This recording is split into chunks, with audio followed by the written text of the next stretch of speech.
Another day. I'm doing this pretty damn early, but for me, anyways. All right. What do we need to do? We need to do 3 profile backgrounds for Steam. And I kind of got one going. It looks okay. But I feel like I want to do something a little different. Actually, oh wait a second. Let's open up.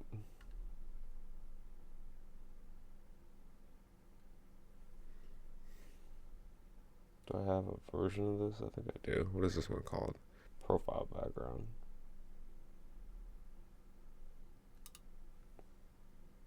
So this we're gonna name. Well, we can save this as is. Background sized. And then we gotta size it up, I guess. Yeah, that's what we're gonna have to do. We're gonna move this water up though.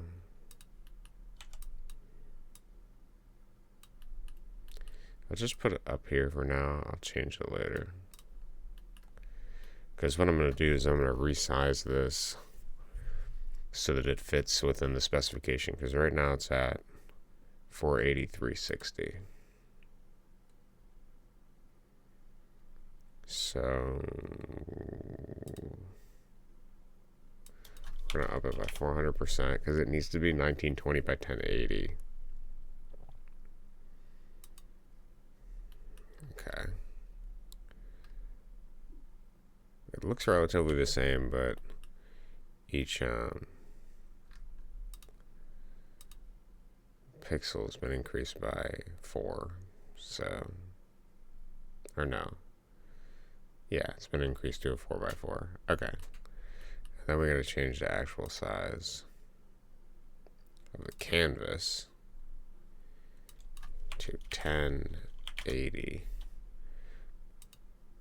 We kind of want the top, which is why I moved the water. I think that's the best way to do it. And let's move the water down.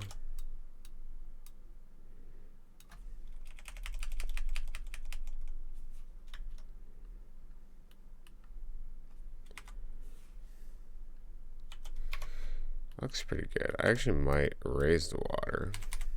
Whoop. Might raise the water so that the fade out doesn't hit the water. So we'll do this. Let's undo this cliff. Go to water again. Okay. So I'll keep the water in frame. I actually noticed that I wanted this the speaker to be over a little bit. Maybe like over here, actually.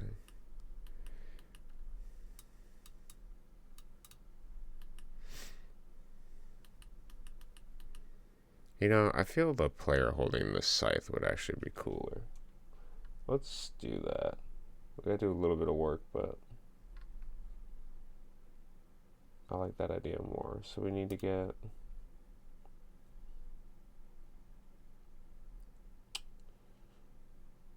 our open this. What am I looking for? I have like a main level swell. Here it is. Yo, Addo, how are you this morning? New. Let's do. I mean, they can be the same size. Let's grab this.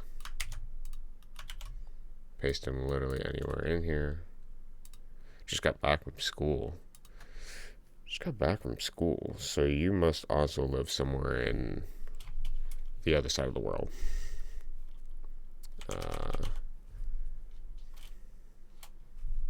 because it is 8 a.m. for me. Rise and grind is what we're on. Yeah, if it's 2:30, I mean, I'm assuming your school gets off at like 2:30 or something. 2:30 p.m. That's when my school used to get off.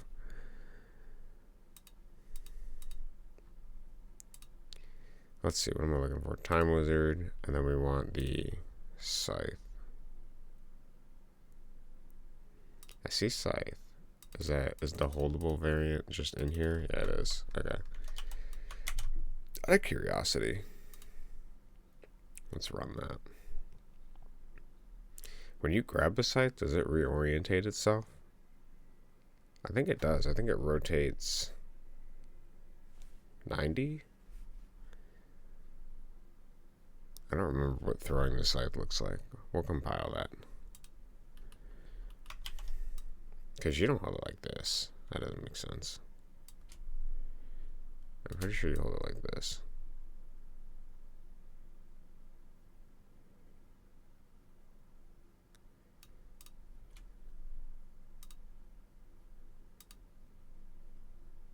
I can actually run OG jump off the bridge faster than I can compile jump off the bridge.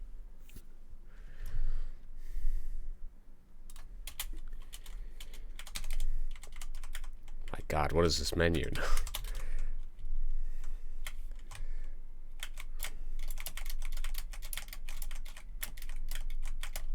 Oh man, that actually I got lagged by the compile. But I need to compile anyway since I'm gonna have to edit stuff.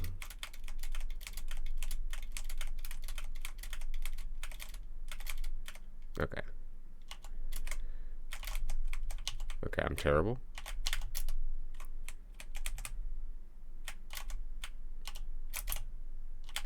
Okay, you do actually hold it like that. I did think so. Okay. Close that. Make sure I'm not missing any chat. Good. Okay. This is compiled. Awesome. And then we're going to go here. And I'm going to move this a scotch down. Okay, and then we need to resize this. Yeah, by 400%. Locked ratio. What am I making? So I'm making profile backgrounds for Steam right now. So this is the one I'm working on. Whoop. A Time Wizard one. I need to do 3 of them. I have ideas for the other 2, but I can do up to 10, but I'm just going to start with 3 because that's the bare minimum you need so that you can go through the approval process where Steam like checks your art and then makes sure. Because I did the trading cards, Steam trading cards, and then I did the badges, and now I have to do the profile backgrounds. And so here's what it looks like currently with it uploaded. And it's okay, but I wanted to, shift some stuff over a little bit. I'm not sure if it's going to display like this is 100% for me, but I have a different monitor resolution, so I feel like for most people you'll be able to see the whole thing. I don't know if I like the fade. I don't know. I was thinking of doing a pixelated fade, but I might just do that for the smoothness. I didn't like the water being faded out. I need to reposition this text, and then I want the player to hold this Scythe because I think that would be a better background. So that's kind of what I'm aiming for. We'll see. We'll see how that looks. So I move this over, and then we have the grass cliff on there. Yeah, okay. And then we're going to copy our new sprite. We're just going to overlay it over top. Okay, I like that better. And then let's...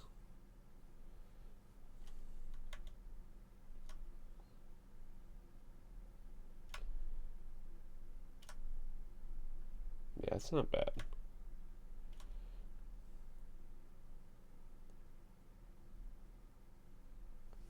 It's pretty... Oh, actually, I'm looking at it on the left monitor, and it's much different.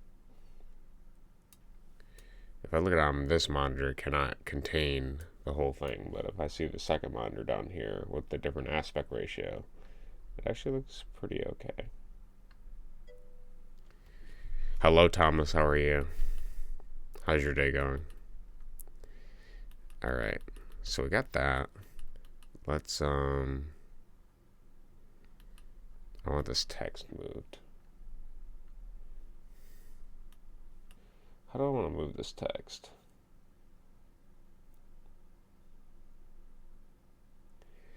Does it make more sense to have the time wizard stuff on the left? I guess you are supposed to be avoiding it.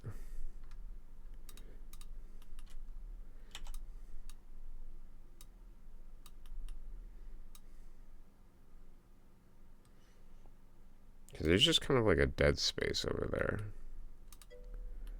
How are you? I'm doing good. I'm working on this profile background. Here's what it looks like so far. I think I'm going to move the text over to the left because there's a lot of negative space over here. My aspect ratio on my monitor doesn't show the full thing. You'll probably be able to see it like this if it is a Steam profile background. And I'm not entirely sure. So I think I'm going to try the left side. You're backed. I'm backed. What? You speaking Czech on me now?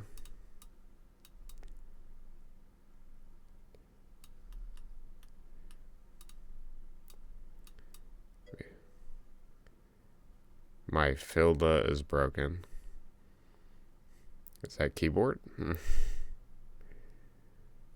I don't know what a filda is.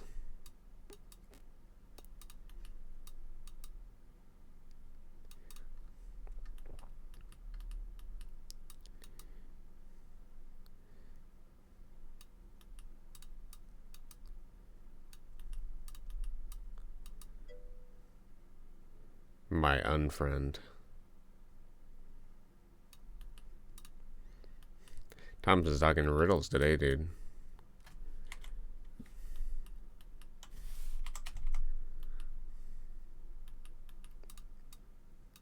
Either that or my brain's not working this early. Okay.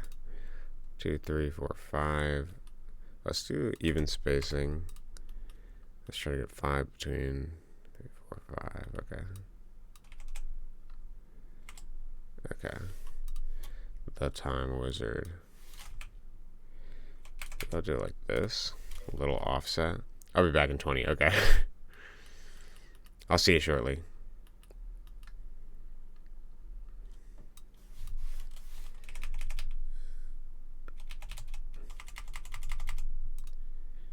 Maybe we want to expand the use.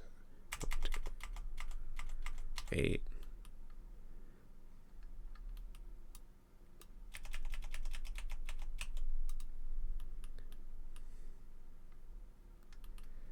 This should be more to the right.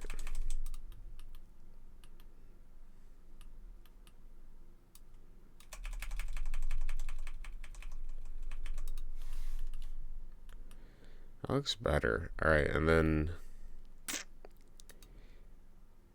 you see my dithering level did not work. Okay, let's whoop. Delete that, and then do we want to do a dither at this level? That doesn't really make much sense. We can try it.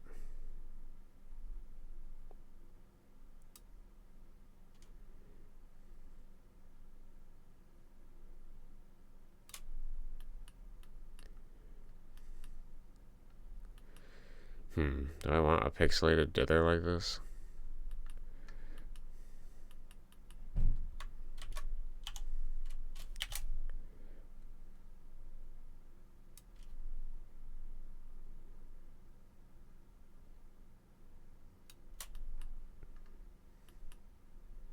Is that more obnoxious than a smooth dither?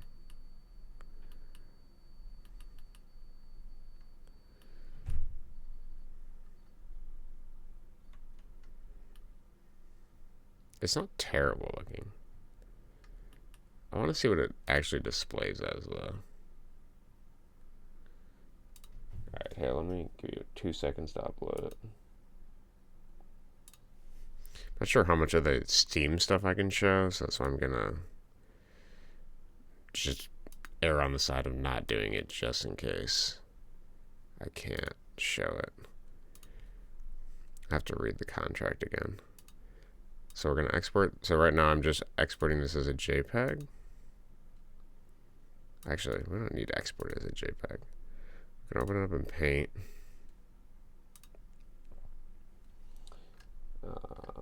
Steam trading cards. We have sized. Add that. Open. Well.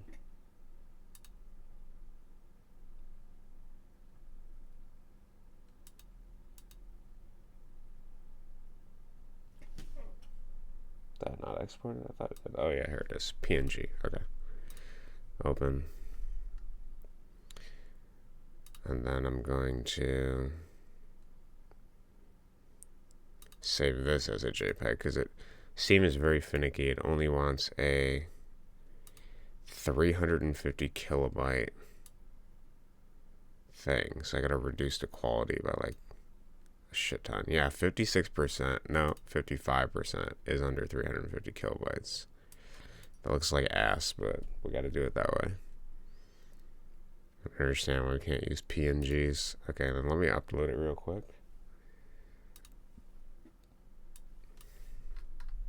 And then we'll see what it looks like together. Size JPEG.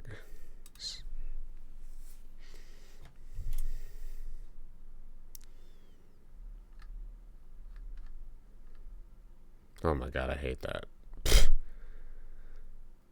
Okay. Alright, here, I'll show you. I don't like how this... I think it's because of the JPEG quality. It looks ass. I don't like this dithering. It also looks bad over here, too.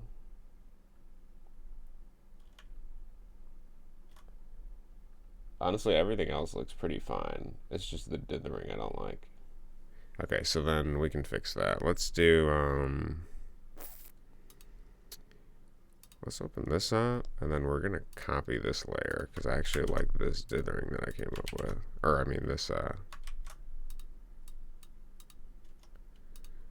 okay. How do we do this? How do I copy this layer between them?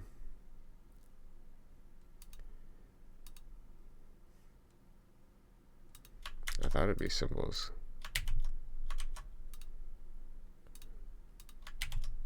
There we go.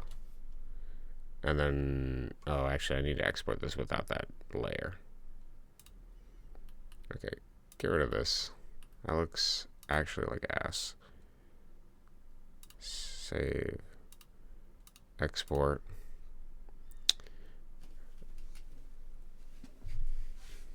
Export. I kicked that a little bit. Okay. PNG, yeah. PNG doesn't support layers. Got it. Okay. So actually, we can just close this. Don't save. We don't need that right now. Need this one. And then we need another layer. And then we should be able, yeah, okay. And then let's save as.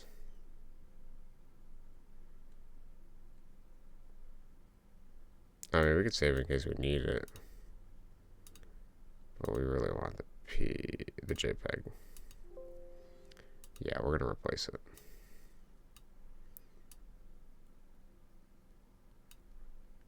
And then get down to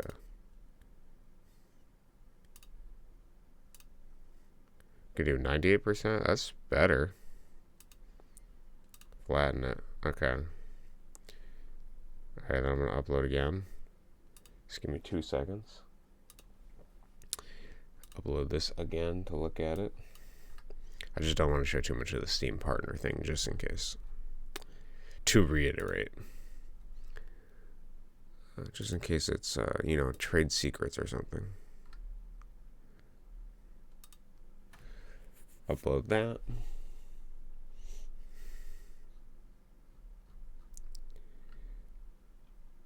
Wait, I picked the wrong image. Son of a bitch. Okay. Size JPEG. I was like, that looks better.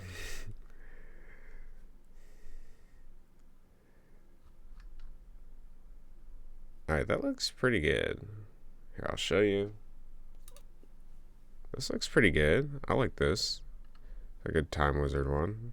Okay. And then actually on like a normal browser, if you don't have this weird aspect ratio I do, you probably will see the whole thing. Looks pretty neat. Shows off the pixel art.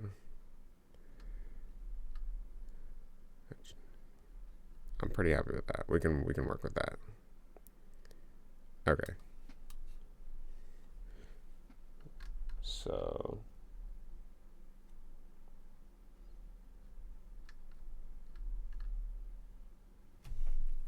we need a description for it, which I can write later. That's fine. Let's just make the next one.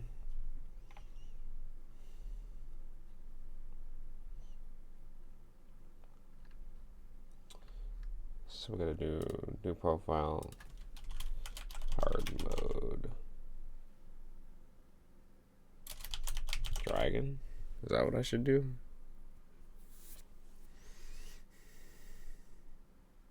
That's a good question.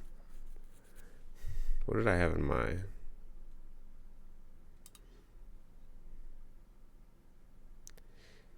obsidian?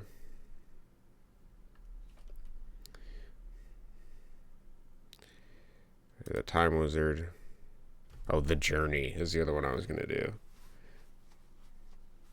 Yeah, let's do the Journey next. And then we can do the hard mode dragon.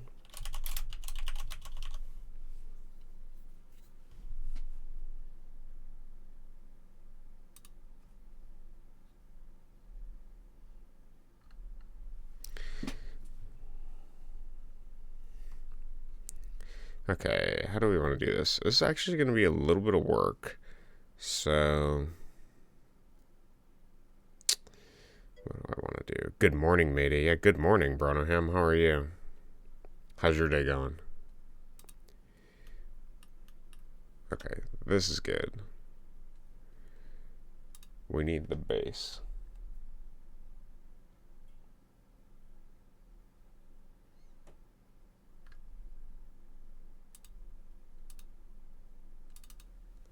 Okay, this is what we're working with. Profile background. I like this. And then, so we're going to do the same thing again. We're going to move the water up.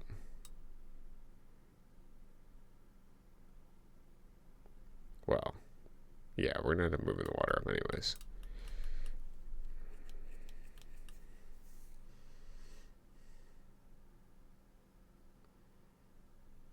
This one's actually about the height. There should be a fish in the water. Maybe. How do I want to do this? I actually want to lower this down. Yeah, maybe I want to lower everything down. We want sky for this one, I think. So where should it be? A clogfish. That's not a bad idea. Let's move that up here.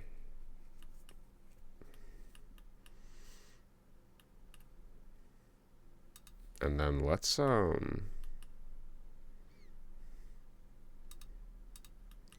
get rid of all this stuff. Wait, hold on. Let me save as a different thing.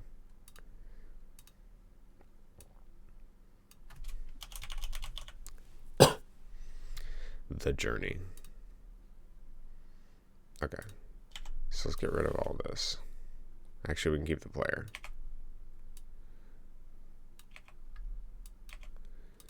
We can just delete the clocks layer. Okay. Main sprites, we're going to need grass.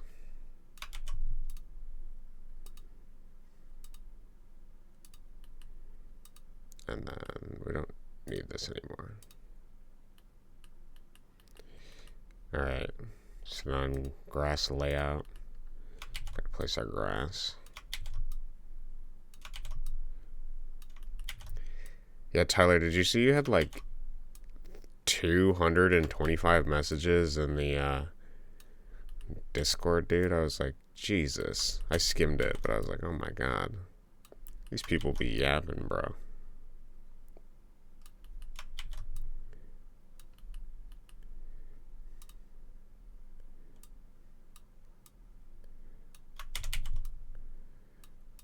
Okay.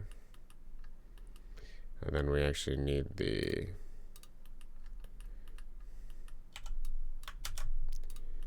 thing. Why is grass fill on a higher layer?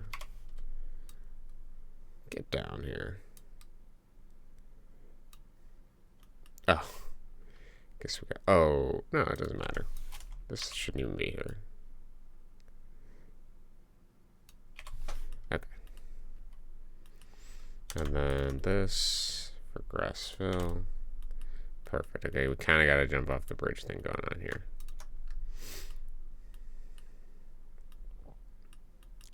Alright, how do I want to do this? I think the vertical space is more important for this profile background, so we're going to do that. So, let's save as again. Profile background, the journey 2. Alright, we need to do... I want to... Is there a way to grab all these layers at the same time? Basically everything. I would delete this fade to black layer. It's absolutely horrible. How do I grab all these layers?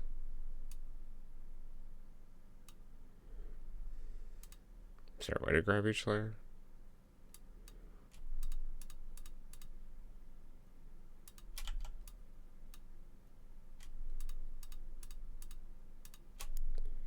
And then move everything down? No, you can't. Okay, annoying. Alright, so let's start with the bridge, I guess. How far do we want to go down? This much vertical space? Because I gotta fade it out too, so that's what I'm trying to keep into consideration. There will be like some of this towards fade. I think that's good. Let's try that. So then let's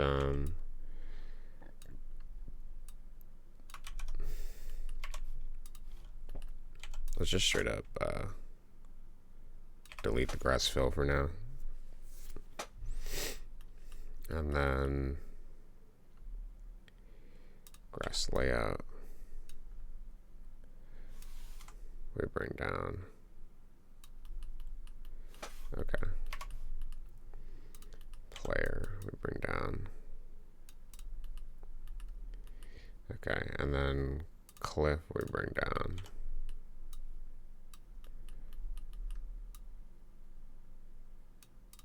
Okay. And then we can bring the water down a bit. Because we still gotta do that fade. Actually, like the water lower. Okay. Grass fill. So we're gonna actually denote the boundary of the fill. Okay. Perfect. And then we can actually bring this down to... Let's actually go all the way here.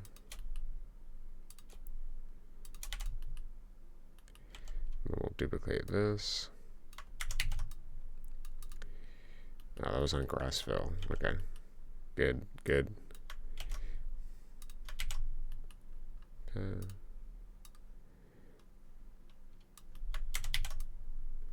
Okay. Pretty good. I can just... This is irking me, so let's just get rid of that. Okay. Then we have the cliff. Alright, I think that's enough vertical space for this to work. So then, I'm not sure if I want to use this in this level, but I feel like it'll work for the art. So here we got this tent. I made it the other day and I was like, I'll use it. Fuck it. Put a spread at the end since I drag it pretty often. So we use the tent somewhere. and then we'll make trees front. How does this level actually look?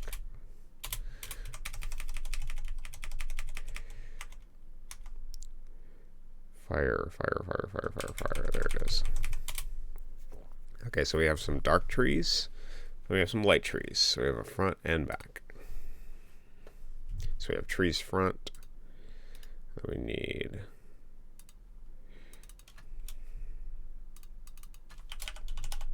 trees back.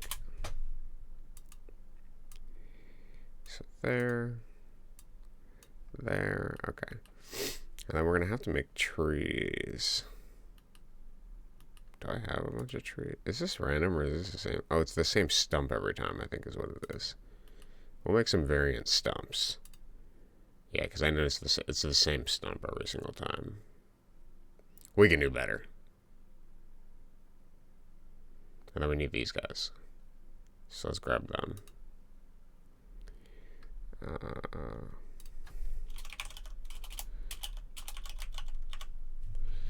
The journey. Make this orange.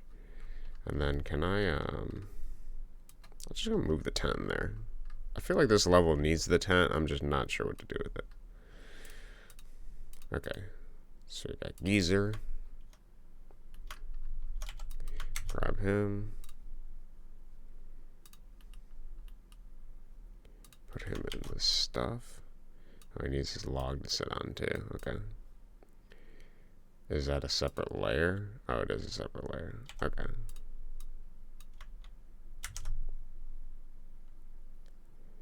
Alright.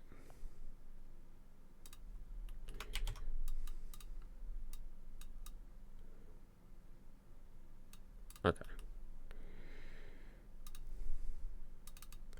Camping child. Do I want a mid-kick? Or do I want him stationary? I feel like mid-kick is more interesting visually.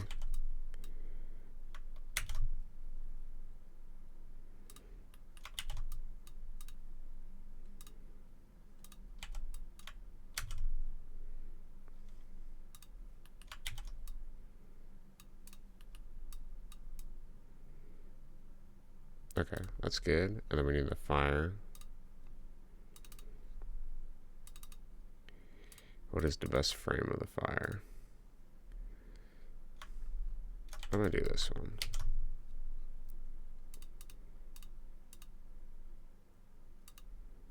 I like the red. I'll probably add some more orange.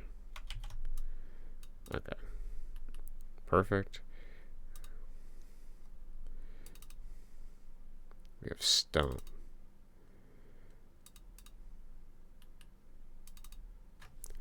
Stump dark.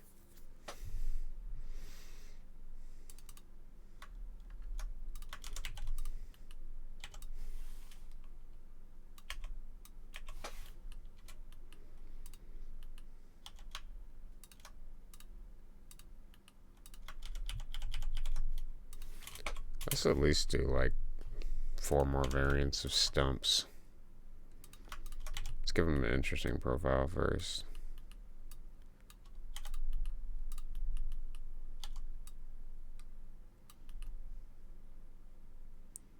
Maybe we can do one that's higher. Still kind of similar.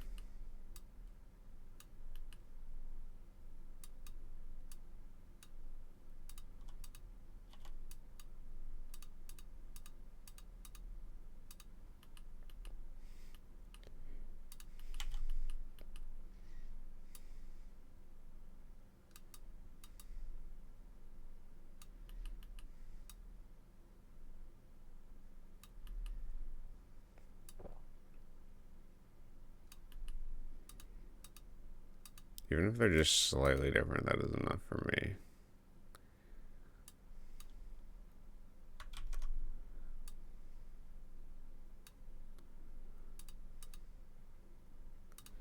Okay.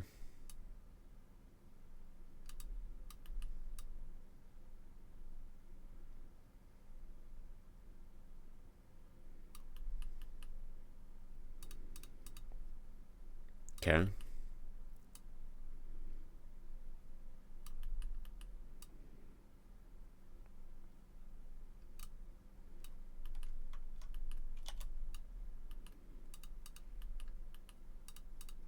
We have nothing heavy right. Let's do a heavy right here.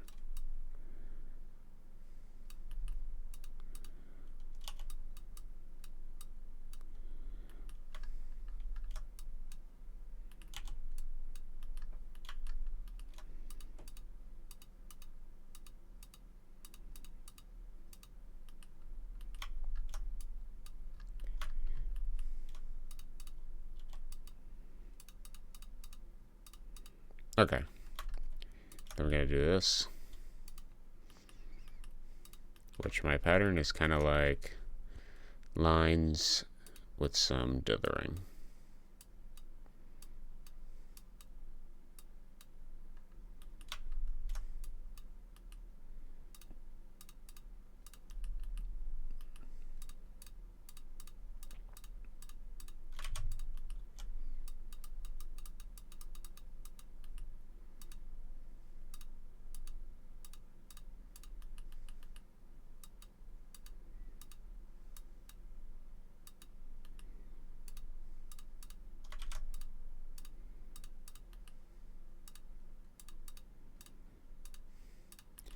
Right side should probably be dark.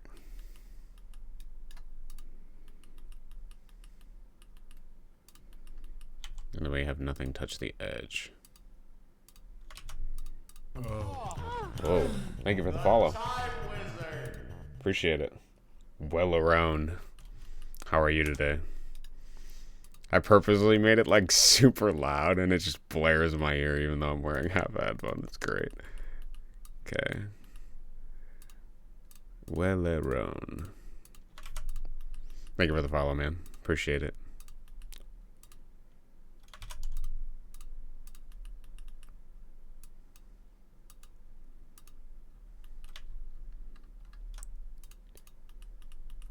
Okay.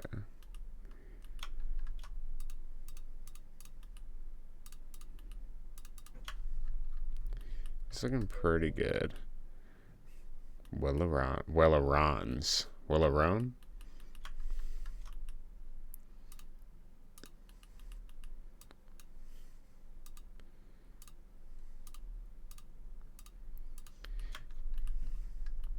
looking more like a tree.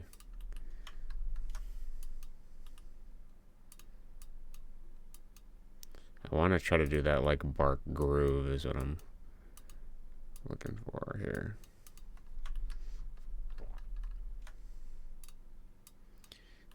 I don't want to over dither it. There's like an advantage to having the negative space and also these blocks that make it look more like a tree.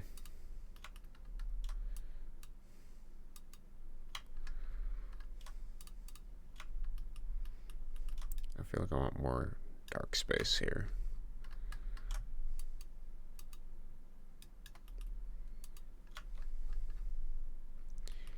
Looks pretty good. Maybe dither this. I like this dark chunk down there. Maybe I need some more cross section.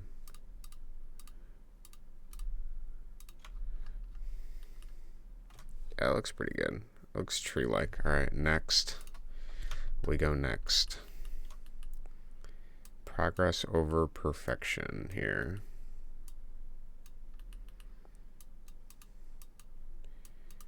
Imagine the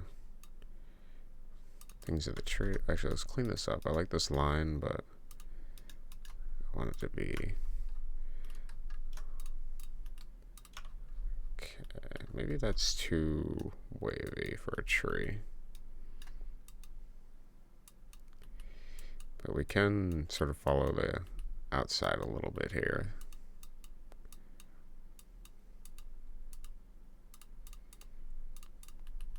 Okay.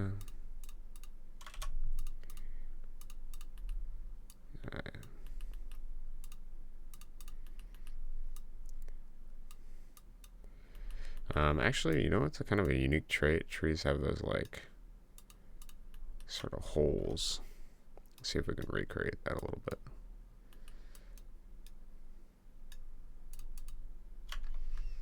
Give it a little bit of a unique identifying trait here. The difficulty with this is that when we randomly spawn them, the ones with the most uniquely identifying traits will appear the most visible. But for the sake of this, I think the variation will help. Because I really don't like just the same tree every single time. I think I have different segments. Yeah, the segments are varied. But the stumps, I only ever made one stump. Because you only ever see the stump once in the big tree level, which is right here. You see the stump once, so there was never any need to make multiple stumps because this is just barely the other side of that. So, but now we have a need since there's a ton of trees.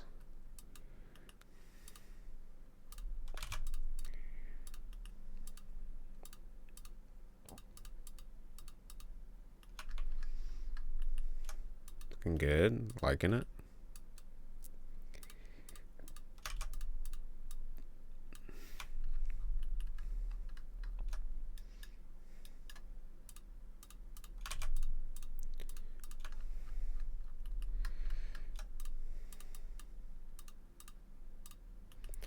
Okay, maybe we can do something over here. Actually, let's keep that relatively clear. I don't like this.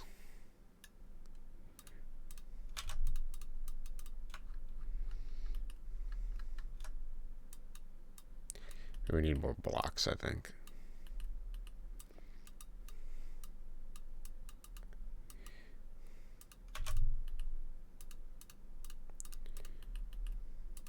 Okay.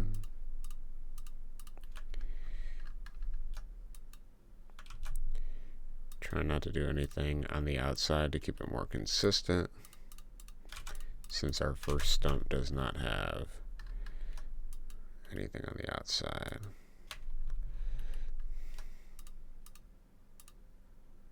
Looks good. Send it. Okay, so I noticed we had a lot more straighter lines in our first one, so let's try to make this one a little bit more straight. There's like these segments here. Okay. Like short segments, actually, of just dithering. So we dither to our heart's content. Okay.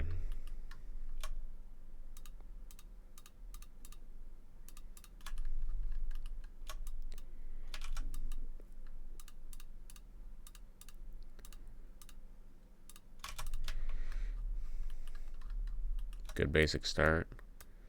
Now let's add some shapes.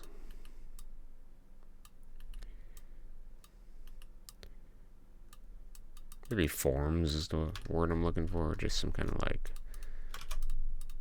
bulky forms.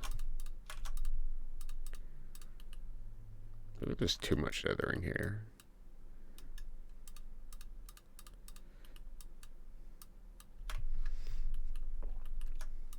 Compare, contrast. You know, we don't have any of these just errant pixels lying around. I kind of like this. Let's lean into that.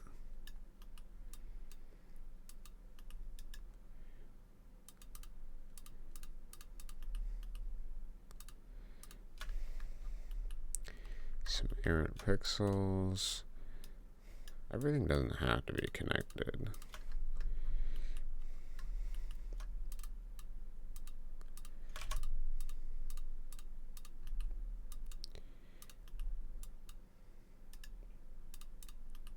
Okay. We're getting there.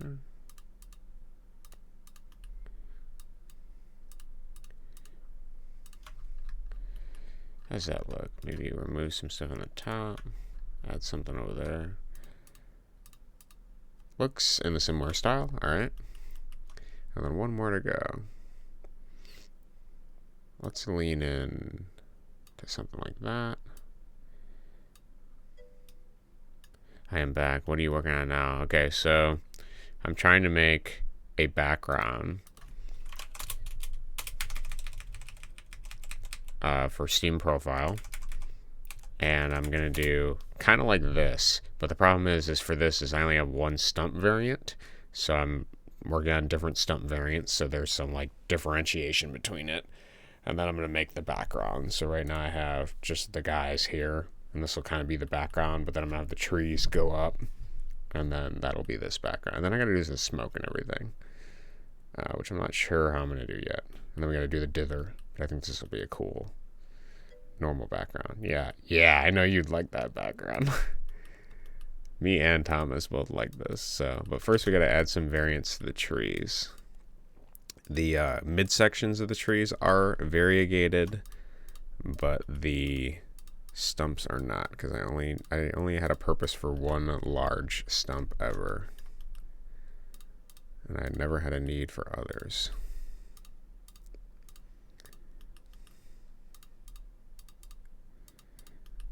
Yeah, I thought this would be a fun background.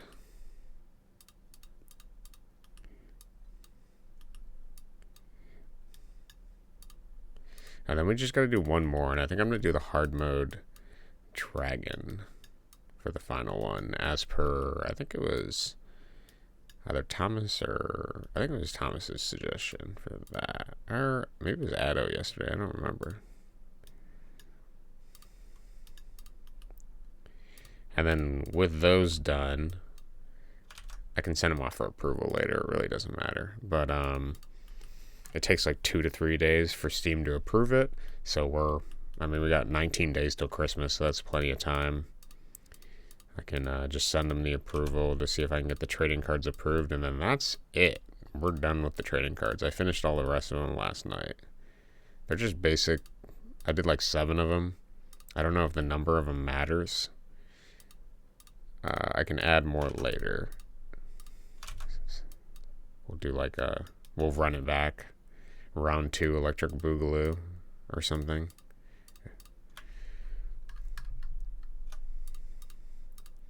The only one I didn't do was Addo's suggestion of the Gaslight character, which I actually do have an idea for that, but I'm not going to do it yet.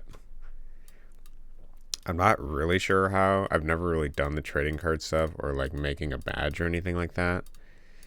I see that I can put my emoticons in the point shop along with the backgrounds. I'm wondering if I should do that.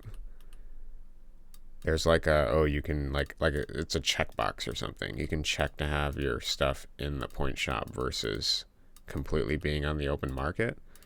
I think that's a smarter strategy because I want people to be able to get, the emoticons easily.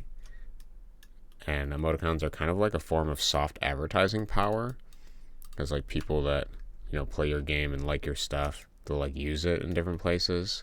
And the emoticons I made are just basically, they're not really emoticons, they're more just the sprites, because I thought it'd be fun for players to like make levels in the text sort of thing, if that makes sense. It'd be fun for me anyways. So it's kind of my thought process. I feel making them immediately open is probably the better strat.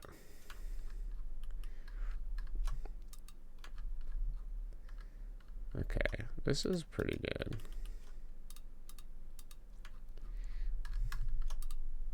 And frankly, I just want to see the time wizard literally everywhere. So the more that the fuck? Okay. The more that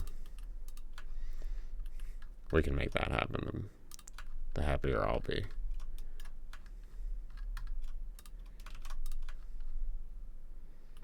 Okay, we got variants. Sweet. Okay, so then we need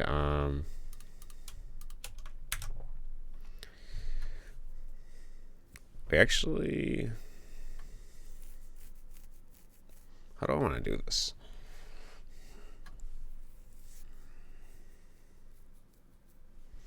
We actually need, let's just, for the sake of,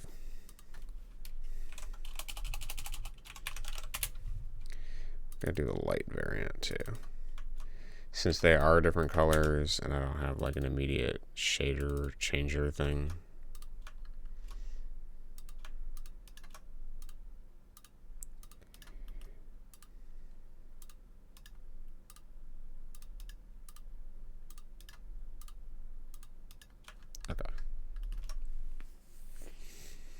Got some good variation.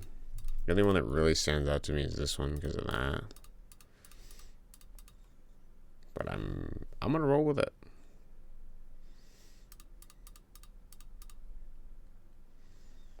We are rolling with it. Okay, so then here's what we're gonna do for main sprites. Actually, I already have this one, so let's copy over the new ones.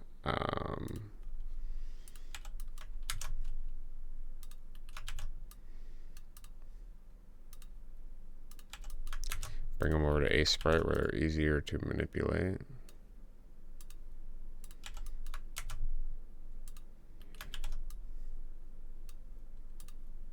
Whoop, wrong button.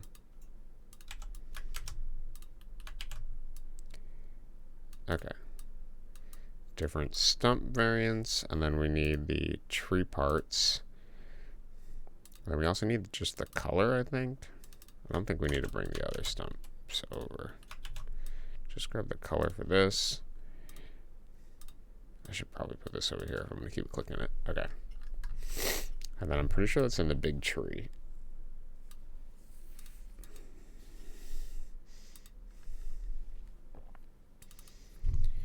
Tree body. Yeah. So let's grab each of these.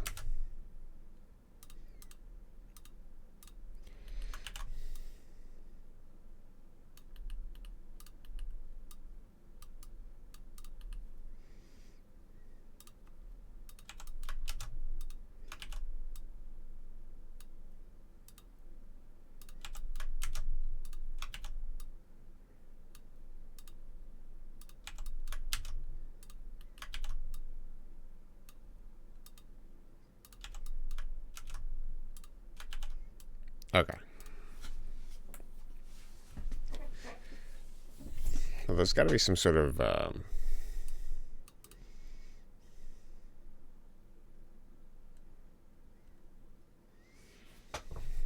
is there a replace color tool? I thought there would be.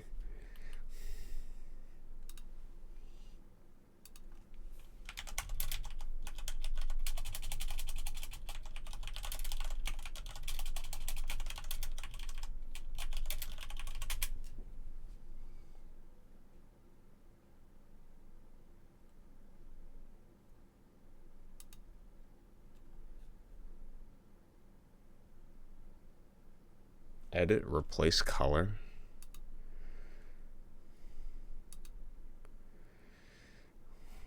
That is slightly annoying, but okay, we can do that though. Does that do it for the entire? Let's test it. If I want to change this to this, what does that look like? Edit. Where did I just see that? Replace color. That does it for all of them. Okay, that's actually convenient for me. Sweet. Okay, so maybe we should...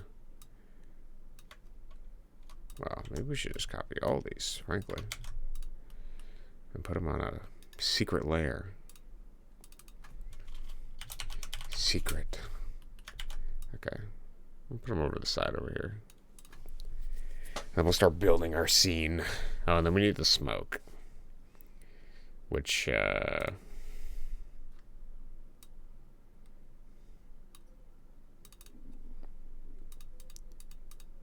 it's kind of wobbly looking.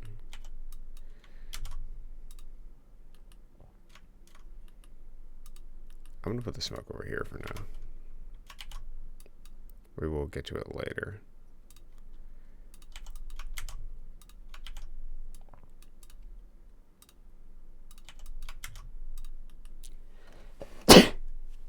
Bless me. Okay.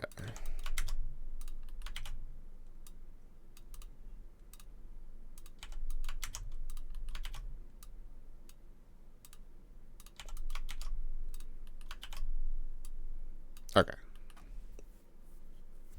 We'll do the smoke in a bit. Let us start by setting the scene. So,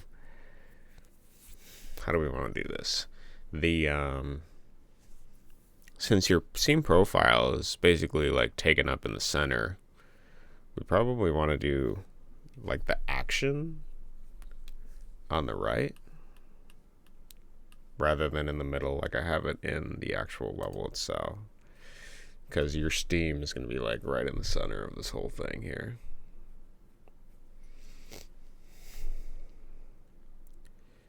So then how do I want to do it? Do I want to do these guys on the right hand side? I feel like that makes sense. And then maybe we'll put the tent and the player on the left. Like here.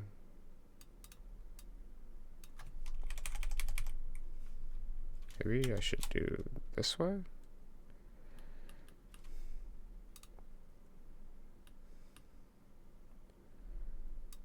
No, for some reason I like it the other way. These guys over here.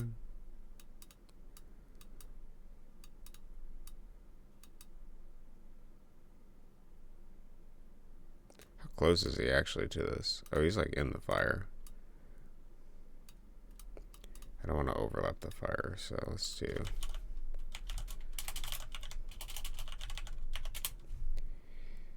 Well, insert text is not what I wanted. Okay.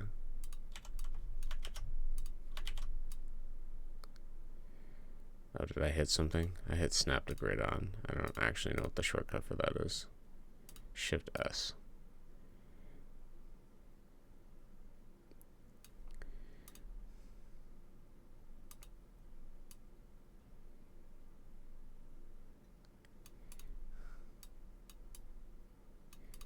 Maybe I like this.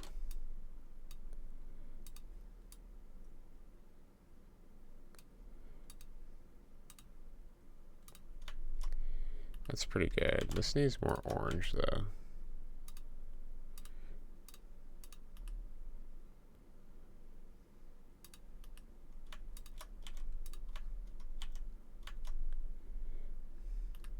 Okay. Is that a good position for them? I think so. So when we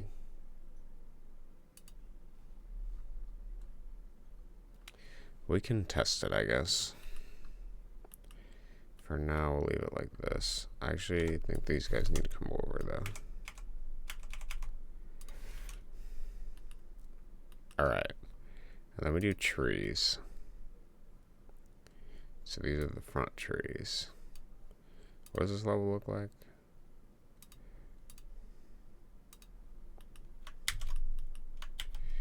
Oh. This on this secret level. Actually, I should probably, let's grab these, turn this off. Whoa, did I even grab them? I don't think I did. Copy that, turn that off. Whoa, go to trees front, paste them, and then we'll just start using them.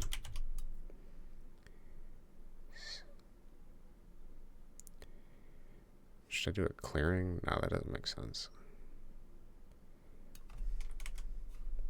Be there.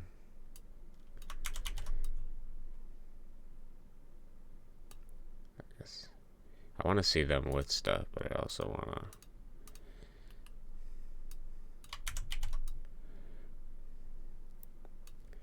I'd like two together. Yeah. And then, yeah, okay. We're doing good. And then these guys will actually be in the clearing is kind of what I'm thinking of.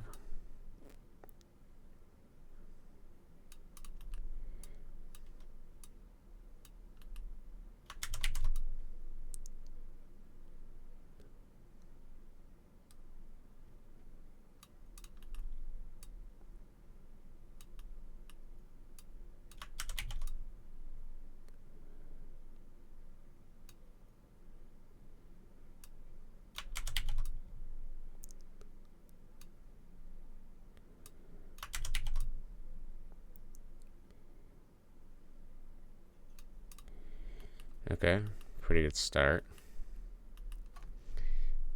Okay, and then we're going to take these trees, put them on the back layer now. We're going to take this. Well, actually, we're changing this to this. So we go to Edit, Replace Color.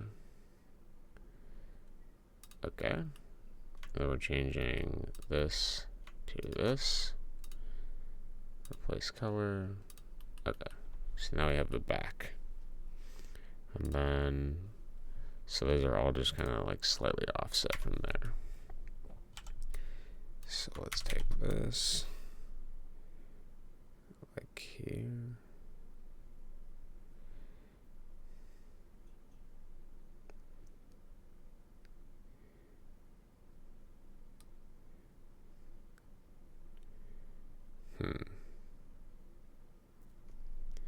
Actually, don't like this one first. Let's try this.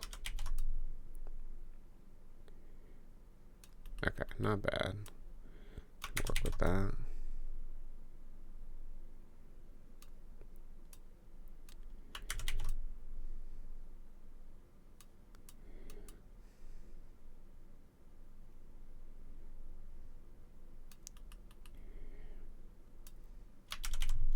Oh.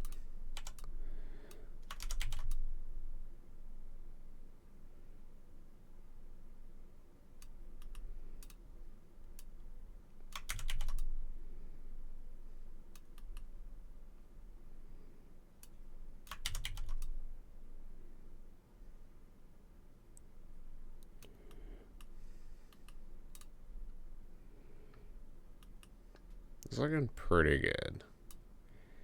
They're all just like barely visible.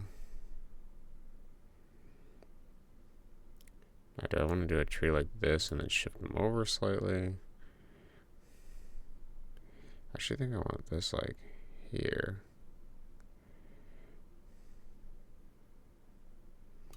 And let's shift this one back.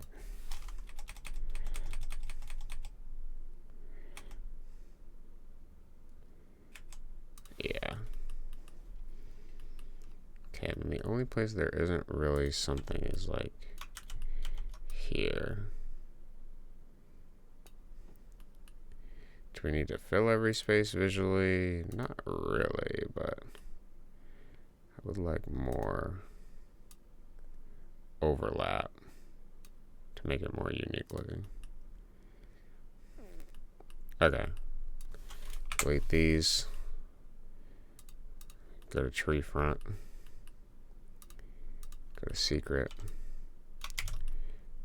Put these in the tree front. And we start building them up. How do we want to do this? Keep them over to the side, I guess. Okay.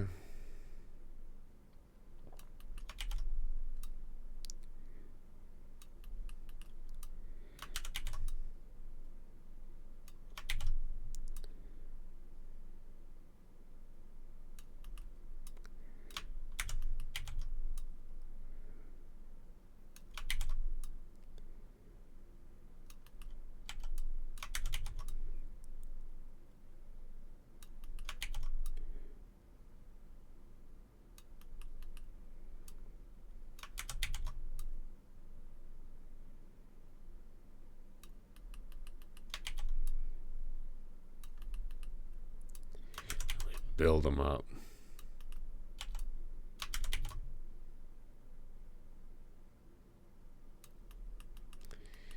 We can actually turn off the secret. Okay.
We steadily build. Okay, somehow I'm 1 pixel off for this top one here. Must have accidentally moved one too low.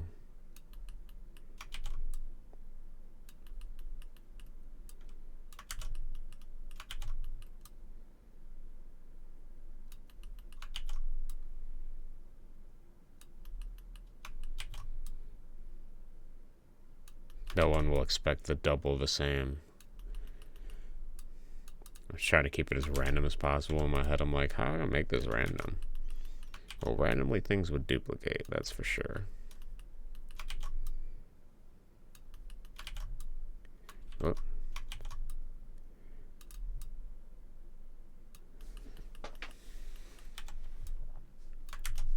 Oh, I thought that was actually a tree, but I just built. Okay, well, that's a new thing now. We're going to use it in its entirety.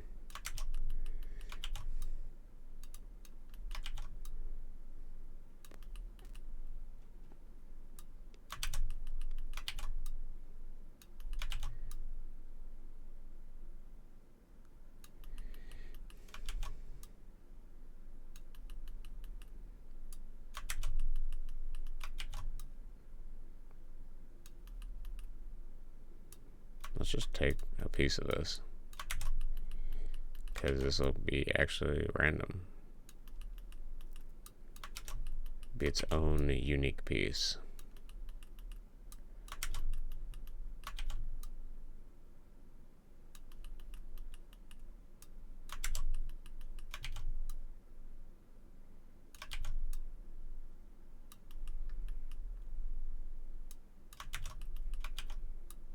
Same for this one.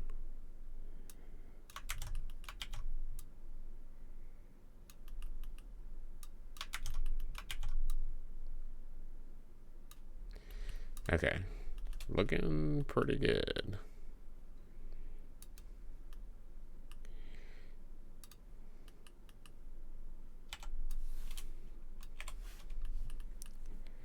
Okay, I obviously will be shifting the trees and then probably this tent too.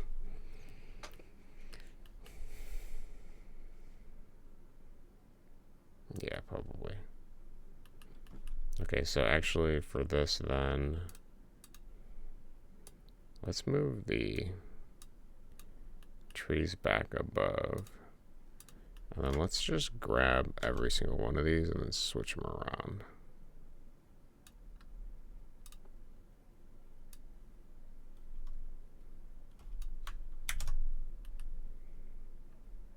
So it's trees front, and then we're gonna push that, and close that, and then for trees back, we're gonna shift them around a bit. Actually, I could probably just easily shift by starting over here. Yeah, and then we'll place the other ones on there.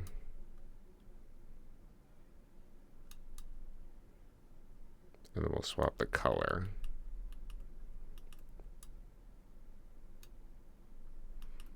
And so let's grab this one.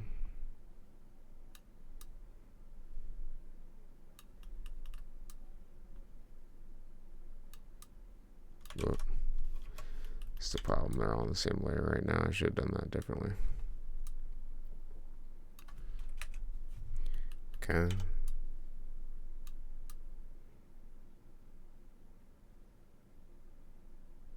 Gotta want it. Okay. This one. Actually bring over here.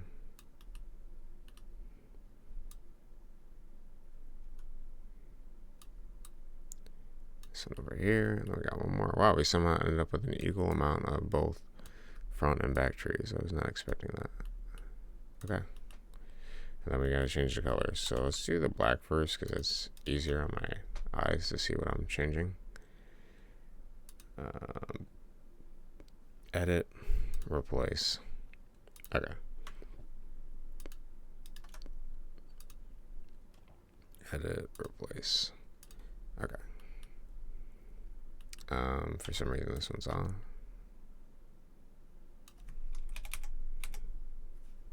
Okay. Looks pretty good.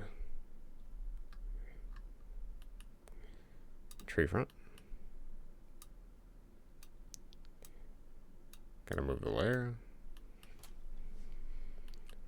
Looks pretty good. Can we turn off this grid?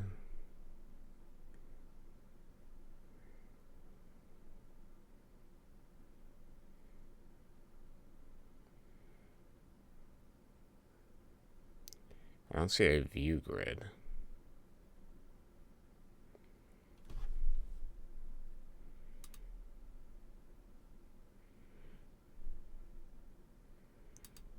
Grid.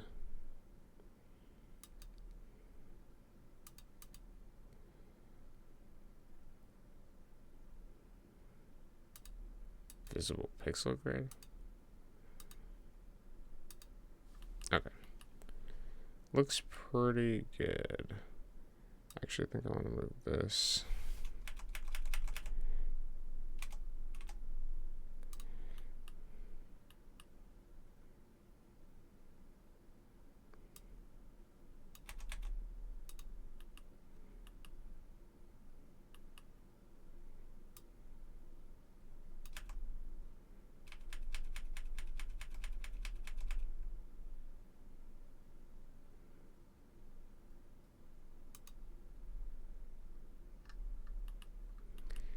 Let's move.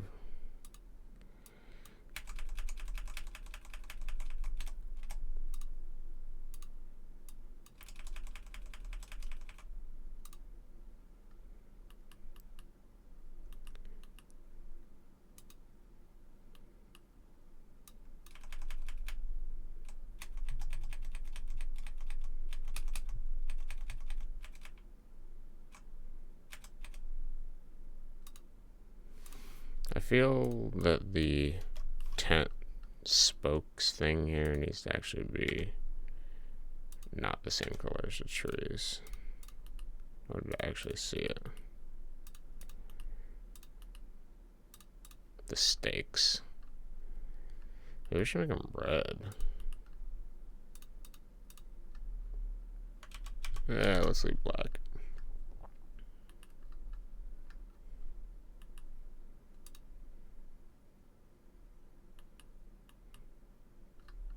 Do I like that color? I feel like I could do something else. What about orange? Probably is I don't want it to stand out too much, actually. Maybe we'll do a deeper green.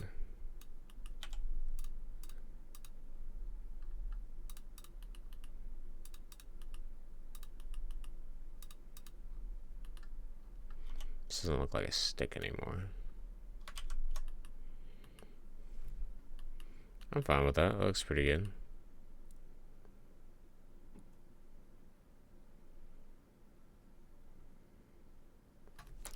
Looks pretty good.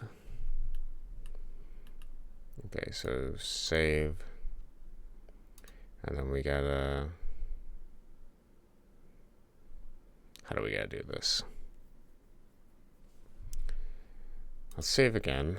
We're gonna do sized. Okay. And then we have to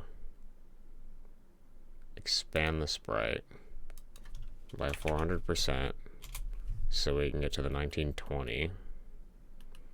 And then we have to canvas size 1080.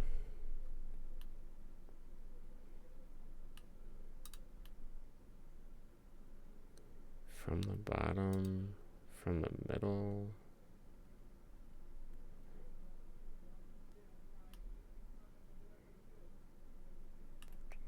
Can I shift it down more?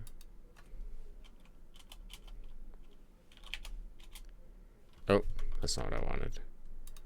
I just wanted to see the preview.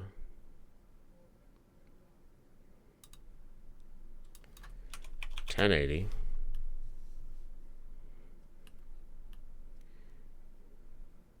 Is that better? Maybe I should just move the water up.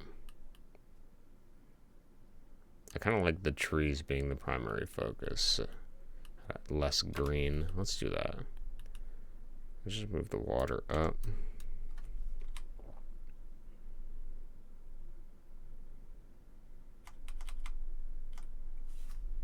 Put it there. And then let's see what that looks like.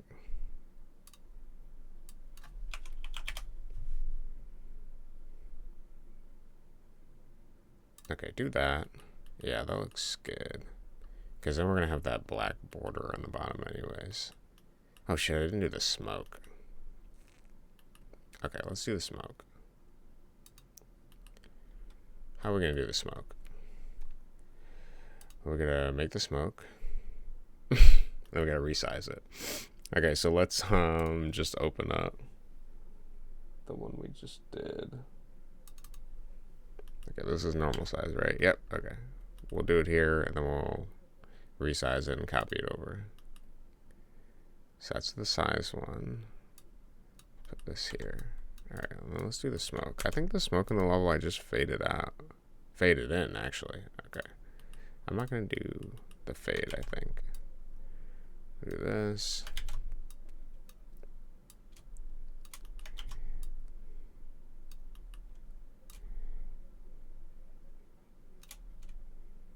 It's fine if we dupe it. My thought is it less smoke at the bottom, more smoke at the top? Yeah, that makes sense.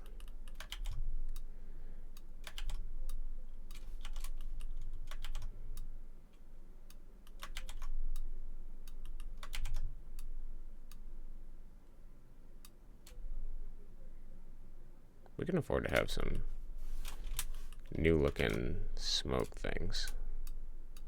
Tilt them as much as possible.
Oh, this sort of expansion at the top is kind of what I'm aiming for. It's kind of defining the boundaries of the smoke right now.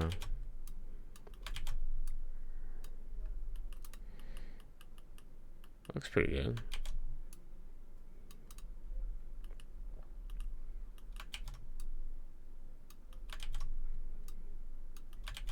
We can obviously have some touching and some overlap to make some sort of new looking shapes.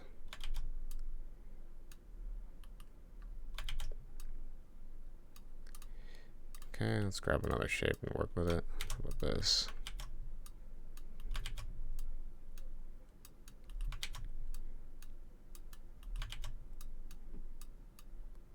Cool. Send it.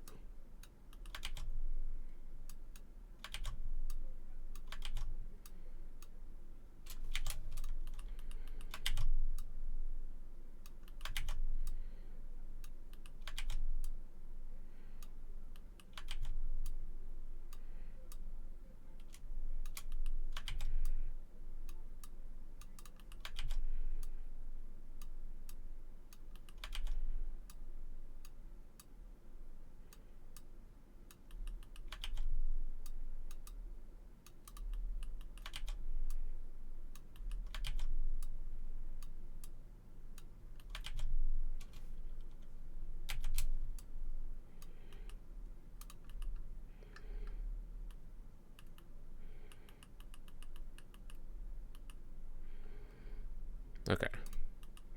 We're getting there. I'm gonna fade him though. Oh.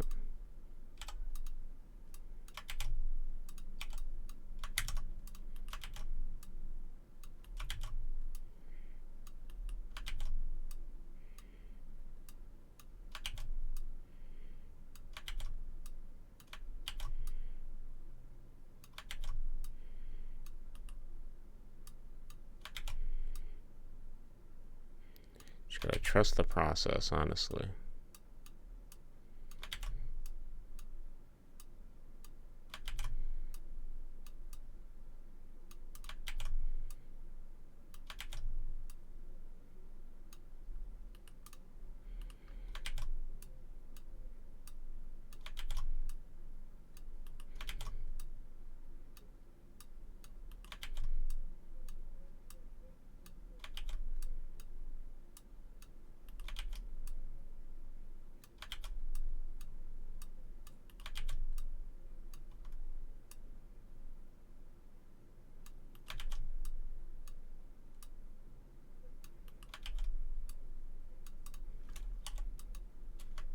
Oh, we're putting this on the sky background. Oh, God.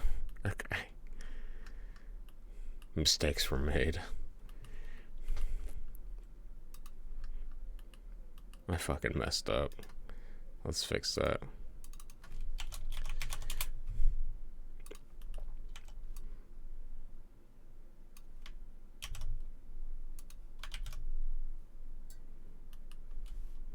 Then we're gonna take this color.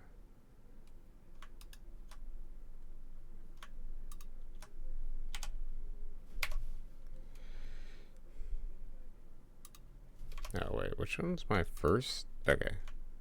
First color. Second color is gonna be nothing. Shift R. Okay. And sky. There. Okay. Just grab this one again. Nope, not on sky, on smoke buddy.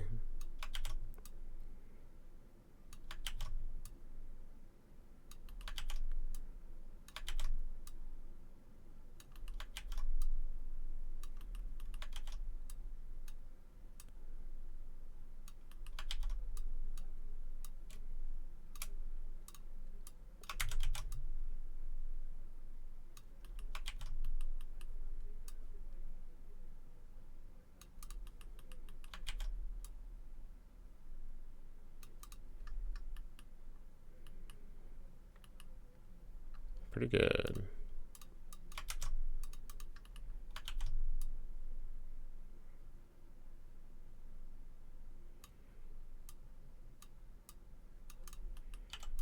Maybe we'll just do some pixels. What am I doing? I can just draw these.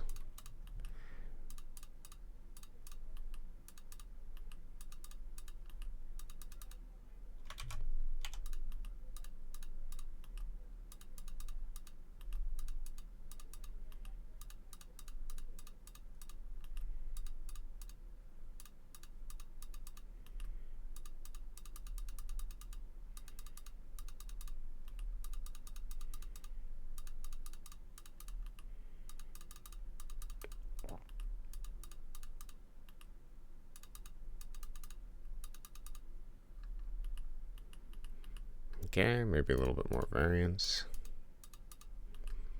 in the ascent of the smoke.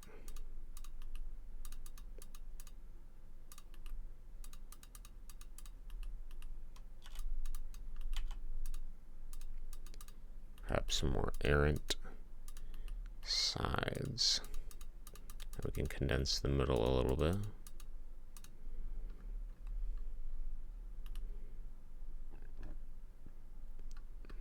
Okay.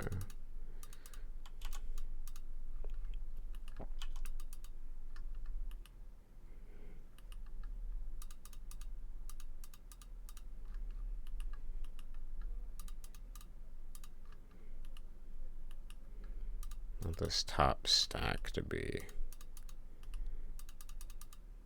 a sort of dense. Okay.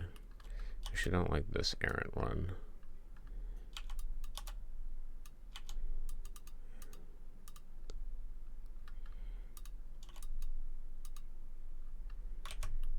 Okay. That looks pretty good. And then I'm assuming if we sort of drop the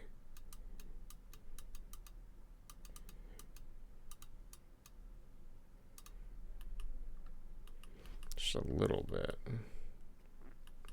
Now we can do better. Here, I'll tell you what I'll do. Let's variegate some of the colors actually. So the stuff at the bottom we'll do much lighter.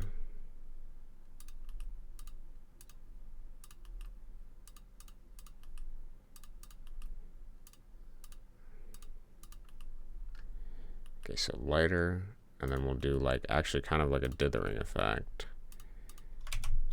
but with the smoke. It'll be like a hue shift, like a gradual thing, but we're gonna eliminate colors at different points and then add colors at different points. So there probably actually shouldn't be that much there. Let's grab the next one.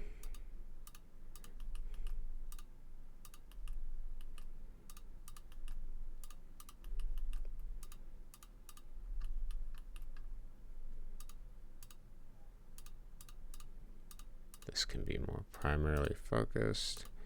We'll get another dark one.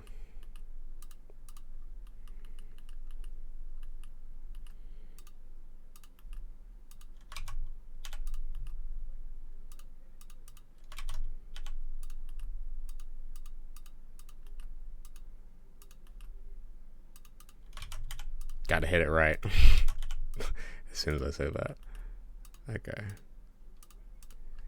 Okay, there's some variegation there. I like that, but I want these earlier single pixels to dither better.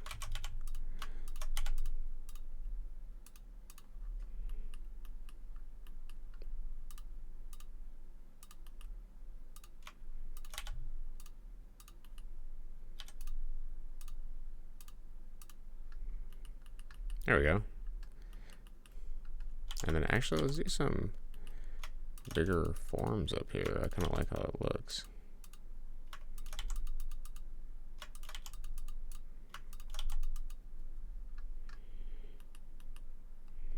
Okay, and then now we'll hit it with the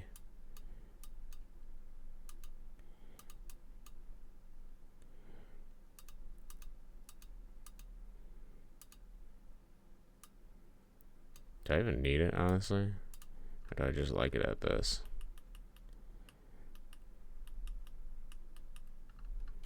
Maybe some of this form is throwing me off.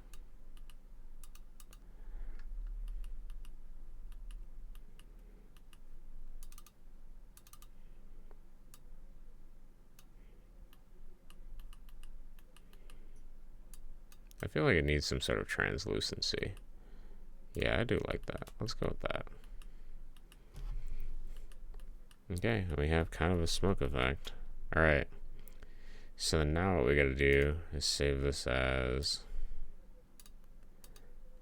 I'm just gonna save this as... Well. Hey, Puzzle, how you doing? I'm gonna save this as... with smoke. Okay, then we have to scale it up.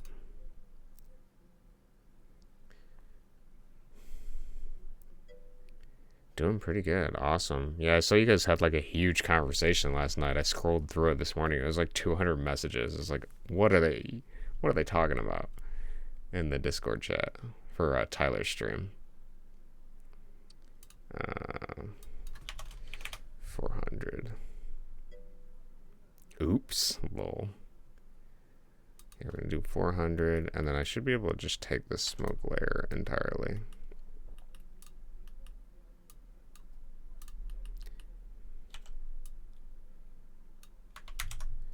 Okay, and then I can roll it over into here.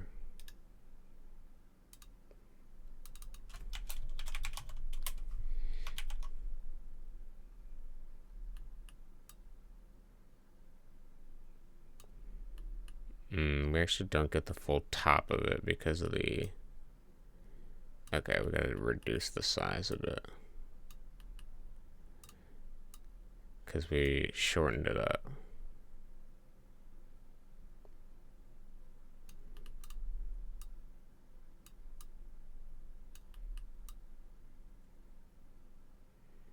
We're pretty close.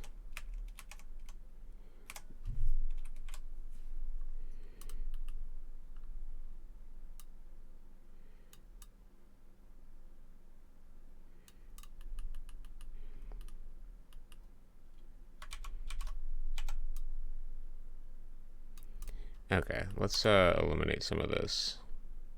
Oh, but see, the problem is, yeah, there's like overlap, but it looks weird because there's different sizes because I cut it. It's fine. Let's remove some of this. Best as we can.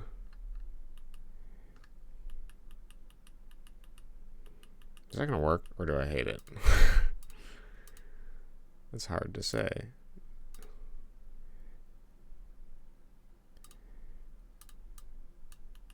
I don't like it. We'll fix it. Alright, so we have this giant chunk, right? Let's, well, actually it's much longer than that. Yeah, there we go. Let's get rid of some of it. Like here. And maybe like here. And then shift it up.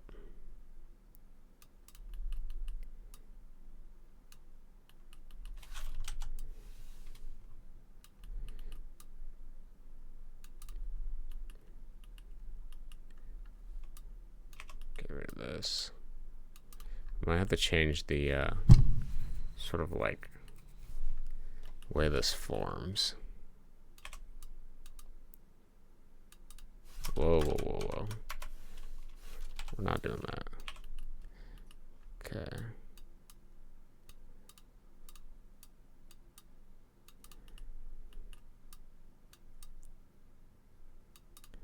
Okay.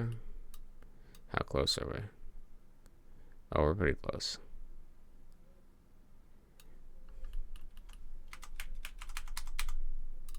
Okay. We can just actually spread down some of this.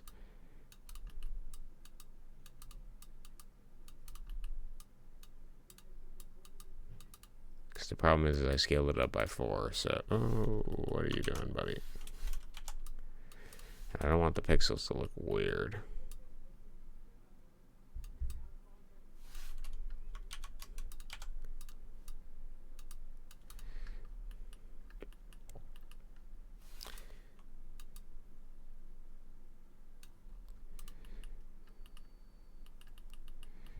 That looks pretty okay.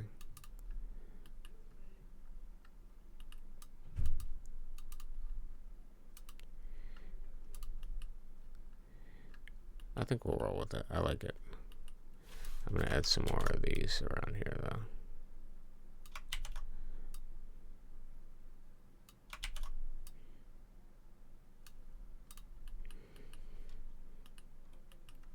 Maybe I'll make this.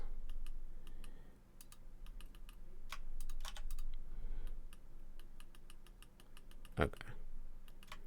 Probably actually use some more of these too. This fading color, so that it has a better transition gradually. Light, dark, dark, dark, dark, dark, dark, dark. Okay, that looks pretty good.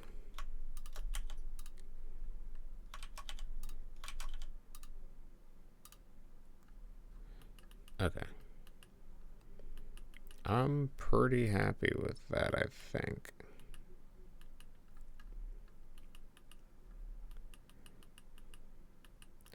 Okay. Sized. Save. Then we have to open it in paint.net.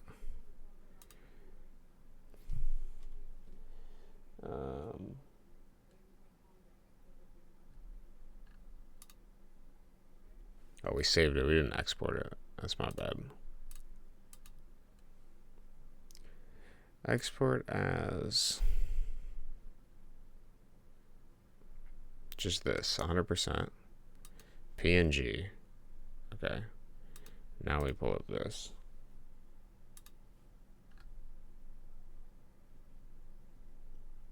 Then we're looking for the PNG, which we open, and then we're going to copy over this darkness layer onto here. Whoop, no, we're not. We're going to put it on a separate layer and then copy it over. Okay, and then we're going to save as. We can save it as a PDN file just in case we need it. And then let's save as a JPEG. And it has to be under 350 kilobytes. That is 900 kilobytes. 500 kilobytes. 356. Okay, 89% is where we have to go. Flatten it. Okay. Then give me 2 seconds. I will.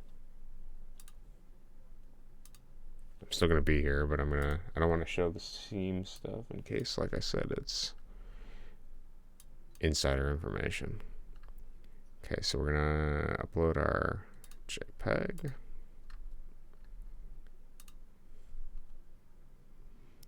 And then we're going to see what it looks like.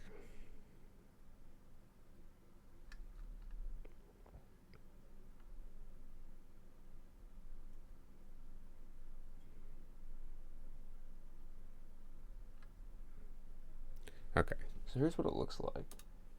It's pretty good, but I would actually probably prefer it if these guys were moved over a little bit more.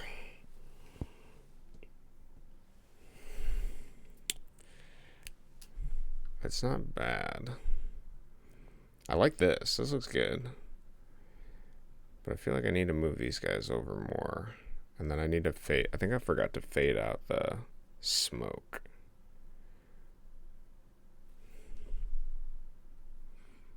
Okay. We've seen what it looks like. Yeah, smoke needs to be like 80%. We could probably go 70, honestly.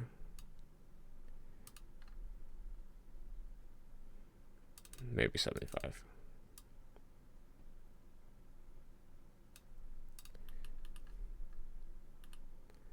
Okay, that doesn't look bad. Does not look bad.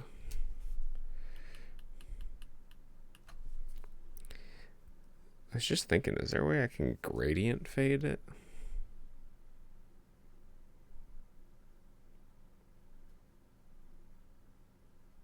Surely.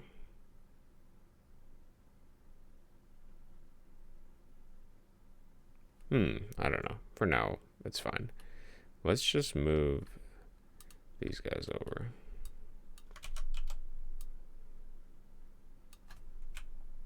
Well, wrong thing for. Actually, we can combine these layers now, so that I don't have to move them awkwardly. Are ye not on the same layer? What the hell layer is this guy on? He's on trees front. What the fuck? Okay, we need.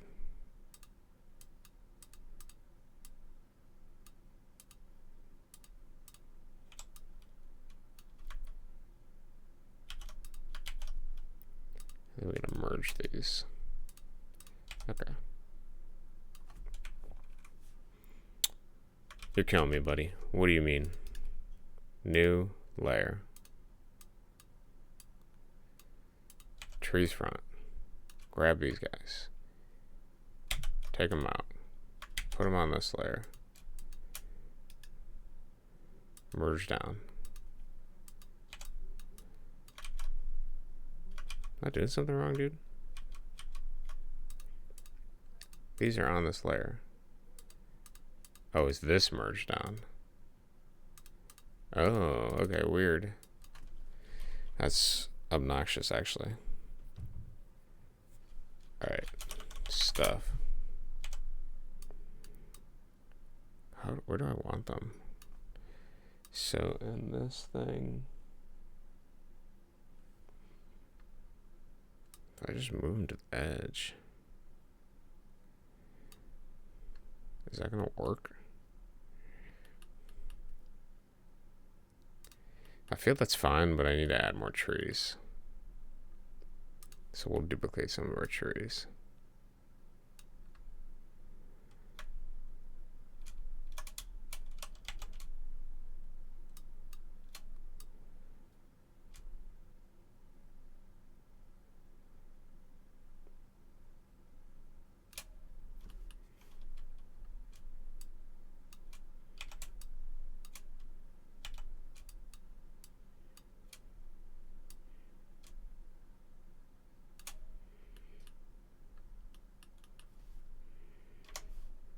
That's fine. Let's go to our trees. Let's start with the back trees, actually. Let's duplicate this one and move it like right here.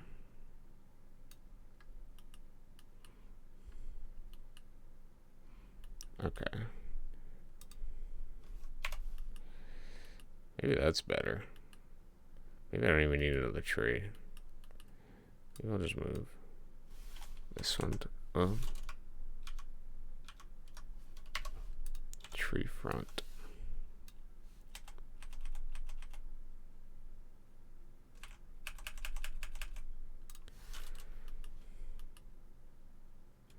Okay. I'm kind of a fan. So save, export as PNG. Yes. Open. Actually, whatever. Okay, then we're gonna do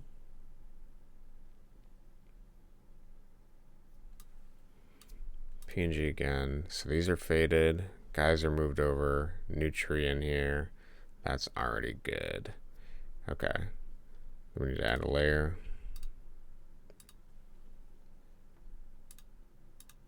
And then paste it.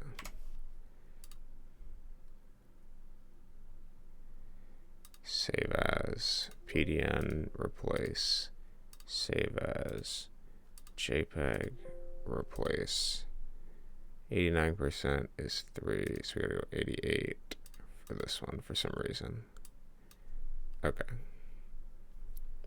I think it's determined by number of colors, but don't quote me on that. Okay.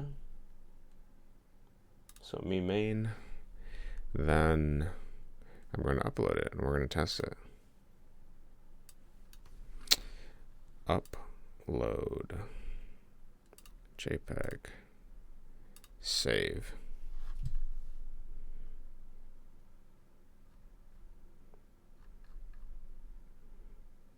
Oh yeah, I like that better.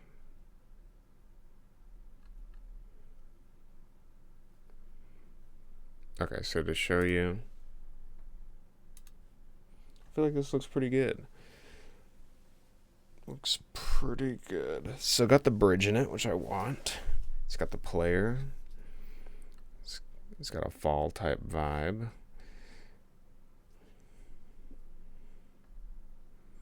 Part of me is debating shifting them all the way onto the bridge, but I like them being on the grass.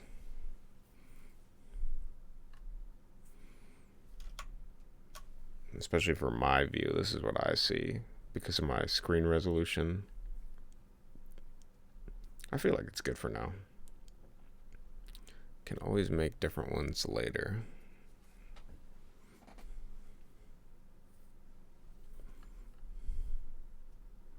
Okay.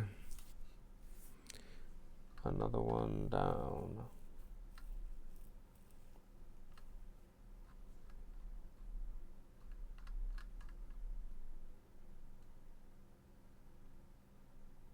So that's going to be my drop rate common one, and then I got to do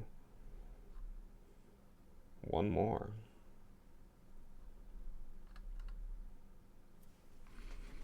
Okay. We are cooking. So we are, what is my uptime? We're an hour and 46 minutes in, and we have done our next one. And we fixed the time wizard one as well. It's about, I think I spent a long time on the time wizard one yesterday, but it also has a lot of different elements. Okay, so we need, did I have like profile background blank or something?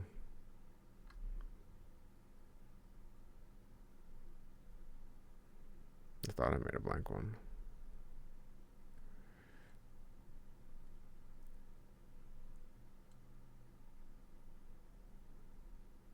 Maybe I didn't. It's fine. I guess I can remove this stuff from this. Yeah. Okay. So actually save this, whatever the, wait, what size is this? This is normal size, right? No, it is not. Oh, that's with smoke. Sized.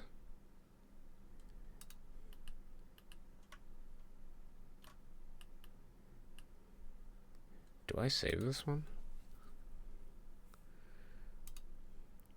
The journey. Oh, I think this is it. This is normal size, right? Yeah, okay.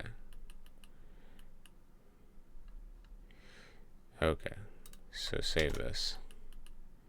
Get rid of this. And then we're going to save this as background base. Because I'm happy with this as the general background. Okay, what is this? We can delete this whole layer. And then we're basically going to remove everything on this layer. Delete that layer. Delete the smoke layer. Delete the trees back. And we're left with the base jump off the bridge thing. So I want to do the hard mode dragon.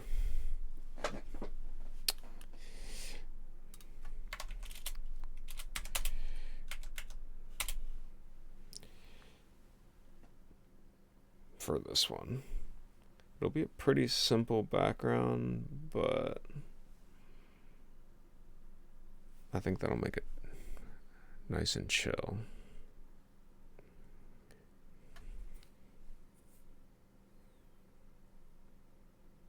Do I want to do this, or should I do something more visually distinct?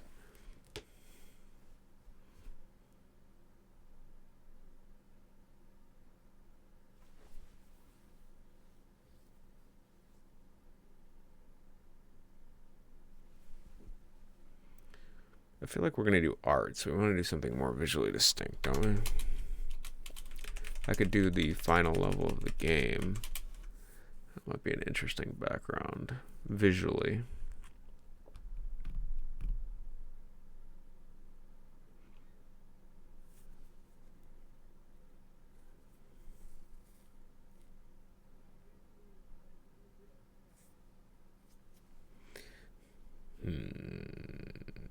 I think I will actually do this instead.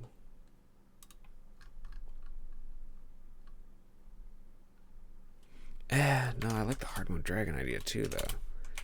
For the people that do beat the hard mode dragon.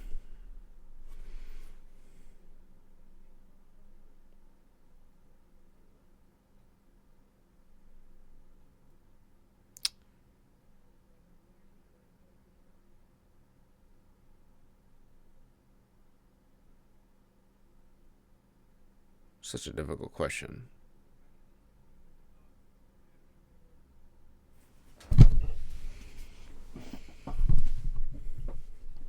I think I'm going to do the final level of the game. I like how visually distinct that looks. So we're going to do that. And it actually might be a little easier on me because I already do have some of that sprited out here. So we actually have the sky background. Okay, we're gonna have to change this a bit. So profile background.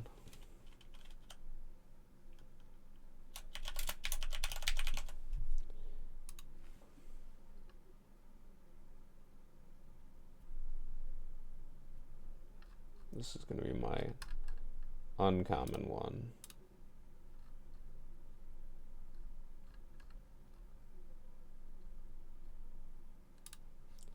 Let me upload the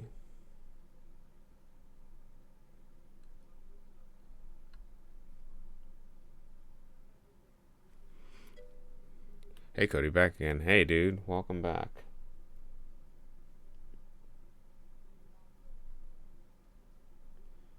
Hold on, I am... Actually, you weren't here to see my thing. Give me 2 seconds.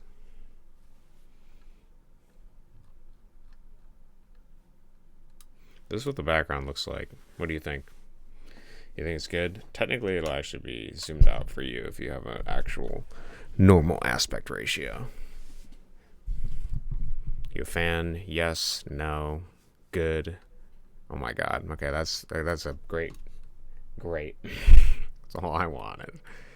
Seems good. Okay. So then I'm going to do the other side for the last background because I like this section here. So I want to use that. I think it'll make it an interesting background. But we're actually probably I'm gonna bring the bridge over. Let's actually turn the grid on. No, the grid won't work. It doesn't matter. Okay, let's I need another investment advice. All right, let's hear it. This guy's ready to throw more money on the table.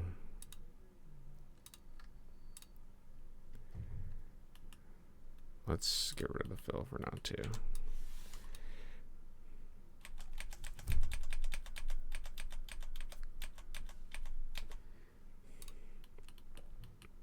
$16 pixels to the left. I think we're gonna need more than that.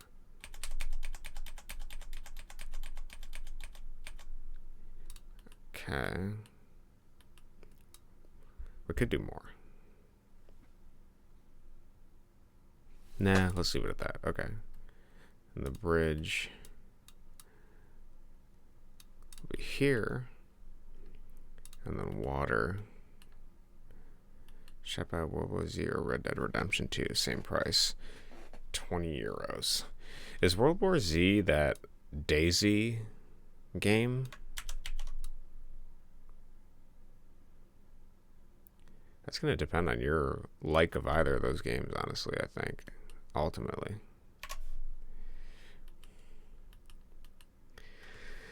Because, like, I know Red Dead has, like, a good online community. I don't know how interesting I find that game. More like Left 4 Dead 2. So it's not Daisy.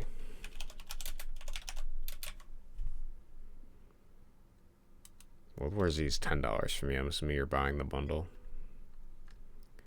Much better graphics. Okay, gotcha. I guess it depends.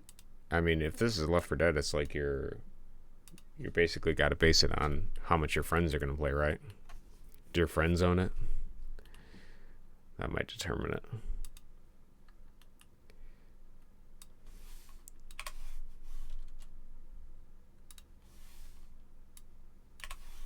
Okay.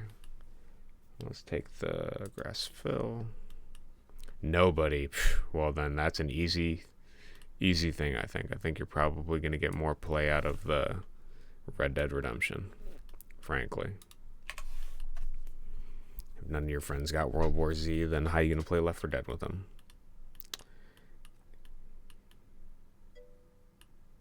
Barton has Red Dead. There you go. Solved. So we can play online. Well then, yeah, I'd probably invest in Red Dead then. Alright, let's grab this.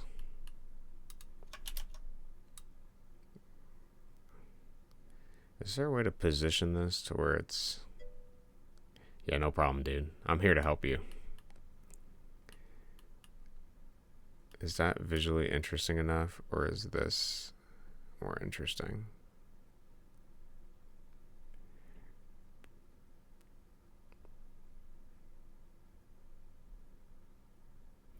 Man, it do be hard to say.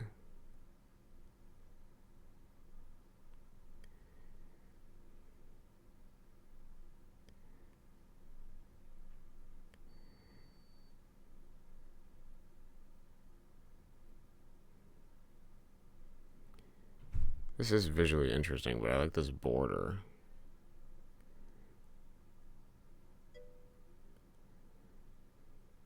Like this with the small rock fully visible. Yeah, you mean like this kind of?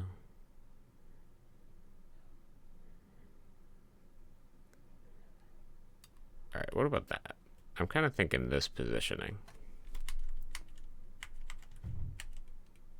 I like the small rock, and I like the way, yeah, with this thing over here. And then I can just sort of extend this, I think. That do be it, yeah.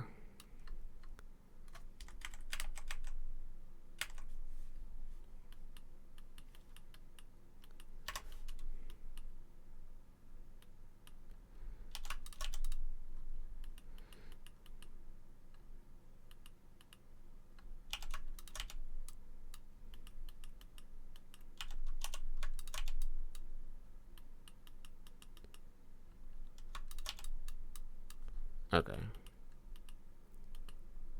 That looks pretty good. Now let's do the... Well, the bridge is easy. We just turn it white.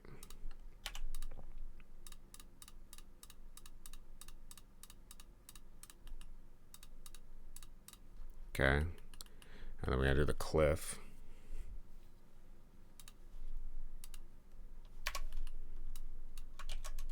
It's not what I wanted.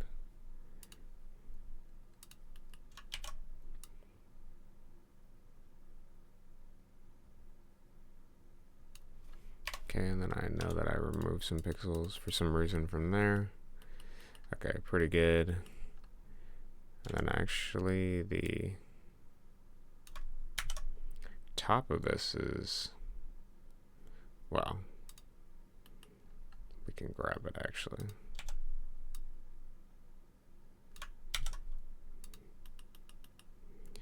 Grass layout. Basically just this extended.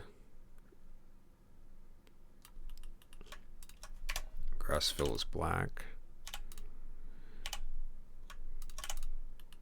Okay. Player can stay where they're at. Actually, we're gonna move the player because I want to put the tree over to the side so where you can see it.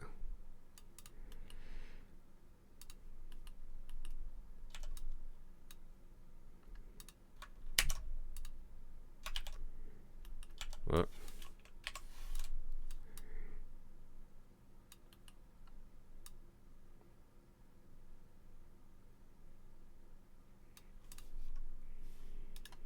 Merge down. And then we gotta do the water, which we should be able to just copy.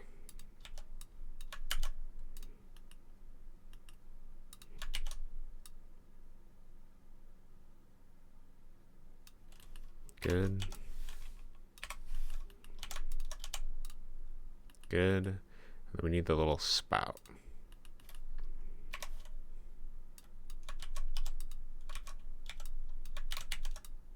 Okay. The spout is imperative. Whoop. I grabbed the... It's imperative to the scene.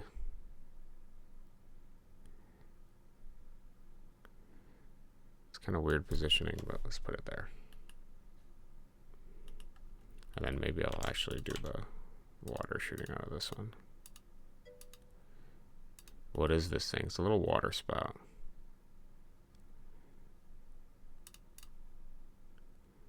You can barely see it on this level, but it's at the bottom here. It shoots water out of it.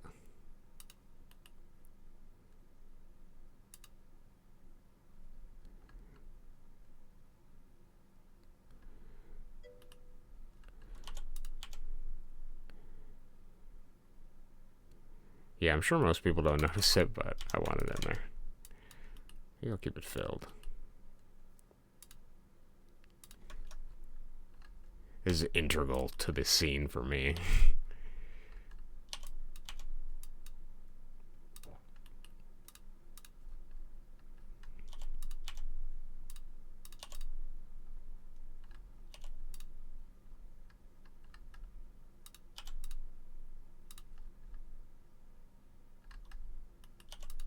Why can't I get this to look right? Maybe like this. Yeah, it looks pretty good. Actually, one more. Actually, there.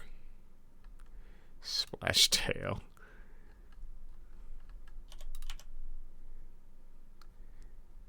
Okay, that looks better.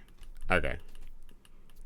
Is that it? I guess that's it. I don't think there's anything else. Let's see what this looks like. Save as. No, that's not what we want. We want desktop. Jump with the bridge art. Steam. Profile background. The other side.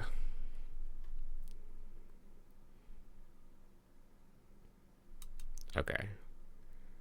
And then we have to save at, well, no. We gotta export at 400%. Okay. And then we're gonna open it up in Paint, just like we did these other ones. Don't save.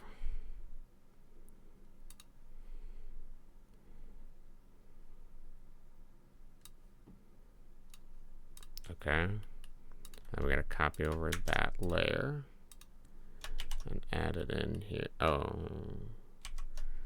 No, I need to shave off the bottom or the top. So this is, yeah, sorry. I messed up. We need to save this as sized. So it's the right size. And then change the canvas size. We'll just do the change the sprite size by 400 here. That's what I did last time. And then we got to do canvas size, and this needs to be the 1080. I actually want to shift it down 90. So maybe we'll do 200 and then 160. No, we'll do 220, 140. I actually probably want the bottom. Yeah, we want the bottom. Pop in and say hi. I can't watch or listen, but happy Friday. Happy Friday, Jazz. Thank you for coming. Hopefully you have a good day. I'm excited to hear how your meeting, Tyler, goes. You guys said you were meeting at some resources. It sounds pretty interesting. Here, let's, what if we bring it up by 40?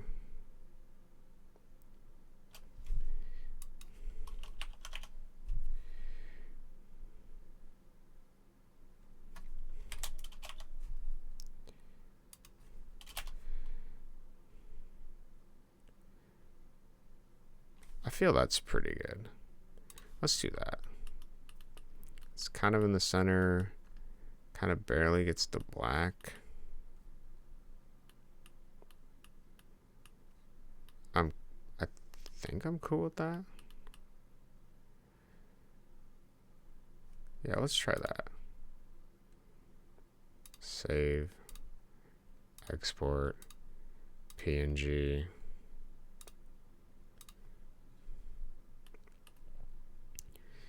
And then don't save that.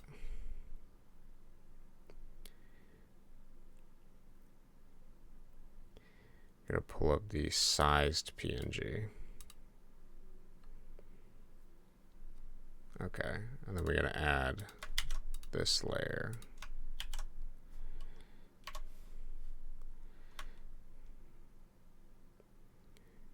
Looks pretty good. Save as PDN. Save as JPEG. Needs to be under 350 kilobytes. Let's get the max res we can. Looks like it's going to be 97%. Flatten. Okay. And then I will upload and we will test. Choose file. JPEG. Save.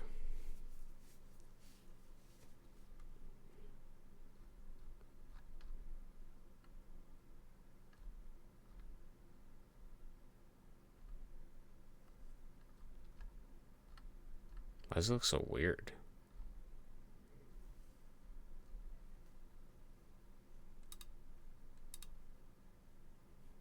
Did I not do the right size? Oh, I uploaded the wrong image. Size JPEG. I was like, this looks really bizarre. Give me 2 seconds and I'll show you what the result is.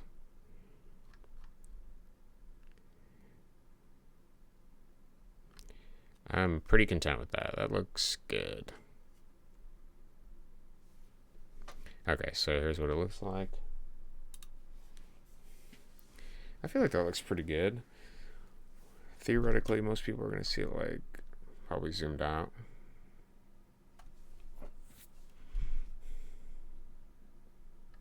It's got the bridge in there. It's got the side. It's got the tree.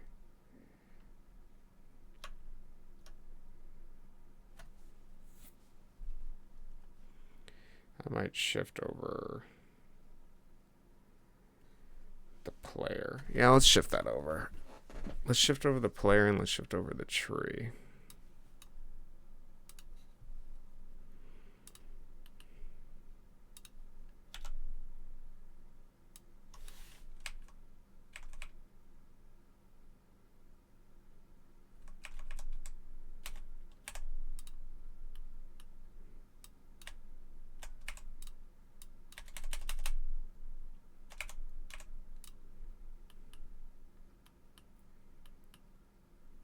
Is that significant of a difference? I feel it is. Save. Okay, 1 threat. Awesome. You guys are doing God's work. This is the 1080 one, right? Yeah, okay. So export. Overwrite that. Yep. Then we're going to load it into here. Actually, let's close this one so don't get confused. Sized PNG. Slightly over to the right. Copy this layer again. Do that. Save as a PDN. Replace the previous PDN. Save as JPEG. Replace it, and let's get it under. Alright, same thing. Okay. Flatten it. Okay, then let me upload again, and we'll see what it looks like. Slightly shifted. Sized JPEG. Save.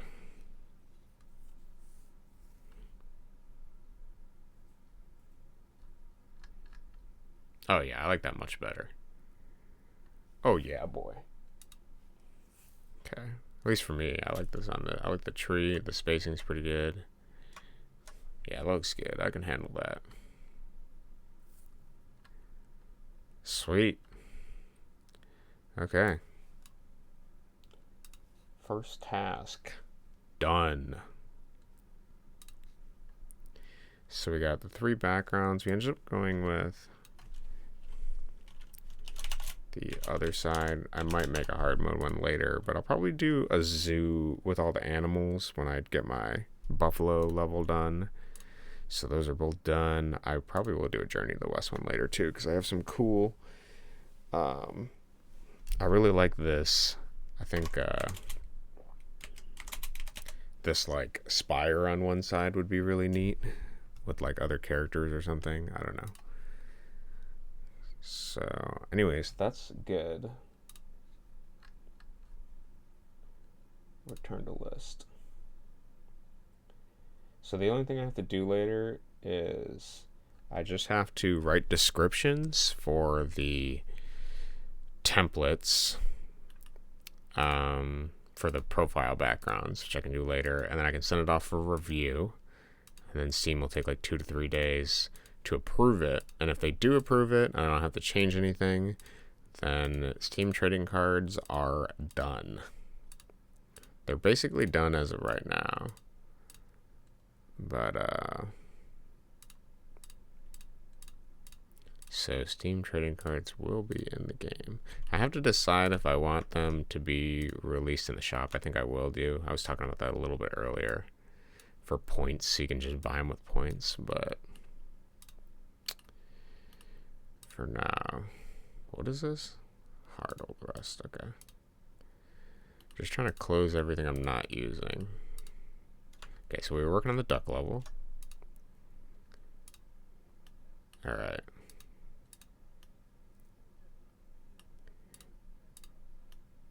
Okay.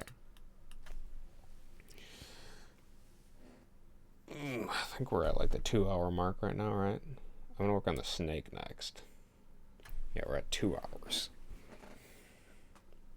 We're cooking.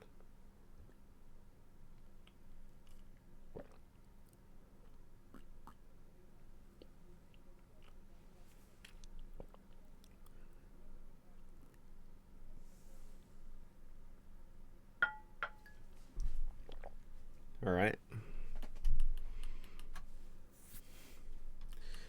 So we're gonna program that snake. Let's do that.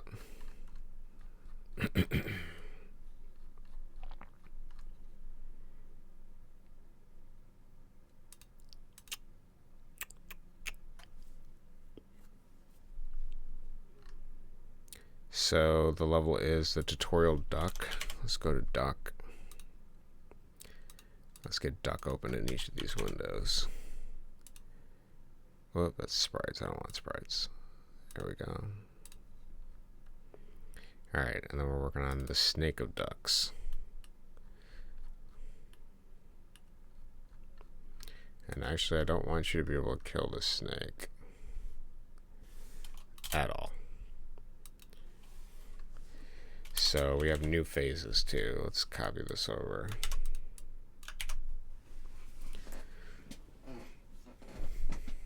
So we have invisible.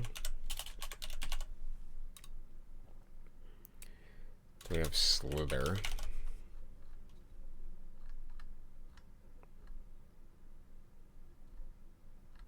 I think run. It should be chase player. Then it should be climb tree.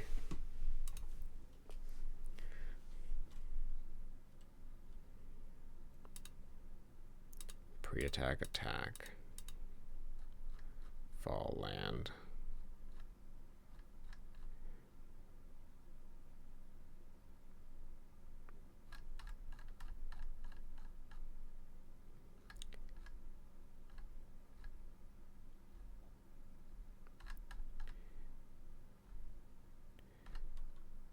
This is already the run phase.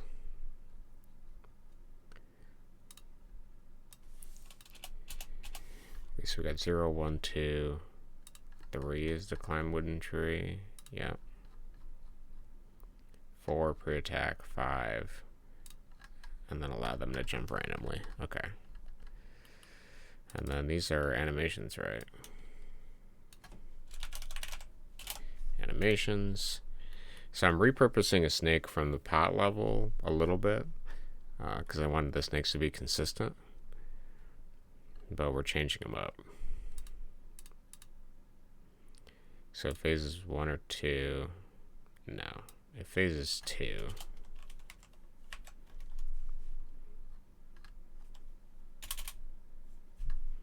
get rid of this. 1.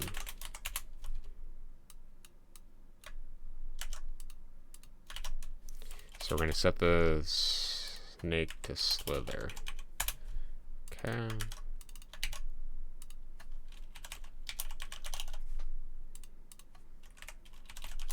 Run. Phases 3. Climb. No, we need something else for that.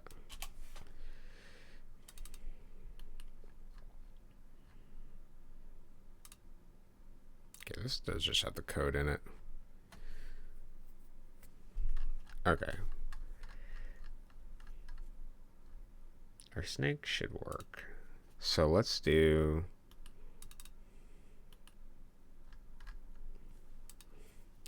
phase is going to equal 0. Let's make sure we have the phase somewhere. Phase equals 0. Image alpha equals 0.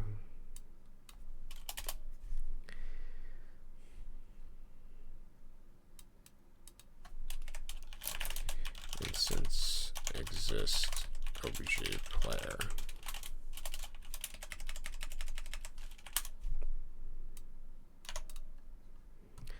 Okay.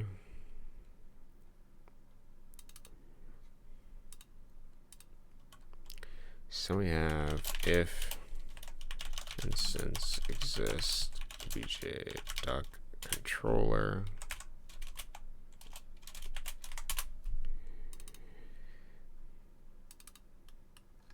Then what do we have the designate of the duck mode? If duck mode equals false, what the hell says it true? Oh, this does. Okay.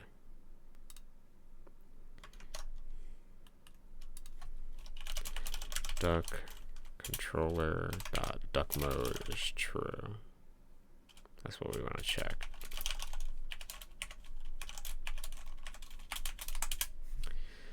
Okay, if duck mode is true, phase equals 1. So it sets it to the slither phase. And we can actually have it. We're going to copy this code.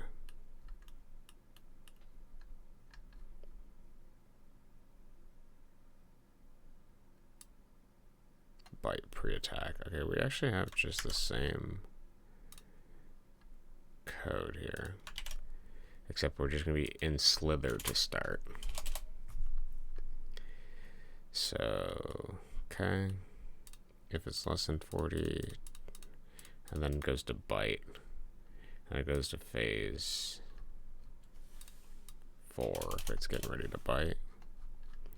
Then phase 4 should set back to phase 2 when it's done attacking. Phase 2 back to run. Yeah, back to run phase. Okay. So the slither is only the initial one because it's going to be in the bushes so you can't see them.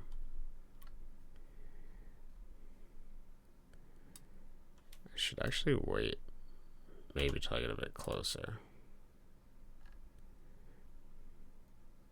Actually 40 is fine. The X is what we care about.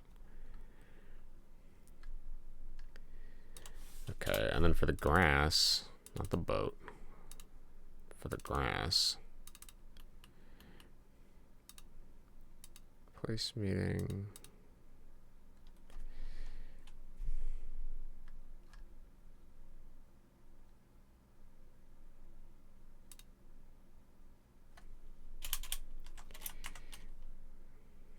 if place, actually we can just take this. No, actually we need the whole thing. If instance exists, no, we don't need that. Yeah, we don't need that at all. If place meeting, obj snake of ducks. And then I don't even need to check if the snake is moving. It'll basically always be moving. Oh no, we need to check if it's moving so it shakes. Fuck, okay. OBG snake, because if it spawned, it's going to be nothing. That's why, okay. H speed equals 0. The problem is that we're setting the HP at the beginning. I guess we'll make it 0 to start. Let's get rid of this. We don't need that. It should be 0 to start, and then it shouldn't gain speed until it actually starts moving. So invisible, and then we're actually going to set it to visible. Okay. Let's go to the last thing we were looking at. Yep. Okay, so snake attack's HP does not equal 0. Shaking equals blah, blah, blah. Shaking equals true.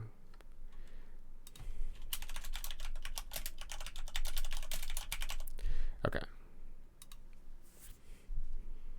So we shake for the player. Shake for that. We don't need the duck controller, we need the snake. Okay, so then once the snake gets into the normal phase, it equals slither, then it equals run. And should also set the image X scale to that. Okay.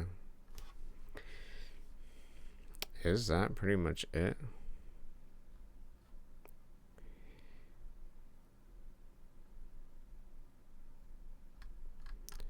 We doth not have if he hits the player.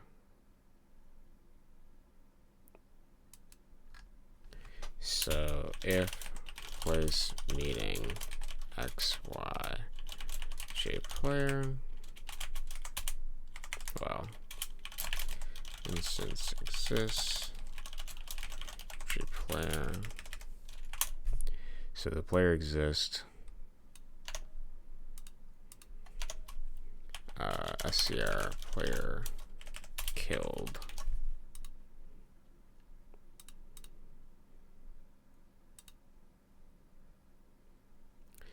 Pretty straightforward, right? Because the bullet just, yeah, okay.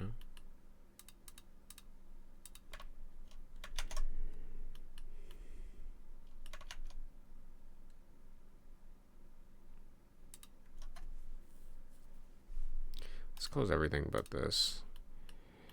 Okay.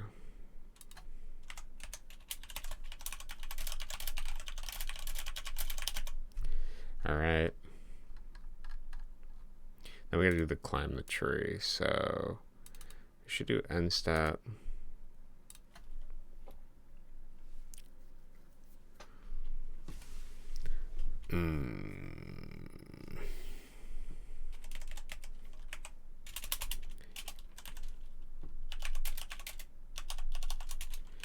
If instance exists,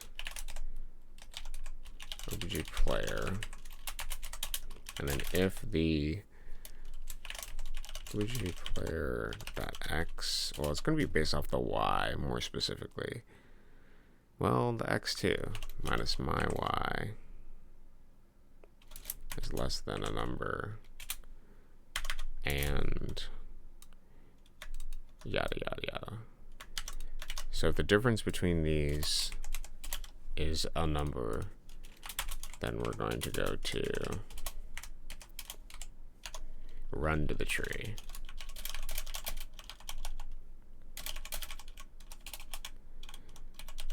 It, and then maybe we'll make phase equals 3 is climb tree. Maybe 2.9 is what we'll do. That's the pre-phase.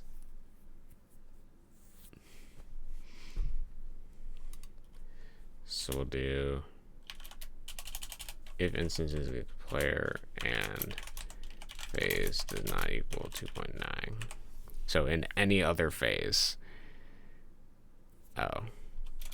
and phase does not equal the byte phase. Because I want it to resolve the byte phase before deciding. Actually, it should just be if phase equals 2, because that's the run phase. So if we're in the run phase, that's when I want it to do that. Okay, and then how do we determine? So let's, if I want an accurate reading, let's grab the duck. So at what point?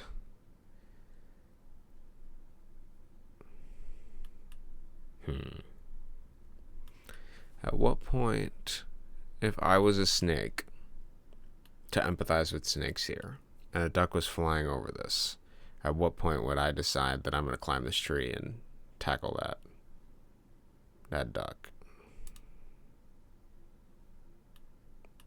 That's the question we're trying to answer. So if you're a snake in chat, if you could let me know when you think you would attack the player. Let's do a new asset layer. Let's grab the duck flap, okay? Whatever the X and Y of this is. So you're a duck, or yeah, you're a duck. You're a snake in the grass, right? The thing's gonna fly up, theoretically. At what point am I gonna start climbing this fucking tree? So like the problem is the player could walk all the way over here and then could change into a duck mid-air and then fly, which is a strategy. But maybe I want, maybe like, it's got to be relevant. So if they're Y, so they're X,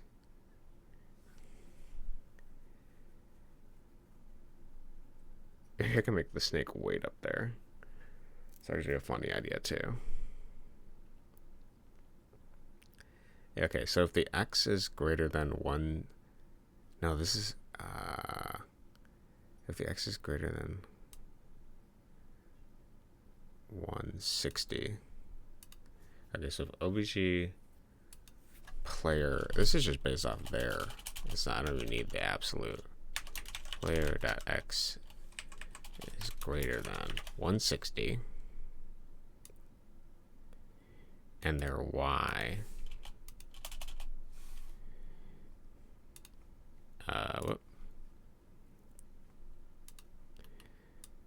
Their Y is greater than, I mean, pretty much out of attack range. Probably like here. So if it's less than 120. Really like the new sign. Did you change that in every level? You're talking about this sign in the corner here? I did change. Oh, the text. Yeah. Yes. You talking about like this thing here? Yeah, it is changed for every level. All levels with signs have this thing. So if it's less than 120, I'm thinking. Nice. Yeah, the only thing I'm missing, so like I did also change, every character pretty much has a character portrait in the game now. Like they have a character portrait and then they got the text. The only thing I don't have is I don't have the ASCII levels. Whoop. These characters have the old font. I gotta swap that over.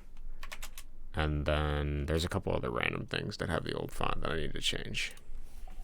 But everything else should be good. Okay, Y is less than 120 and X is greater than that. Set it to face 2.9. Okay. So then we're going to do face equals 2.9.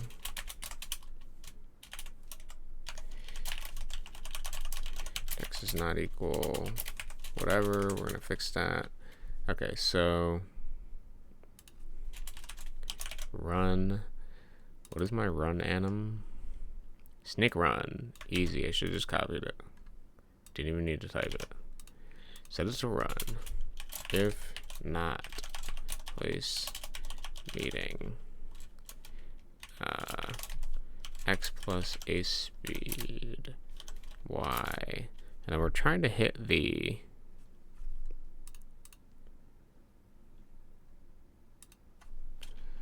OBG medium medium tree trunk.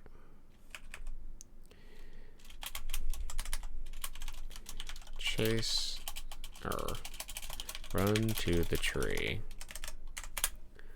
Okay, so we're gonna run to the tree. So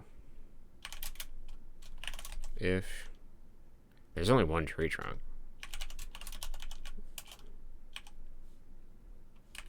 I guess, I mean, it's always gonna be the right?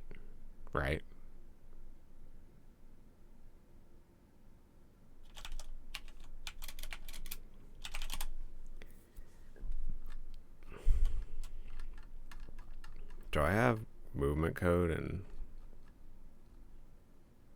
yeah, I do.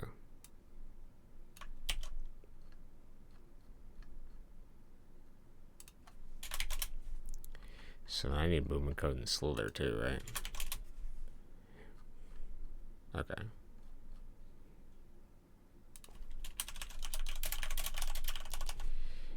Else, if you do collide with the tree, then we gotta go to phase equals 3, sprite index equals SPR dot snake climb tree begin. Okay, and then if sprite index equals SPR snake climb tree begin. Okay, so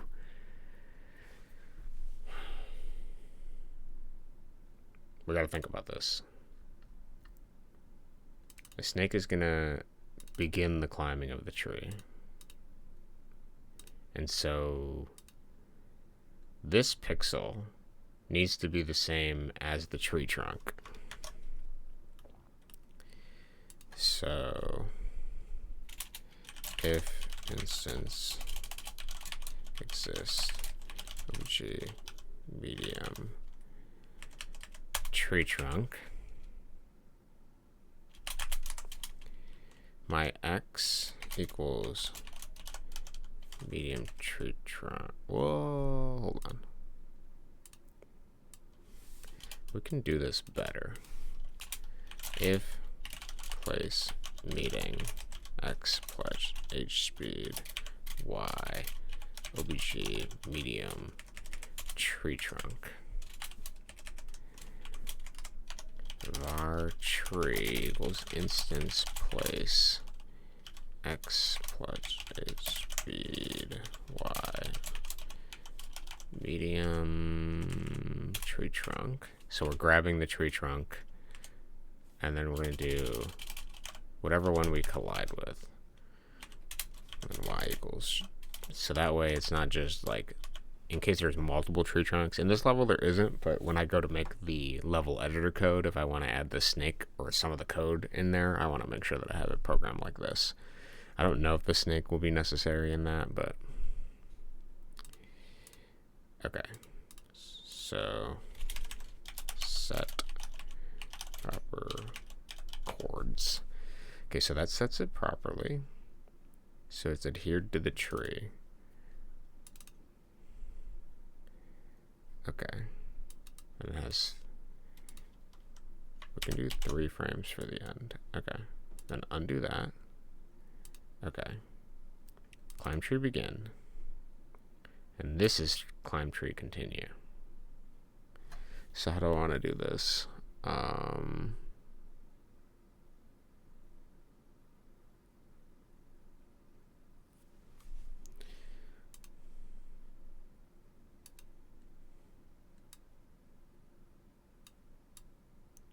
This is going to be kind of strange.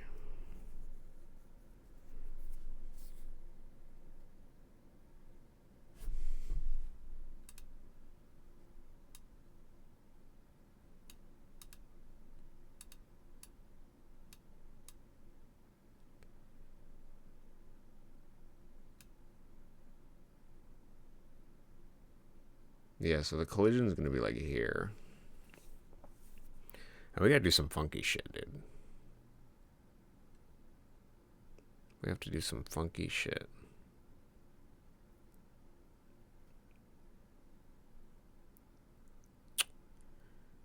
We do got to do some funky shit.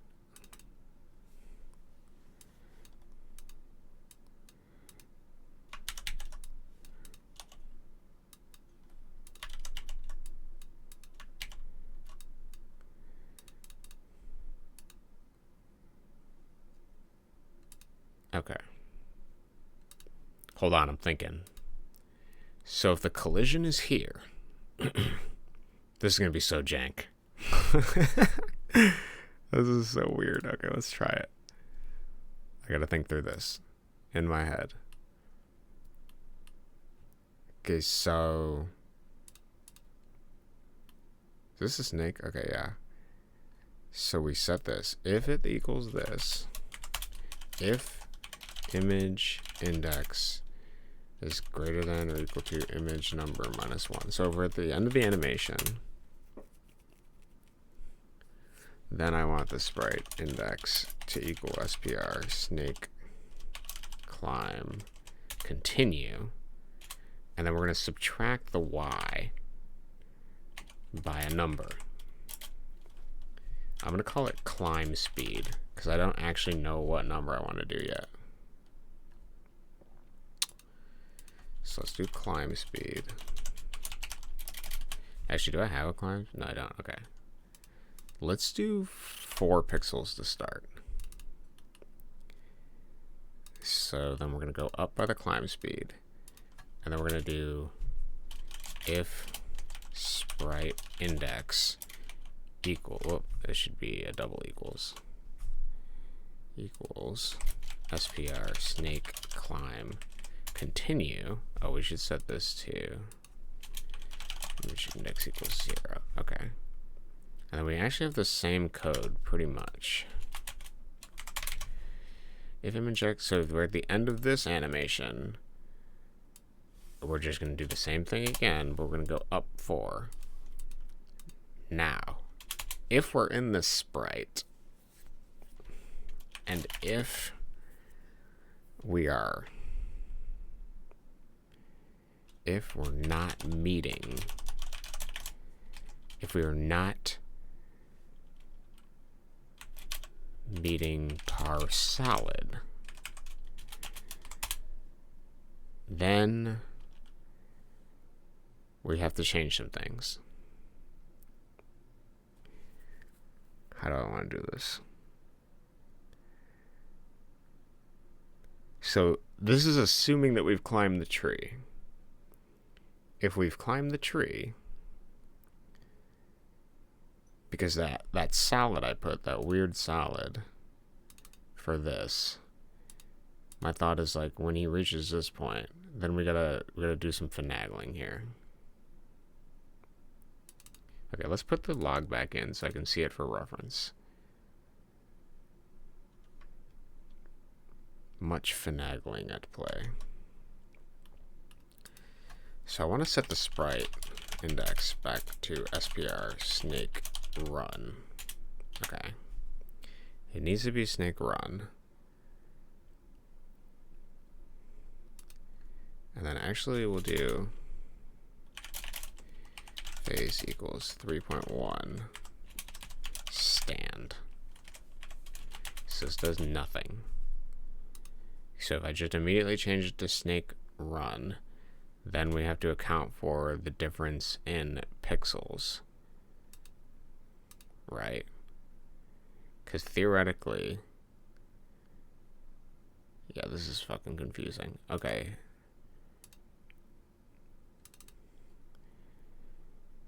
So this thing is going to be at the top of this, but the origin point is in the top left. So we need to bring the origin down to like here. Maybe like here, actually. So we're going from 9 to 17.8. Okay. So this is confusing in my head, but we're going to go from 9. So we're going to...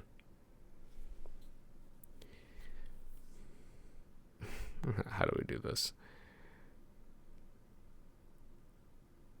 We basically got to go like up and to the right, I think.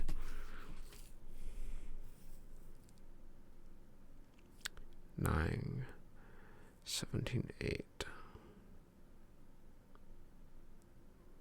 Because theoretically this is going to be at the top, but the origin is going to be all the... No, we got to go down and to the right. Because we're going to be drawing that sprite in the top left. Yeah, we got to account for that.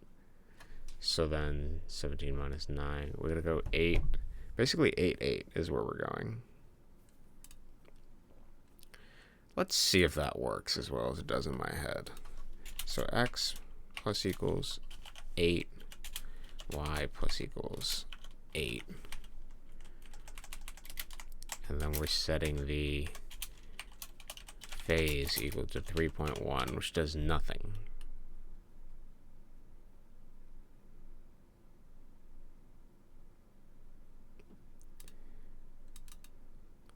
And then we're going to turn off the wood.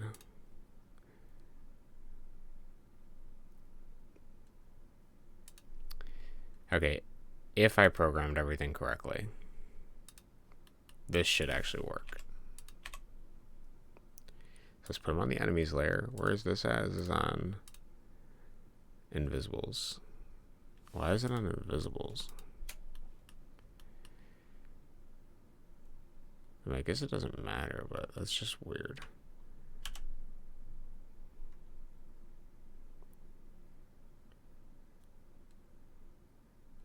Yeah, save it for now.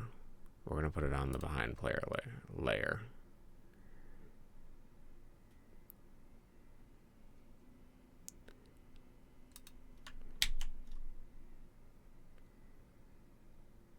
Okay.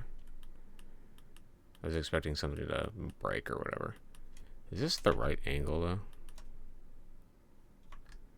I feel like this needs to all be 1 pixel over.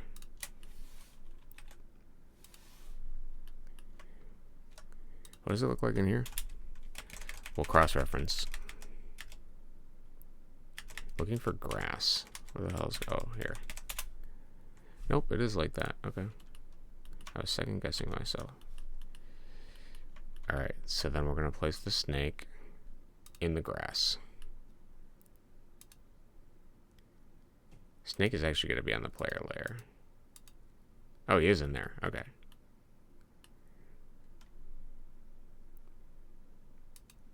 Okay, then we run the game. And we see if I programmed this correctly or if I completely messed up in my hypothetical thinking. Man, it would be awesome if it works first try, but I just don't believe it.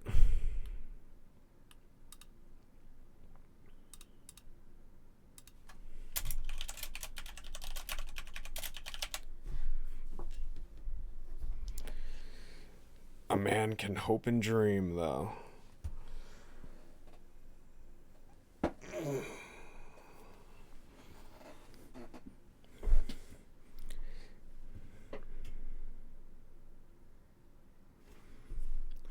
The compile if you guys want to.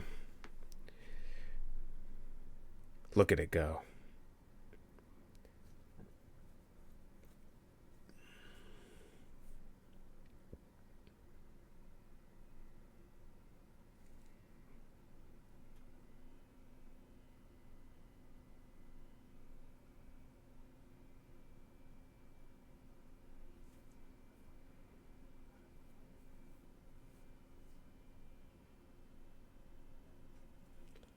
Lightning speed.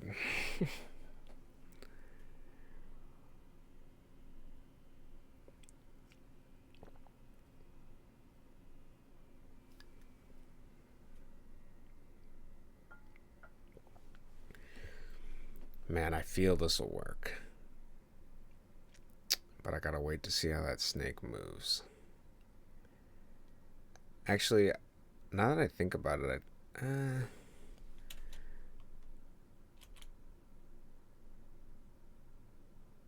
yeah, we'll see. We'll just see. Alright. Let's hope. Okay, so the snake does nothing. It actually doesn't even exist. You can hardly see it. You can't see it, actually. Now he comes after us. That actually works amazing. That works so good. The snake immediately comes out and attacks us. Okay, so now let's test a tree. If I get over this point, where the hell are you going, dude? You gotta go right. Okay, for some reason the snake is defaulting to left. First mistake.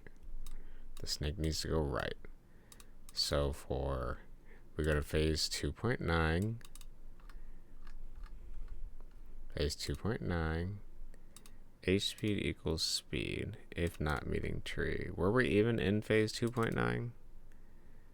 If instance exists in phase... Oh, wait. This is still in slither, isn't it?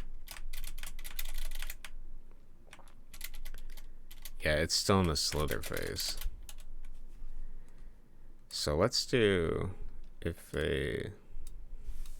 instance exists player and if phase equals 2 or phase equals 1.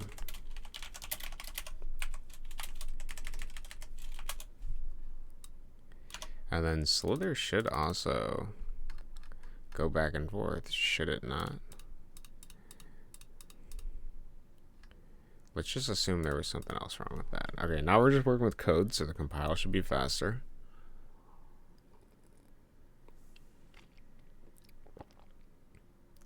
I think they have a new compiler. I'm still using the old one. I haven't swapped over to the new one yet. It's called like GMRT or something. It's supposed to be faster. But it's like in beta right now. And I don't want another thing that I gotta worry about breaking. Alright.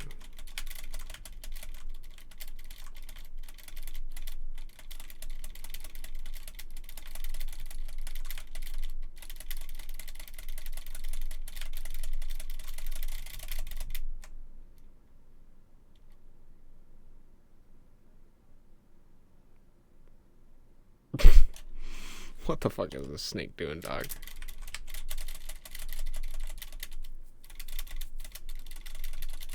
Is speed random? Oh, it is.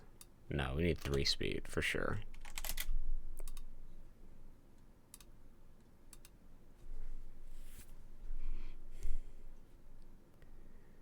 Byte speed should just be the max too, I think. Oh, no, we can keep that random.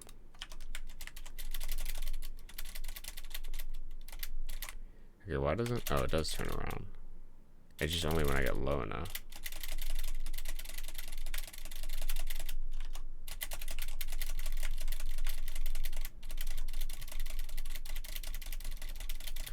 So it should be if I'm like... Why doesn't he turn? The turning seems to be linked to the distance. I actually want him to just turn fully at all times. Chase the player like your life depends on it. Same for this. You do not have to be in range. Okay, let's try that. So faster snake, always zeroing in on the player at all times.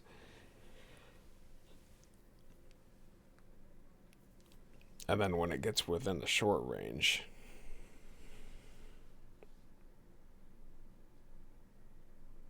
it will jump.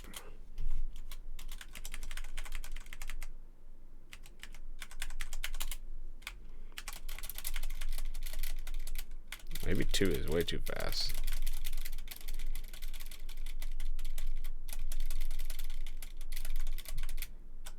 Aw, dude. We're so close. What is that? Okay. We're so close, dude. I just have to get the right... Oh! It worked. Look at it. Look at it go. It is way too slow, though. Oh, it's beautiful. Alright, let's wait to see it climb the mold. Yeah, it's way too slow. It needs to be like 8 pixels probably. Twice as fast.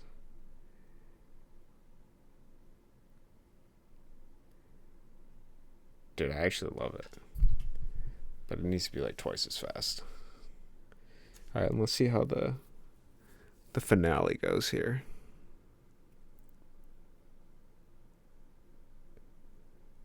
That's pretty good. That's pretty close. It's not perfect, but it's close. Okay, so what is the problem then? It's not...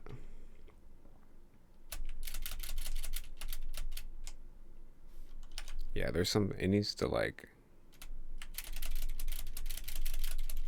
it hits it, but there's a problem with it hitting it. Let's do 2-speed. Let me try to figure this out. So it collides with the tree.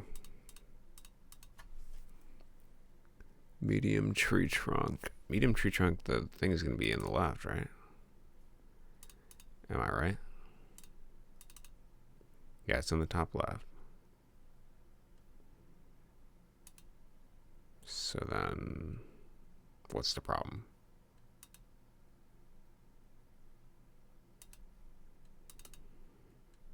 Maybe the problem is the... Oh.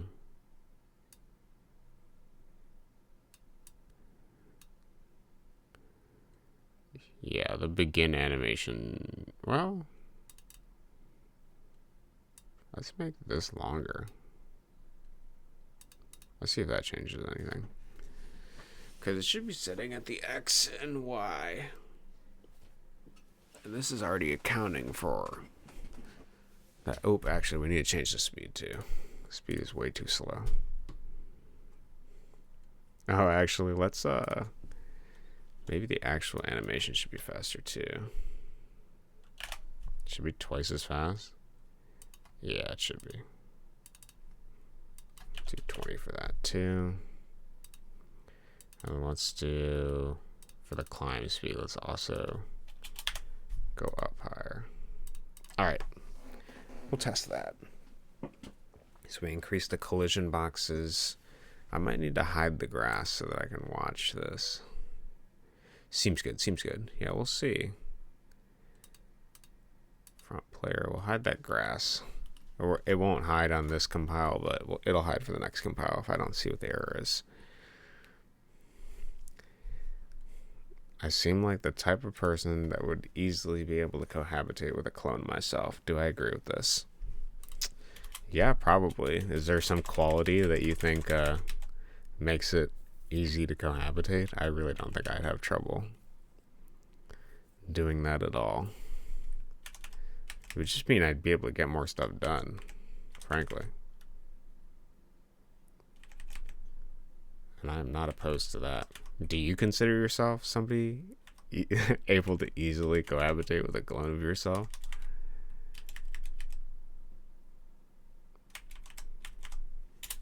Okay.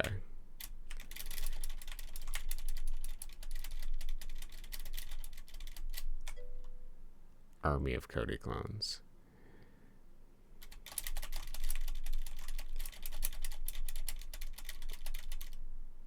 Pretty good, pretty good. Okay, let's try it again.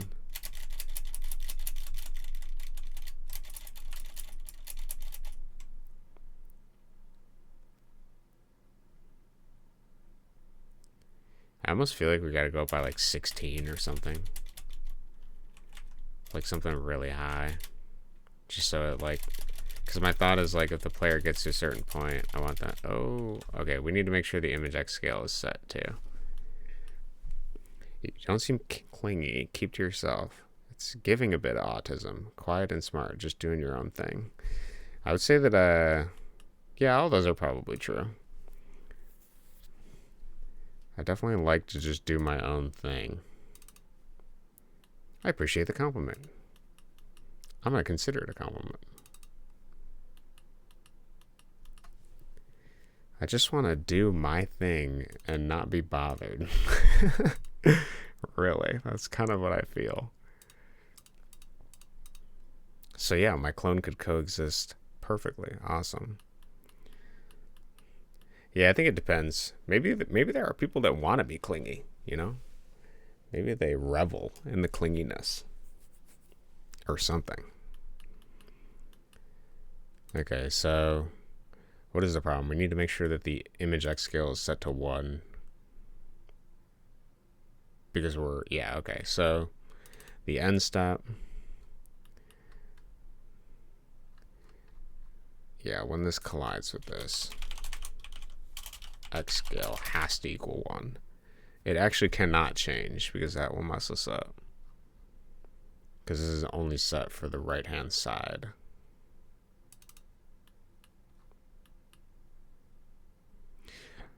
Yeah, I think that's how it's going to have to be.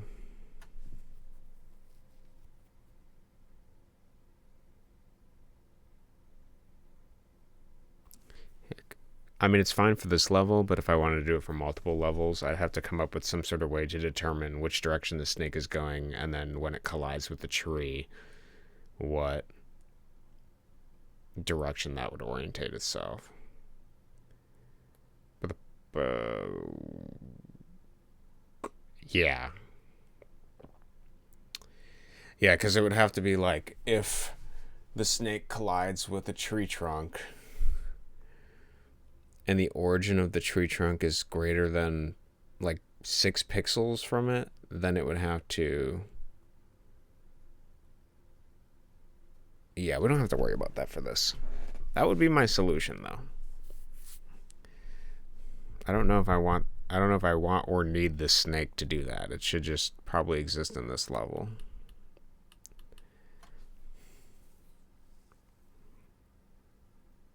Yeah, I think that's what it would do. Okay, so we fixed the image X scale, and then we need to increase the climb speed by 16.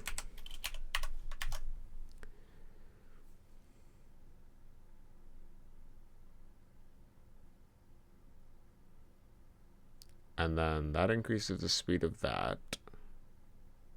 And then I think we need to play with the position of the final snake.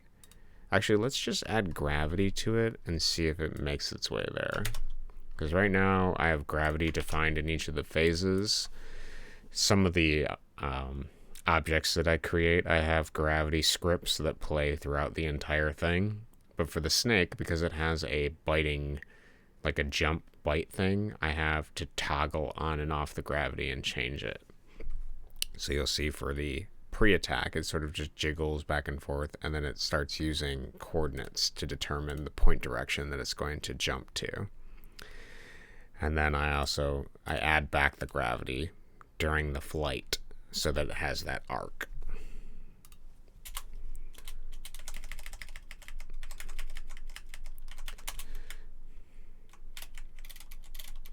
Okay, yeah, snake is invisible to start.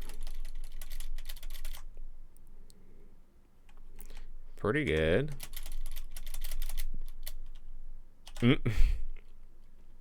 Why is it able to... Oh, it was able to move because I have not set the... Okay, so we actually need to set the H speed to 0. And then we can set the V speed to 0 as well. And then it won't be able to move anymore. It should still like wiggle as if it was moving. And we also have to deal with the determination. I might lower the climb speed and then raise the animation speed of it climbing, because that would still be like 1/3 faster.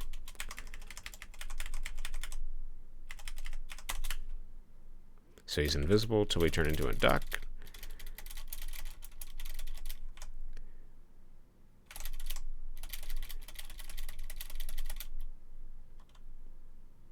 Why is my boy moving? What the fuck? Where does he get his move speed?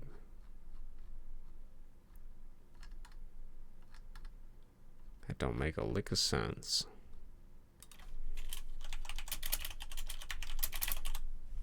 Phase 3.1. There. Snake run.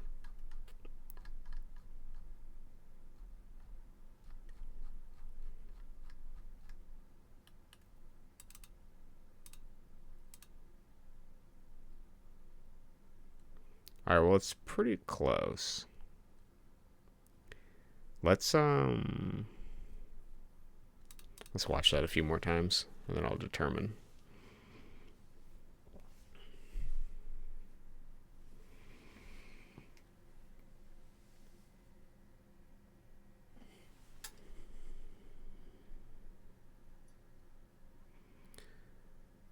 I did see somebody else playing Marvel Rivals as well. I'm assuming it's a card game.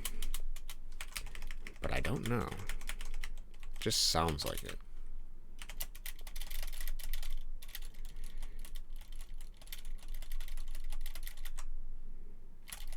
Okay, where does this... Oh, that was pretty good. Okay. We could probably go down by a couple pixels. Dude almost killed me, man.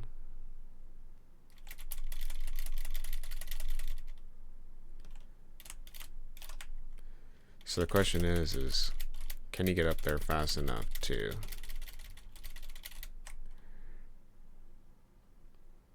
do anything meaningful to me? Probably not.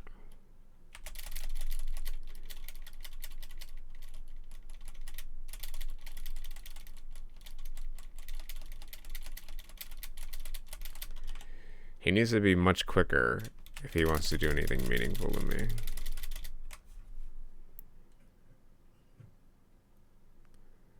And he also needs to be a little bit lower.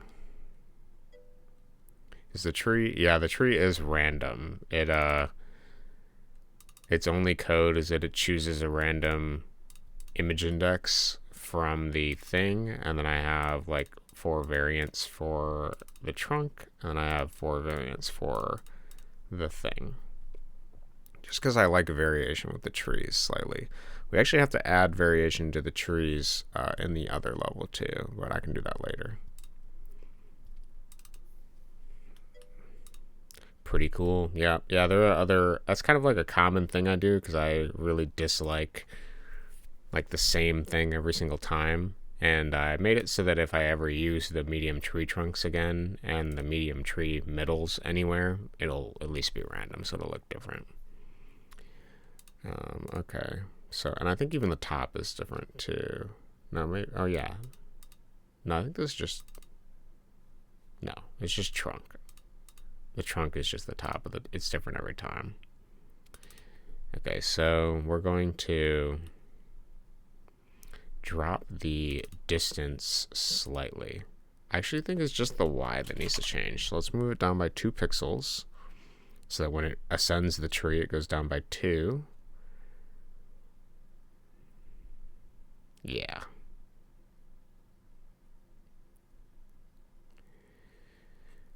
And then what else did I want to do? I need to make the snake more relevant, actually, so that it can actually antagonize you. So what I'm going to do is I'm going to increase the speed of the animation to 30 frames a second and see if that helps it get up the tree faster. Because there's 2 things we can change. We can change the animation speed, because every time it completes an animation, which is, it would be at the other side of the tree trunk, then I'm shifting it up by 16 pixels, and then it begins the animation on the left-hand side to go to the right-hand side again. So I can either do that, I can increase the speed at which it completes the animation, or I can increase the climbing speed for how much distance it moves vertically each time it ascends. But I want it to be antagonistic. That's pretty close to good.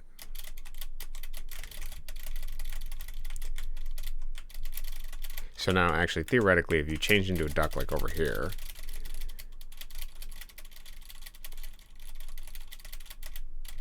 okay, so there needs to be something that when you're like above a certain height, I want it to just straight go to that layer.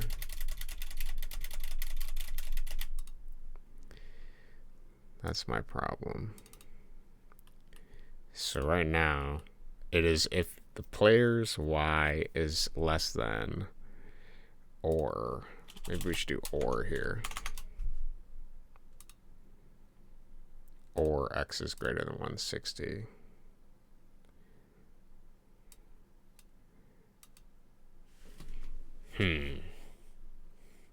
Let's do, will this work?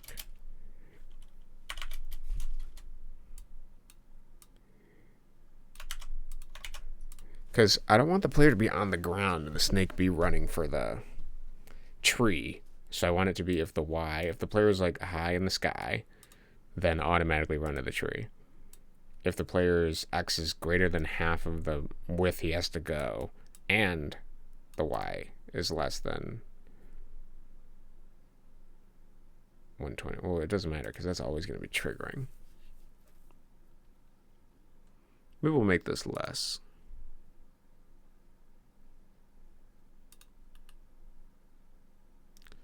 $120 is like here. Because out of 120, it's basically almost out of byte range. So assuming this is a line here, if he's above this line, or above 160 and above the line, yeah, I think that's fine. Let's see if that works as hypothetically as I think it does. A simple OR.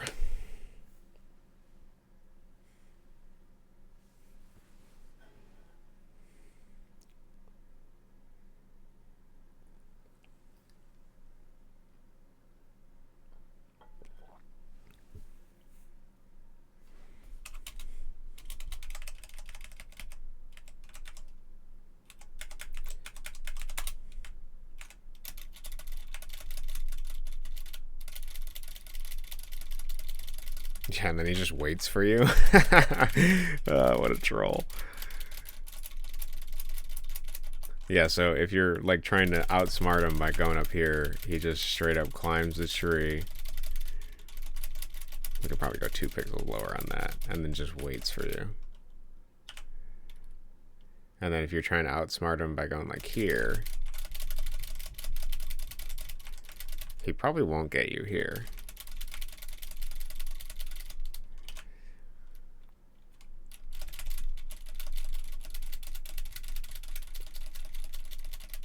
This is alright. I'm pretty content with this.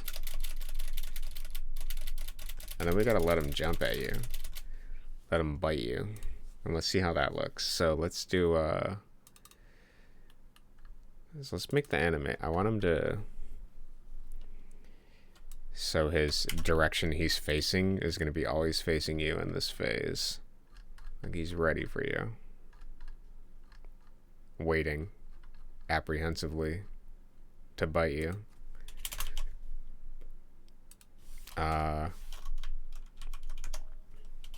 Actually, we got to do this differently. So it's got to be if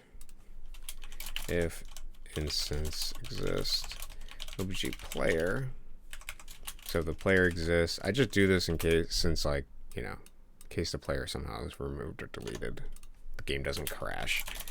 If obj player.x is less than my x,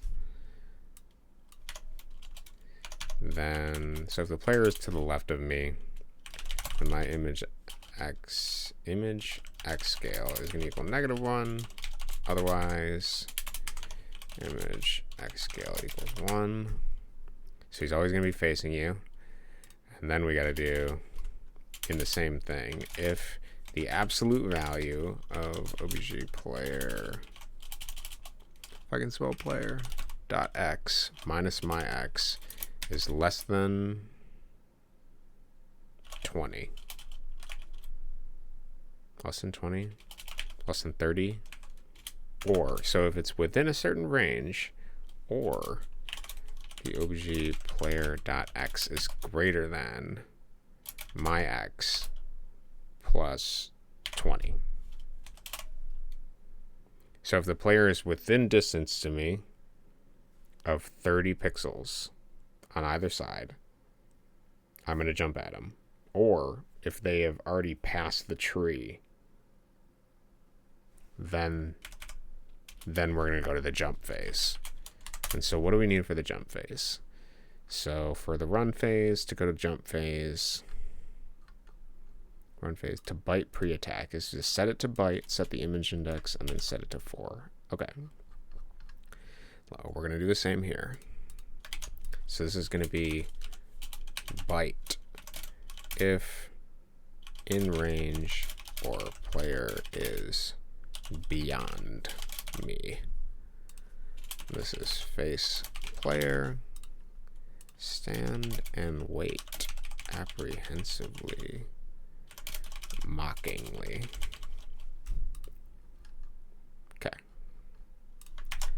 And we will see how that works. Let's add back the grass.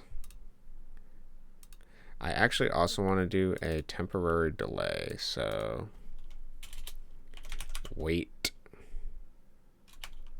equals 30.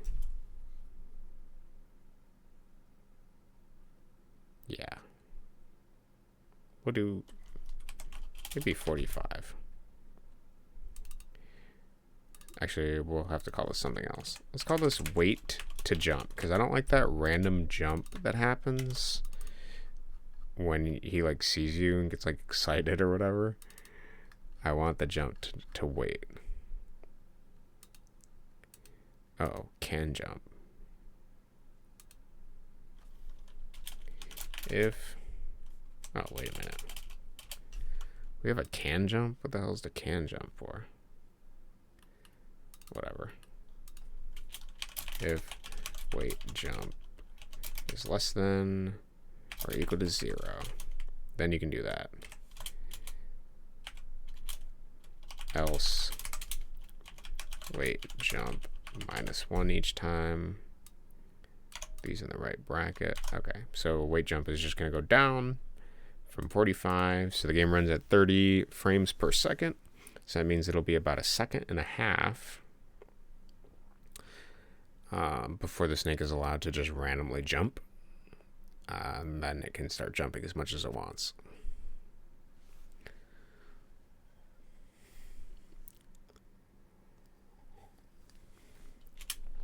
So, assuming we are a player, and this is the first time we're encountering this level, psychologically, they're going to read the sign.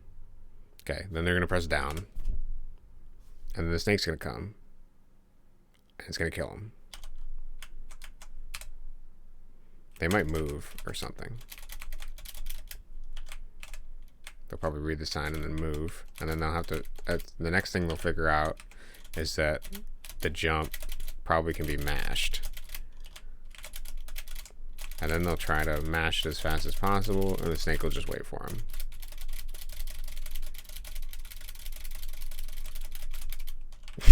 Okay, good. That works pretty good. I like that. Dude, that works great, actually. That's annoying how well that works. Okay, we can probably go down by another 2 pixels. We can also increase the animation speed of the begin to 30. I think it's, yeah, we can do that to 30.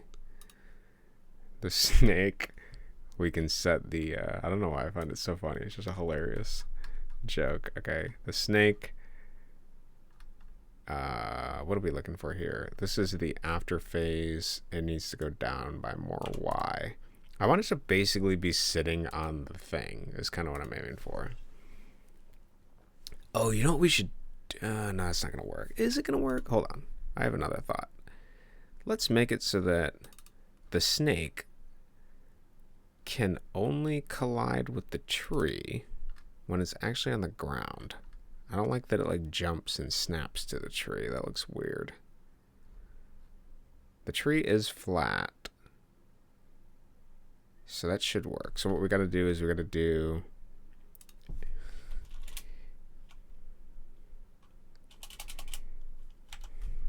if not place meeting. So if we're not meeting, then walk towards a tree.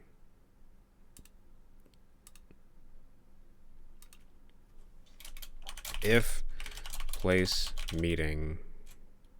Now, how do we do this? We got to do if. So we need to. It needs to both be meeting.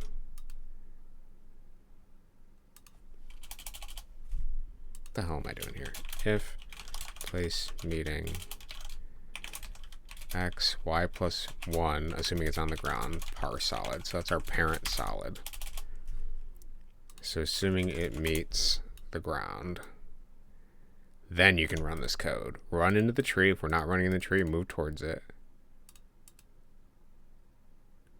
No, we don't want that. I changed my mind. I want him to be able to change direction midair if he wants to. He's already on. Let's do it this way. If place meeting x y plus 1 power solid. So if we're not meeting the tree trunk, set the speed to go right. That's what we want to do. And so if we're on the ground and meeting the tree trunk, that's what I want to do. Plus h speed, so that's the direction we're moving, plus y. And then we're going to do obj medium tree trunk. Okay. If on ground and meeting trunk. Okay, that should fix that.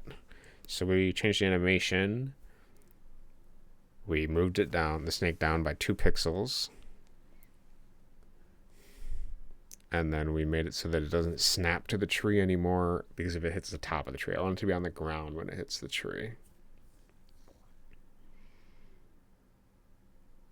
Which may have varying results because the snake has a bunch of code in the bite specifically that changes the direction when it hits a tree. We'll see. We shall see. Oh, that was good.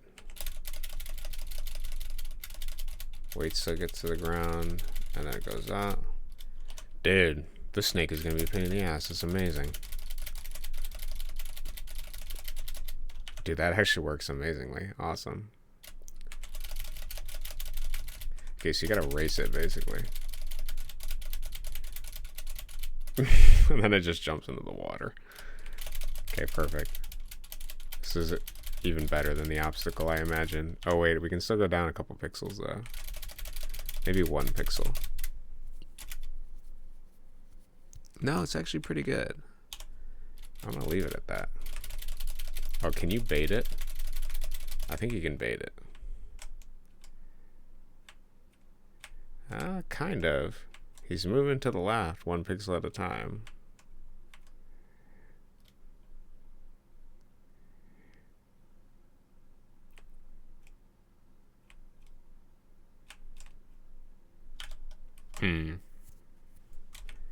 Should I even let that happen? I can probably fix that.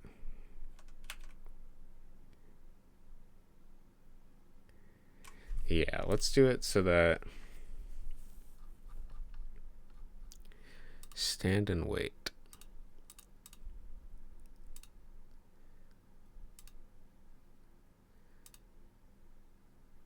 How do we do this?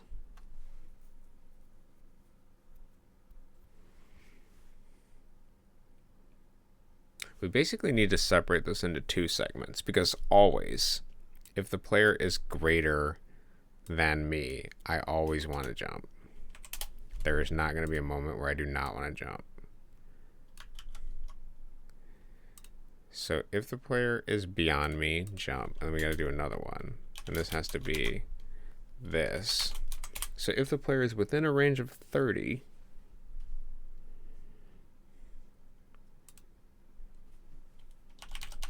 should this be? No, this should be another if. It doesn't matter. It's going to be the same code. But if the player is within a range of 30, and then we need to do the same thing for the y value so that it's within a range. So y, and the y can be, it can be 80. Can it be 80? 80 is not bad. We can probably do 60. It could be even smaller. So this will be bite if in range.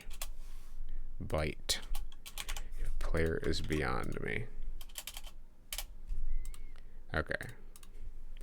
Then we'll try that, and that should take care of that little jumping thing. So if it's in a range of 60 and a range of 30.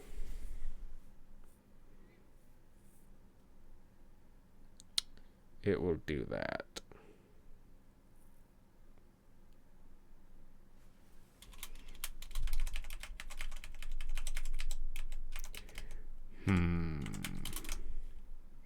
So let's try to get it up the tree first. Okay. Then we're going to wait down here. And it waits. And then... Okay, we got to do much smaller range.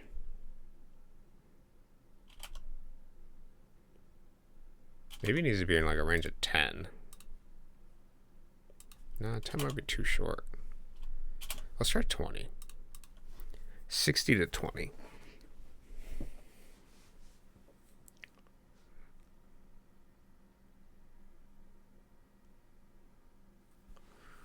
And then what determines the phase 4 is the bite.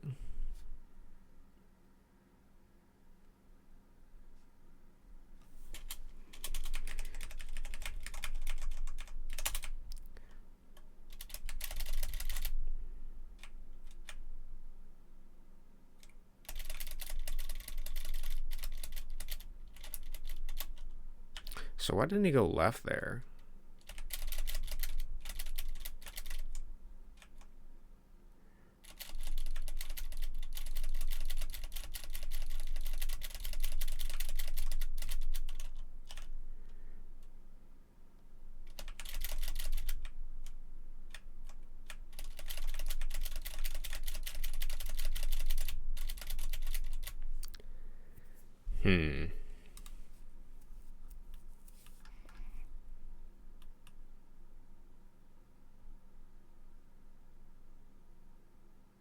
Oh. I think I get it. It's because we're forcing them to go to the tree.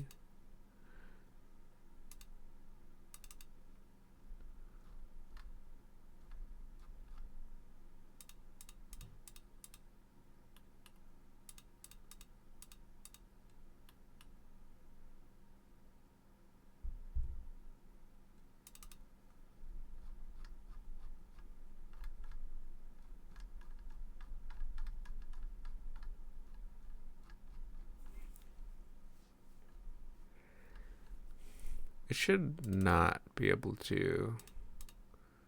If phase equals 1 or 2, though, those are the only phases that can do that. So then it must be something exiting the bite attack. So we have a bunch of things that bite, that exit. Yeah, so he shakes. If meeting.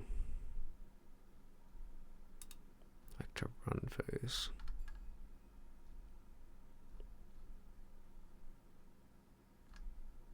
Okay, I'm fine with it going back to the run phase. But why does it...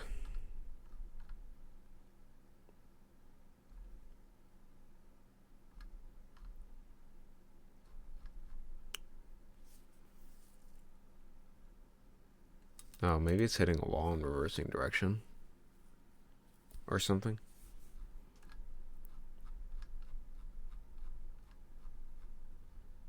I don't know. Let's test it. Let's do a debug. Let's see which of these is hitting. So this goes to phase 2. This goes to phase 2. This goes to phase 2. I want to check which of these things during attacking are actually triggering to send it.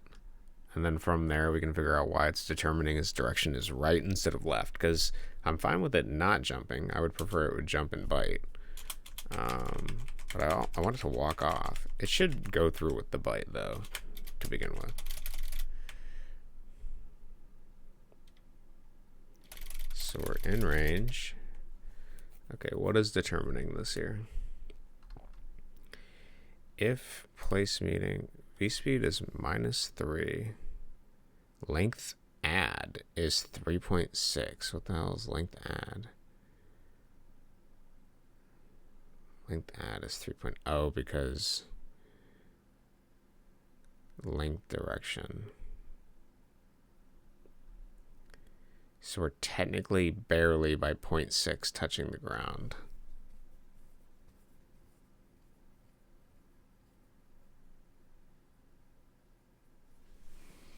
And that's only because the player is at a lower Y value than us.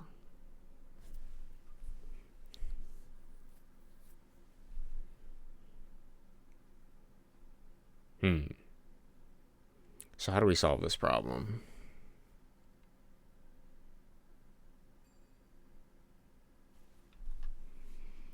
So it is drawing based on the speed and the direction, which is determined at the beginning. And since the player's Y value is lower than me, it is actually colliding with a solid. And then since it's meeting a solid, it's sending it back.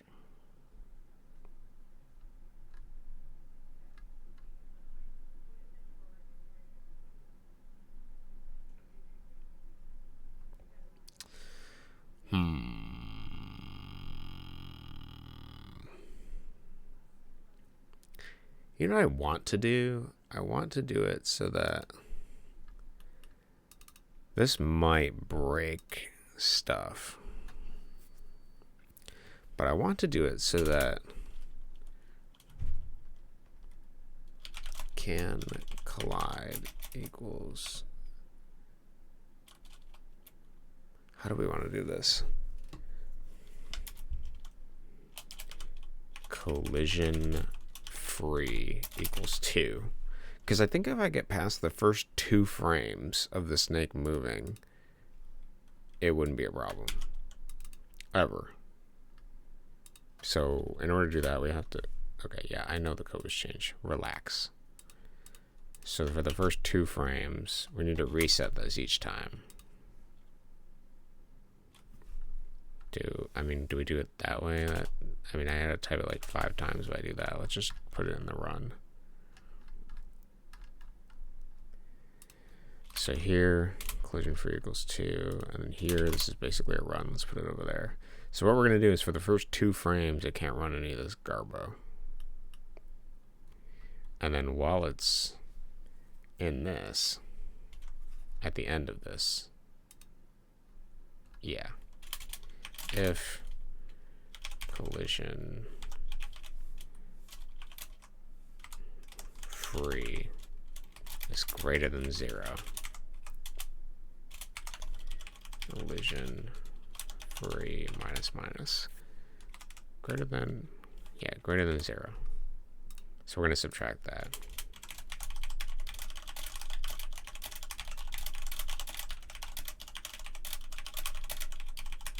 I think that'll be fine. In case it's like jumping down at a diagonal angle, I think 2 frames is enough.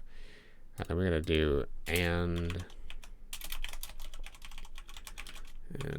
free is less than or equal to 0. Yeah. Oh no. Get it out of here. We don't need it in here. Else if collision free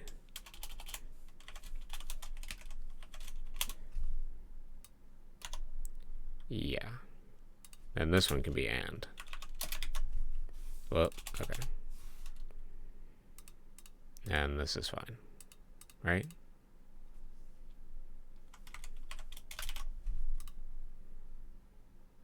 Okay, let's see if that works.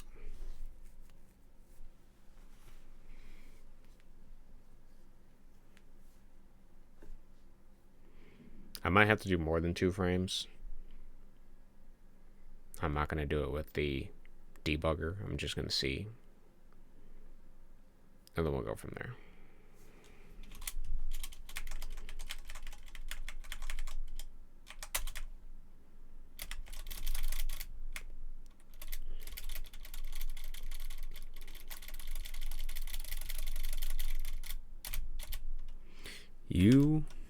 What are you doing?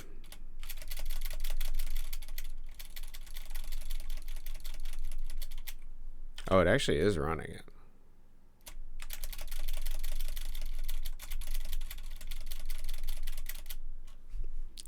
It does kind of work. Let's try more frames.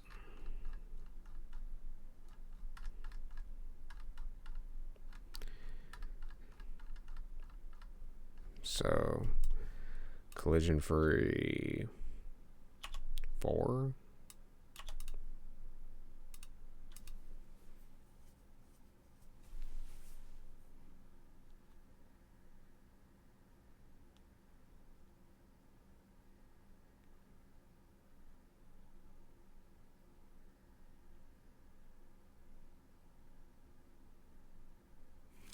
Maybe I just go into run. That might be better.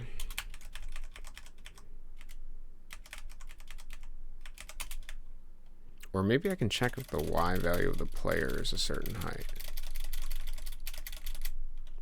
Oh, that's pretty good.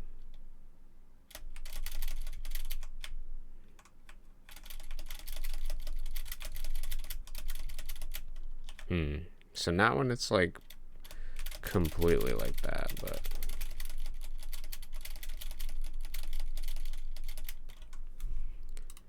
it works okay. Let's change it so that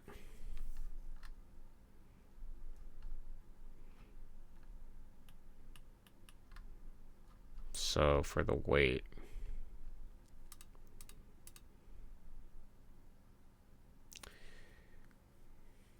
we probably actually want the range to be, well, 20 is fine, but and player.y is less than or equal to my y, right? So if the player is actually on the same y, maybe I'll do, yeah, that's probably best, frankly. Let's see how that works.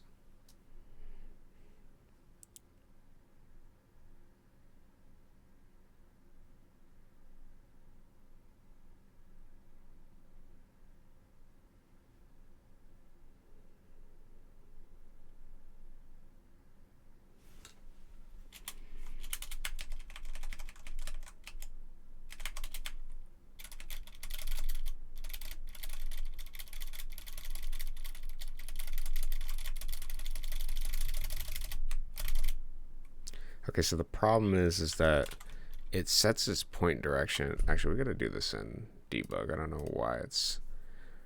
I'm fine with it doing whatever it's doing, but it needs to run to the left. Prioritize running left at that point. And for some reason, it keeps going right all the time. And I think that's because of the tree code. Because I think it's being set back to run.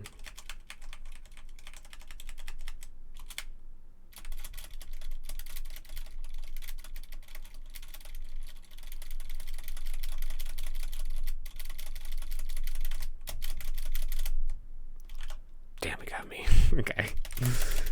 He's too good. Let's try again. Okay, so this is going to set it back to run. And then actually, let's just check if I'm right, because I think I am. I think what it's doing is it just straight up is going to this. So I'm just going to run the code, and yep, it goes exactly to that. So how do we prevent this? We need a variable. As all good things are. I can solve this pretty easily. Let's do on tree equals false. Okay, so then, wait, how do we check that again?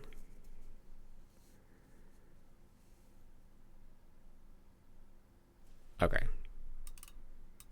I don't know, we'll figure it out.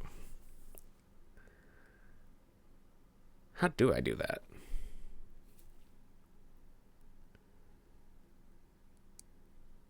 Okay, weird solution.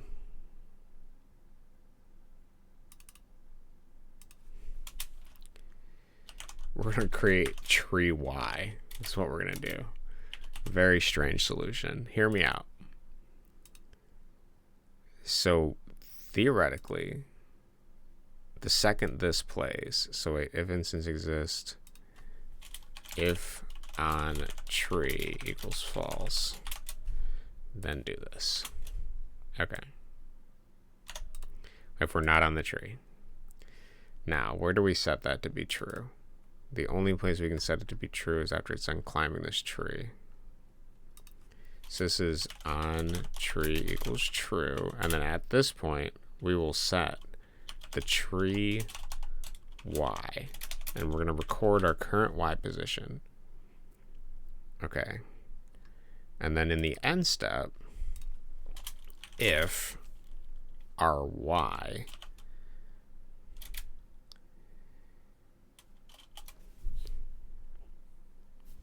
if the absolute between tree y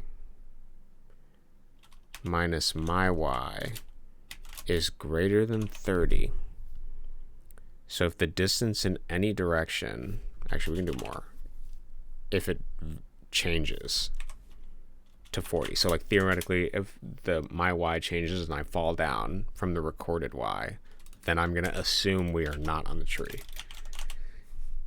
We're not on the tree.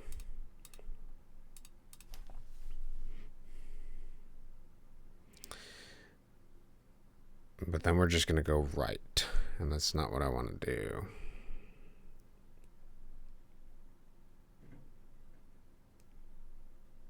It works partially, but it doesn't. It works if I go to the left, but it does not work if I go to the right. To tree to climb it. How do we solve this problem? On tree equals false.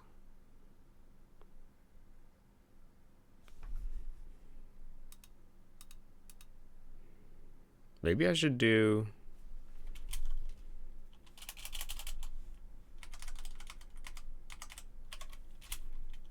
and instance exist obj medium tree trunk. Maybe I should just do and my x is not greater than obj medium tree trunk dot x. So if my x is not greater than it, then it'll just go through and jump and run like normal. I think that makes sense. And it should reset every time, so that means it'll climb the tree again if the player tries to bait him off the tree. It might work. I could alternatively lower the range of the y that the player has to be before the snake jumps. DC Cody, do you like Getting Over It? I do like that game. I have not beaten it, but I do like the game. I like the philosophy.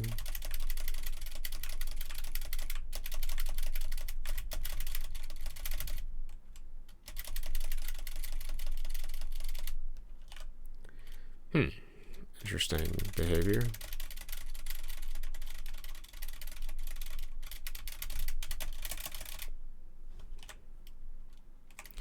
Let's change this slightly. Does this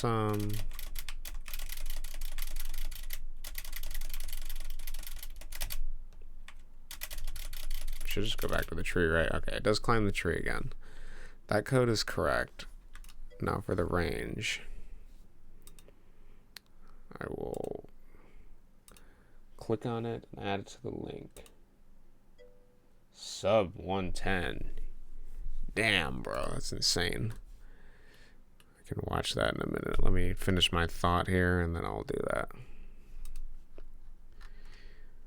So we have in the determined to bite -5. Okay, let's take a look at this beauteous world record you've sent me 2 years ago. I'm gonna do volume list so we can watch it.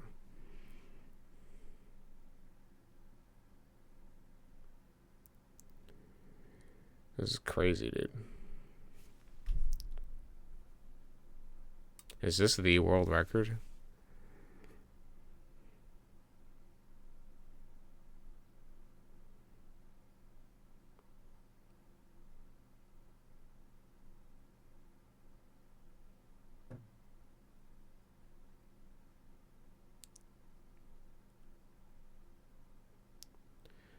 This guy did an amazing job.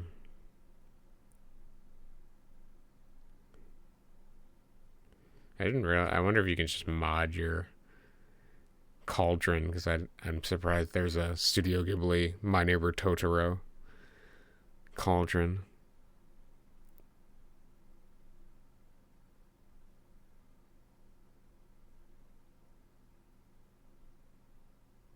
Amazing. A beautiful run. I'm gonna have to practice. Yeah, I wonder what mouse. I was just thinking that too. I wonder what the sensitivity of the mouse and how much space he has. Like, I want to see the actual pad of like that. Could be a great promo. It could be. Great promo for the mouse for sure.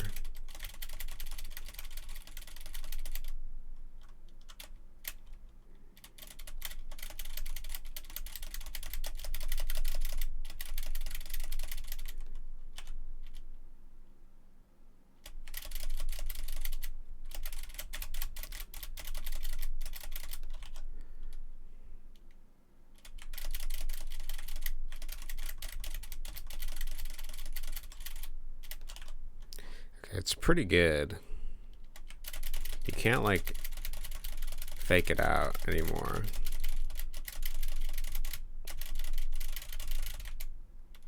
I kind of can actually.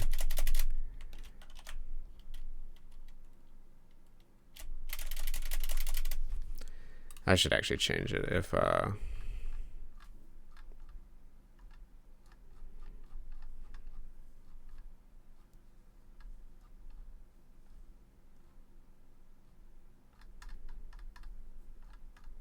yeah, we're gonna change that. So what if you went to the top of the screen and just fell? What if you mashed from below the tree ledge? What if you went to the top of the screen and just fell? So if you just go to the top of the screen like this,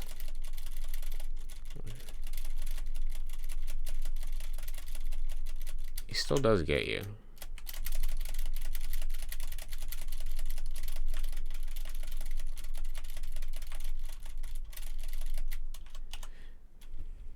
You are correct, though. Yeah, because here he doesn't do anything. I need to fix that. Good call. And then I'll look at your other one in a second.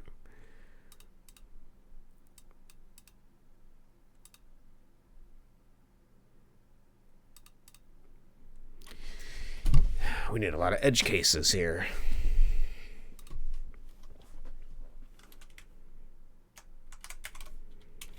If OBJ player dot y is less than, how would we do that? So we have a range for this. Well, here we need to do if place meeting xy OBJ player, it just goes into the byte phase. Because if you're actually touching them, then that makes sense. Byte if player is colliding, and then we need to figure out a solution for that other one. So the problem is that it's in range, but it's not over the X, so that's why it's not doing the byte animation, or it's not going to the byte phase. So what we have to do is see, the problem is I'm doing this range here, but I probably don't even need it because we're already assuming the player's Y is greater than me by 5. So that should be fine. So then it can byte in any range, and it should take that edge case scenario. And what if you match from below the tree ledge? So let me recompile this, and then we'll see if that is still a problem. Below the tree ledge.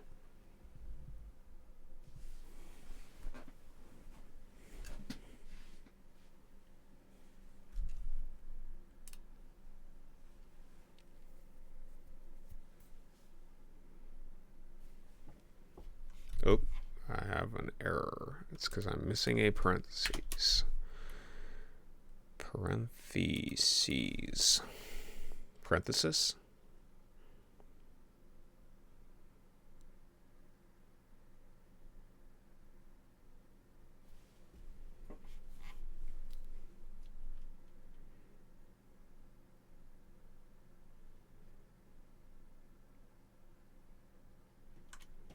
All right, let's see if that's still a problem.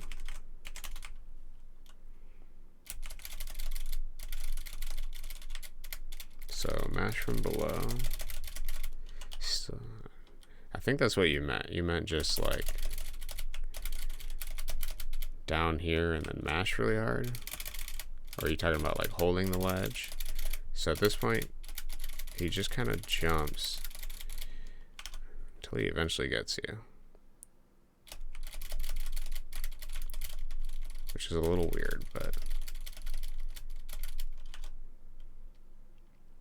I think he is actually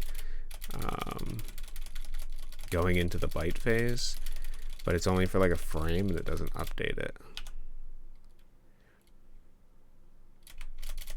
So whatever, as long as the player dies, that's what I'm kind of happy about. I can look at the code for that in a second.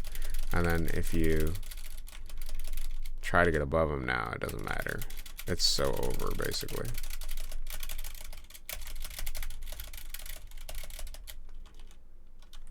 What? Where does he go? Does he just disappear? Is it because I got a border on the top? Yeah, it probably is. Does he just teleport to cyberspace or something? Missed me there.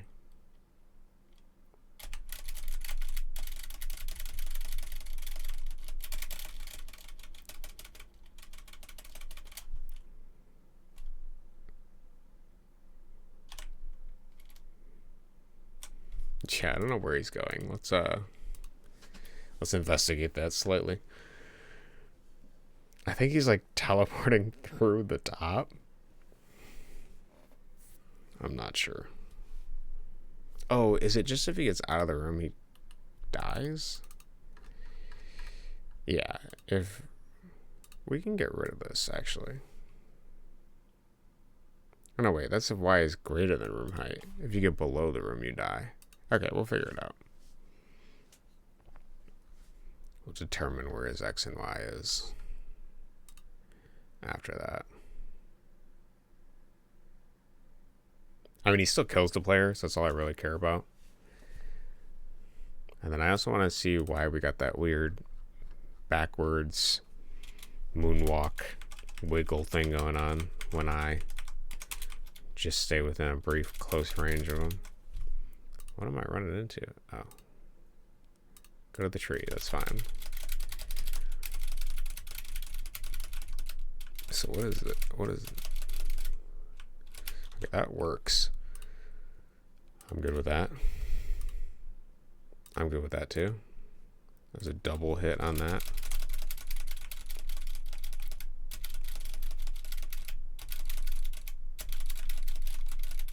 Oh wait, if we touch him, yeah, he just does it. Okay.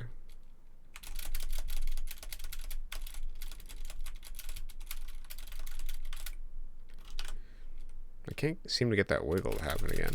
It was just mashing under the tree. Oh. Back to run. What is my V speed? 0.9. My X is 222. My Y is 6. Where does the snake go? Where's my dude at?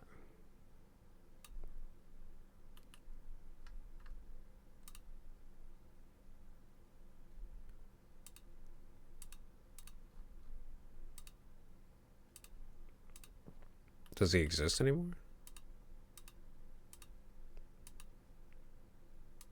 It's like he just dies and disappears into the ether. Oh, wait a minute.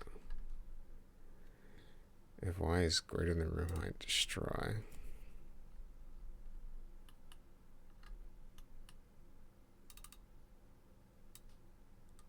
We actually don't need this. Alarm 2 instance destroy.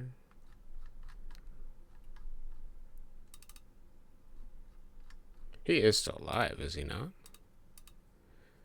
Can we check?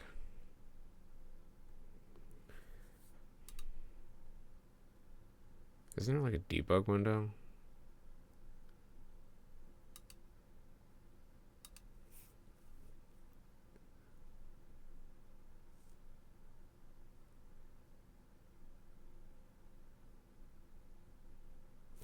I thought there was a debug window.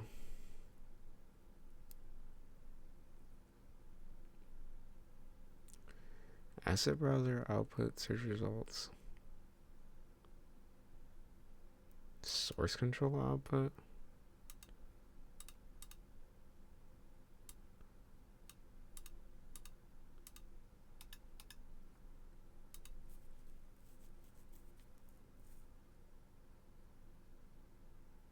Environment variables. Oh, that's what it would be. Project tool output. Oh, debugger. What the hell? All instances.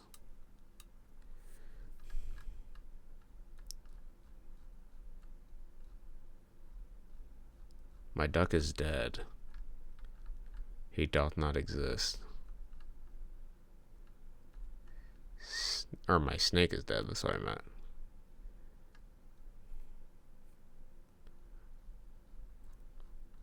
What the heck? So something is destroying the snake.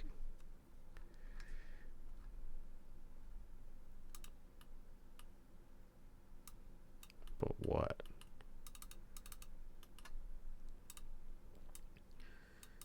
This is only if the Y is greater than the room height. Not if it's less than, which is what's happening. None of these call an instance destroy.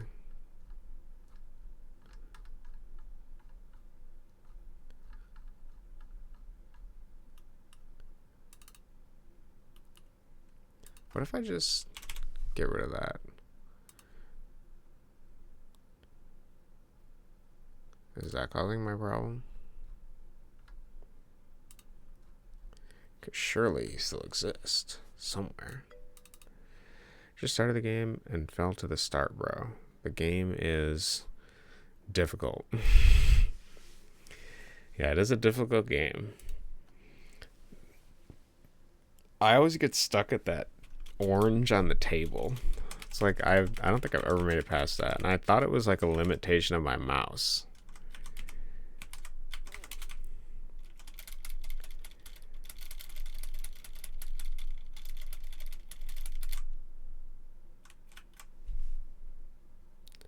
He still disappears into nothingness. Let's do a, just to make sure.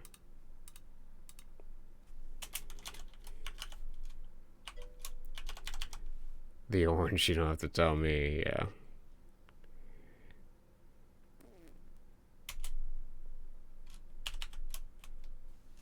What does this do? Ah, new fucking, okay. I'm dead. That's my debug message.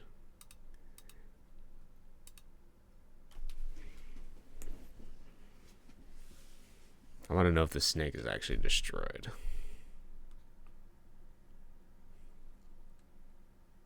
Or if I'm just being baited and he's teleporting 10,000 pixels in a different direction because of some collision problem. Oh, I suppose I can also draw his collision. Splash tail, splash tail.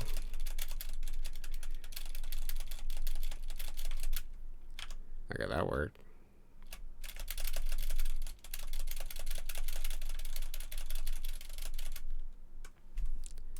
Is he dead? He is dead. Why does he die?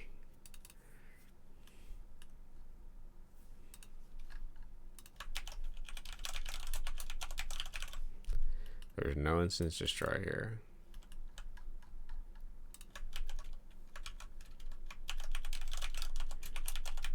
There's no instance destroy here. The only instance destroyed is alarm 2. Oh yeah, it's possible to finish the level. Don't you worry about that at all.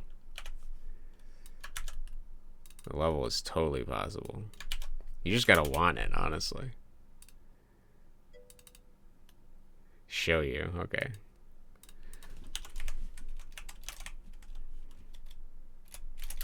Should I show you? I feel like you can figure it out on your own. There you go. You can avoid the snake, and then you just gotta deal with the rest of the stuff. It's possible. But I don't want my snake to die. Let's just get rid of this.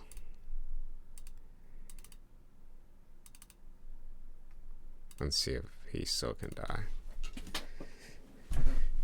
Somehow, maybe. I don't know. I have a feeling it's that. And I don't know where that's being called or how it's being called or what, but something is calling it.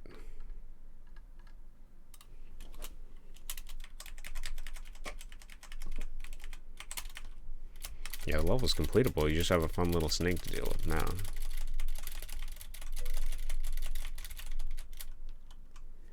The snake looked like he has 4,000 hours of CS2 player aim, but don't. He does look like that. The snake isn't dead. He's just manifested to a higher realm.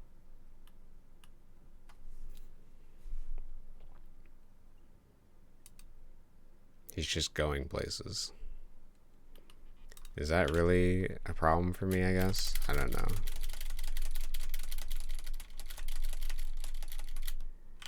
It kind of works sometimes, but I like the idea of the snake basically like, whatever. Alright, here, let's do, in case it happens, end step. So you can still destroy on that, but if y is less than 0, then we'll say y equal to 8. Well, yeah, y equals 8.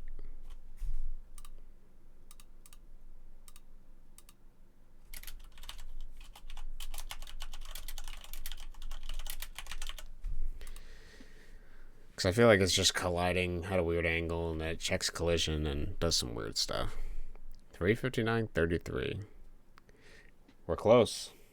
We're close to the 4 hours. I felt it. I'm going to go eat soon. I'm excited. First meal of the day. 4 hours of streaming down. We'll be there.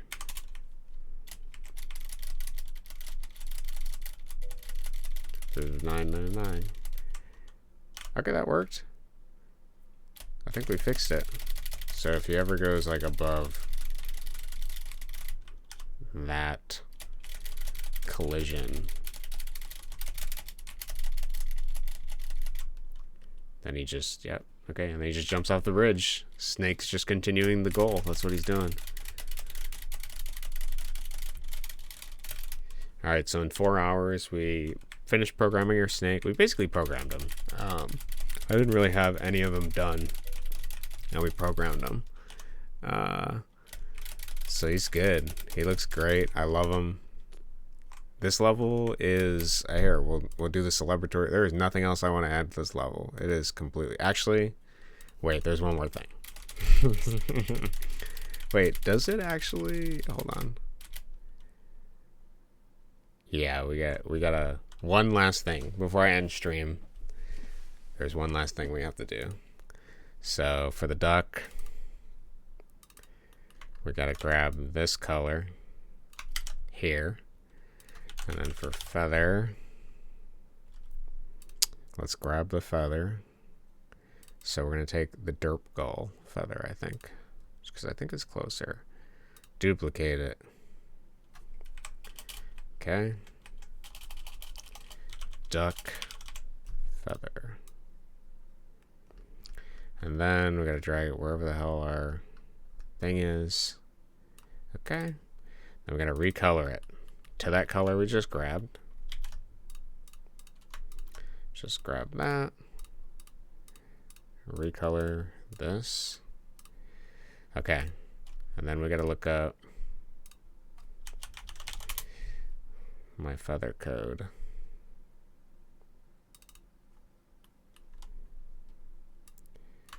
Okay. And then now, when the player dies,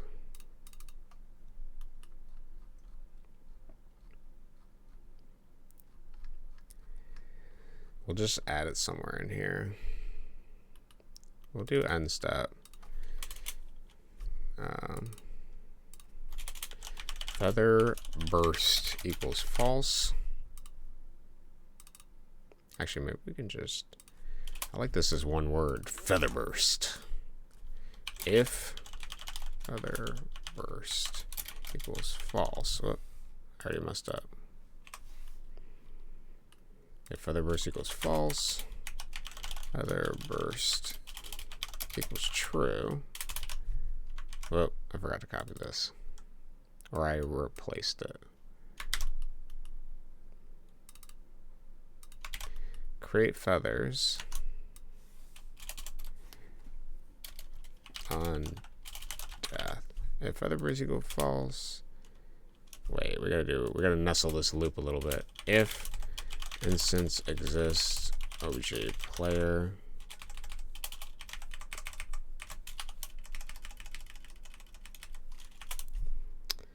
okay, and then if OG player dot dead, wait, if feather burst equals false and OG player dot dead equals true, feather burst is set to true. We create the feathers. The sprite is going to be the duck feathers, and we're going to create 10 to 15 of those.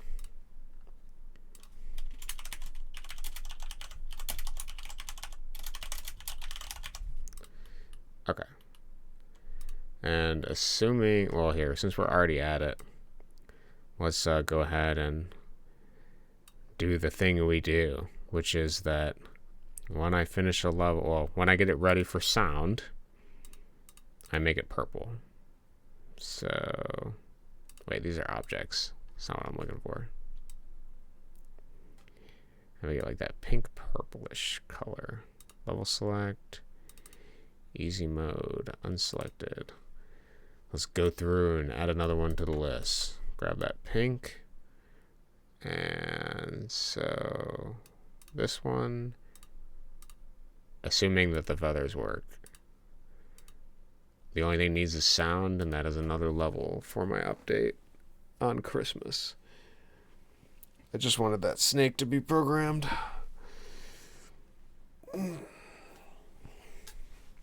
And frankly, it turned out better than the snake I was going to do, because I was originally just going to have it jump around in the grass and be like, you know, whatever, attack you. And that would have been cool.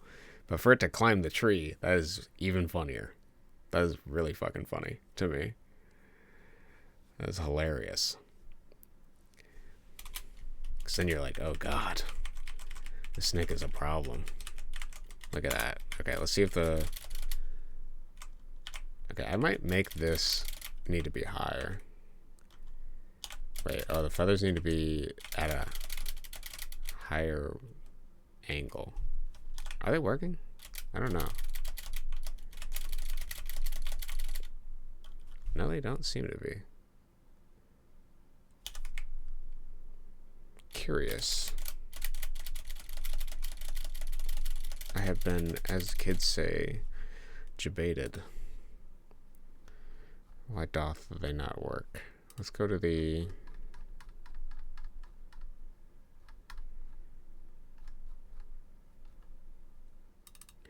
duck controller. Equals false. Featherburst equals false. Debated. Super debated. Dead equals true. Featherburst equals true. Create feathers.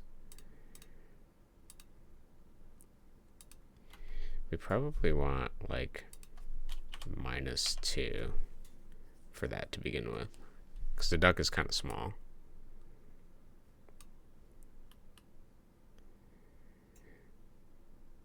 Player.dead. Does player have a dead variable? I'm pretty sure he does. Yeah, dead. Dead equals true. Feather burst equals true. Suppose we can check if it's running. Oh, I also, while we're at it, let's play with the snake a little bit more. I'm not done with this stream until this level's done. But we're gonna tweak it a little bit. So in the end step we have it if player is less than that. So I actually want to do something higher if you're on the left hand side. So maybe like 100. We'll do if it's less than 100, you're pretty sure you're going up. And then if it's past 160, but you're above, well, let's do 110 for this too. Because I want the snake to have like a, you know, back and forth where he's like trying to jump at you, even if you're too high, and then he like, you know, gives up and is like, oh, well, I guess I can climb the tree. Wait, I gotta do a debug run. And then we're going to check.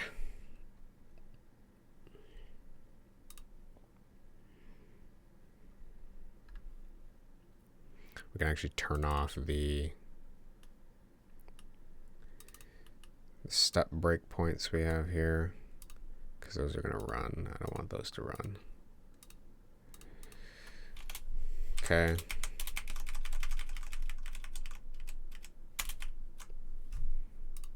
We're breaking already. Okay.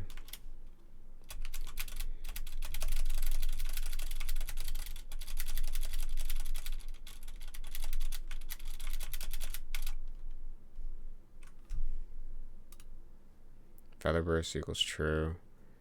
This is create. Where the hell are my feathers?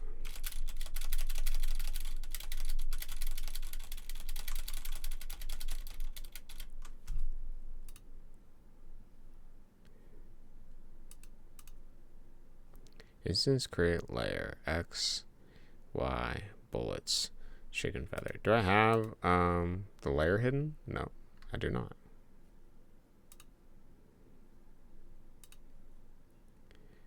Duck feather.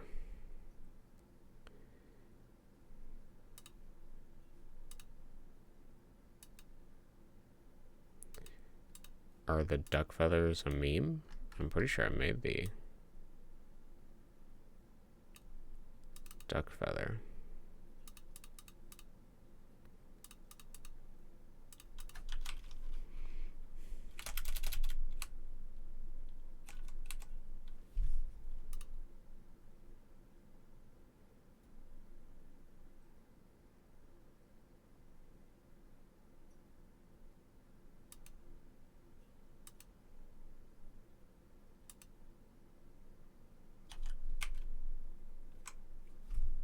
Oh, I figured it out. Okay, my bad, my bad. Gotta spawn them at the actual player. Okay. Actually, we can do this even easier. Let's just do with OBG player.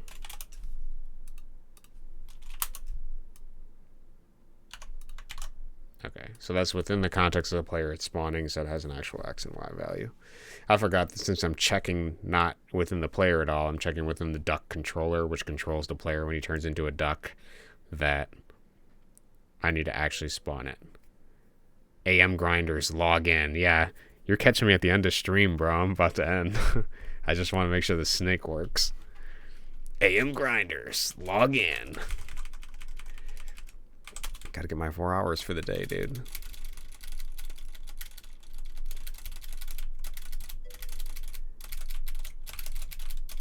Can't believe I missed 4 hours of this, bro. You need to at least do another 4. I don't see a kappa there, so it's not sarcastic. You mean that genuinely. Okay, we got the feathers. Awesome. It looks great. Why is my snake jumping like right as I jump, though? I'm pretty sure he has a no jump policy for 45 frames. The Cody grind. Try hard, try hard, try hard.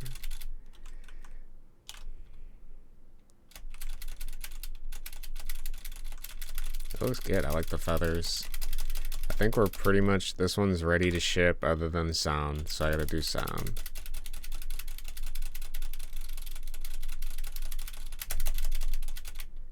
Awesome. I love it.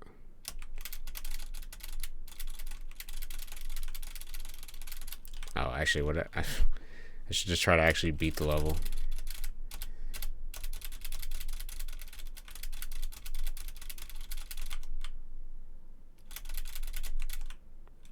Actually, you know what I should do? Yeah, 412. Hold on, I have another thing. Give me a second. Looks like he jumps to initiate the climb, or if you said it's 45 frames to start, then you walk into the bushes more than that. Yeah, that's true. At 45 frames is only 1 second, so it probably is just... Oh. Yeah, you're right. Sorry. You actually solved my problem. Thank you. Yeah, it's 45 frames to start. But it needs to be if image alpha equals 1. So if he's actually visible and moving, then I want him to wait and jump. Are you able to make the game run in 4K? I don't think so. I have no idea. I mean, if I don't think that's possible. But even if the game was in 4K, there's not 4K worth of graphics to, like, show. I mean... Yeah. I'm just thinking, like, man, I would do... That, yeah, I mean, it's like 400 pixels times 4,000. That's terrible. It probably already does. Just have a 4K monitor and press the expand button in the top right of the window. Yeah, I'm sure it'll go up to that. I don't think scaling it any differently would do anything.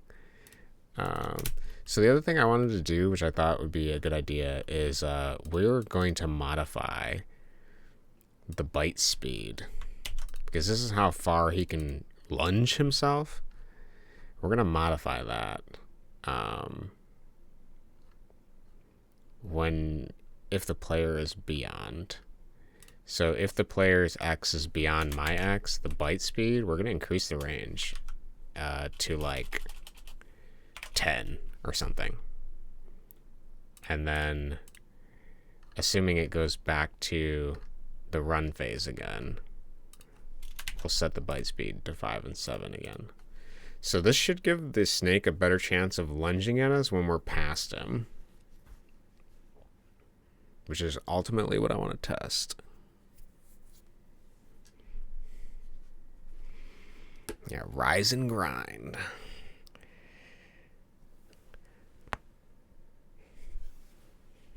Okay, let's check.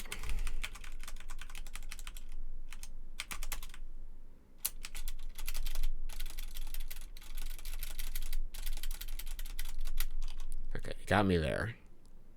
But I can play the smart game. Okay, he's got no fucking chance. Oh, it's close.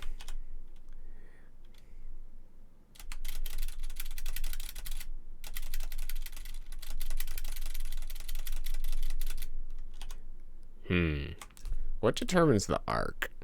I want him to have a better chance of killing me over there.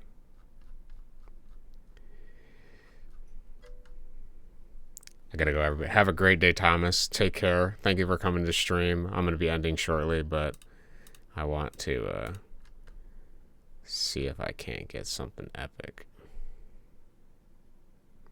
Okay, bite direction is determined by the end of the bite thing.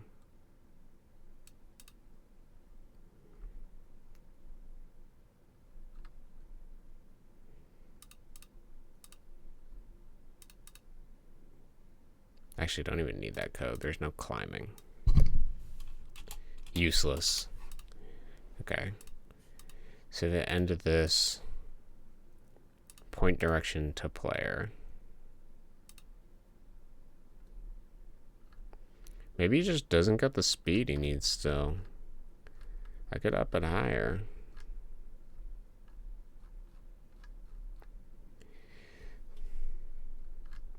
I can up it higher.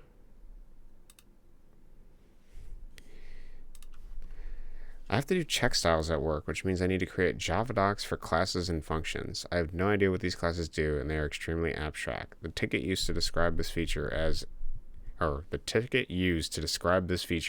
emits attributes and verify changes, but there is no validate. Is that like literally the entire description?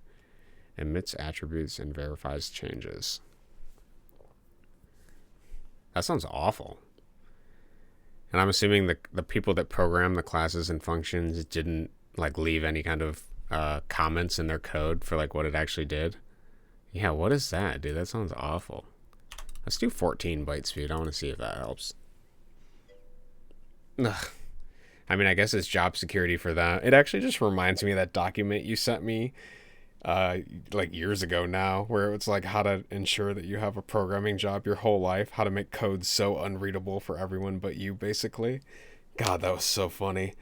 I'll have to dig that up in our DMs. Yeah, how to write unmaintainable code.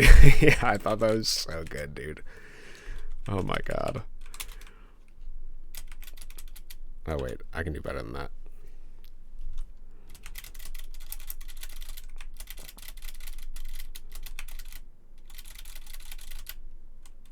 Dude, that snake has got fucking Mach speed, bro. It actually works great. Hold on, let's see if I can... Whoa, you almost got me there. Oh, yeah.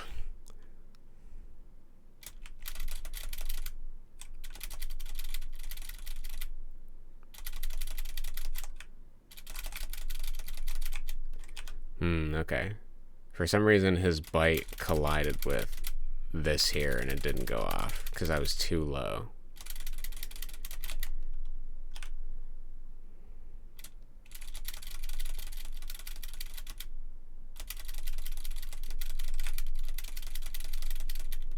So it works if I'm above, it just does not work if I'm below, because he collides with the rock, with the log.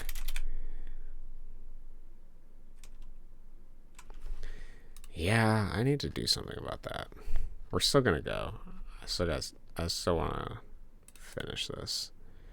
So let's do a debug run, and then in the step event where it keeps setting to this.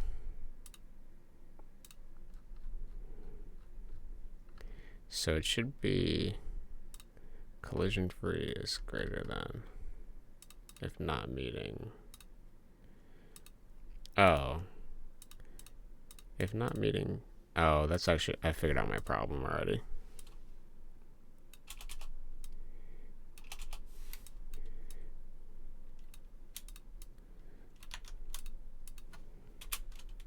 And collision free is less than or equal to 0. Because, wait, if not meeting these things, no, it should move automatically.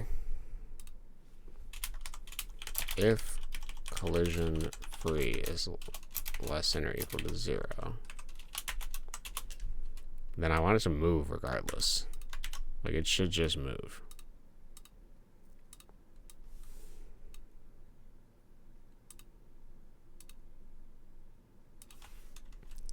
So if collision is greater than 0, do this. If it's less than or equal to 0, then you can do this code.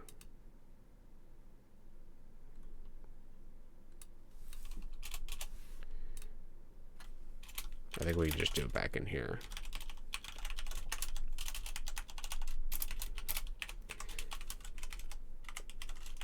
Because I want it to move for those few frames before it goes back to the byte. Which means that we can probably set the collision free to 2, because it wasn't running properly. I thought it was. For the first 2 frames, collision should be free for the jump. Whoop. Relax. Let's try it again.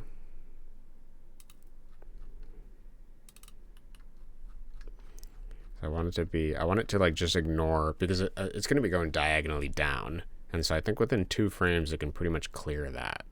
If not, I can try 3 frames. But I want it to be able to attack me.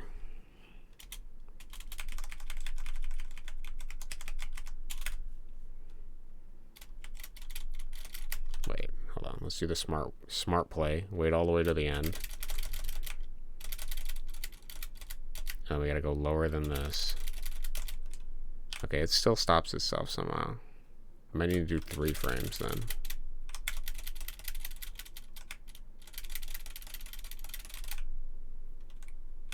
That worked great.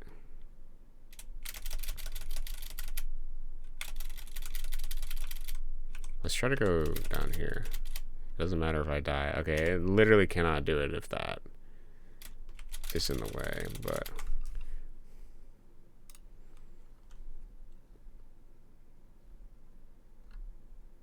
Collision free is less than equal to 0, less than equal to 0, less than equal to 0, then goes back to that.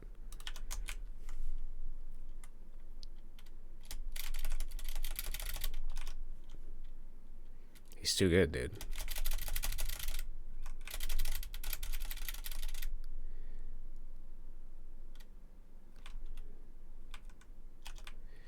Okay, he's kind of useless after that point. I gotta see what is triggering here.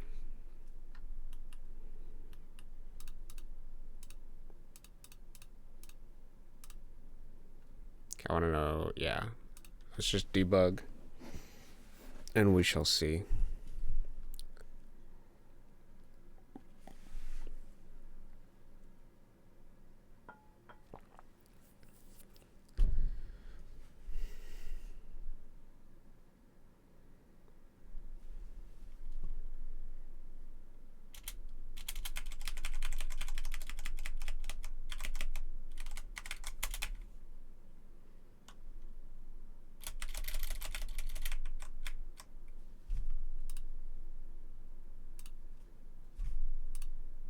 Okay, it hits 2 collisions.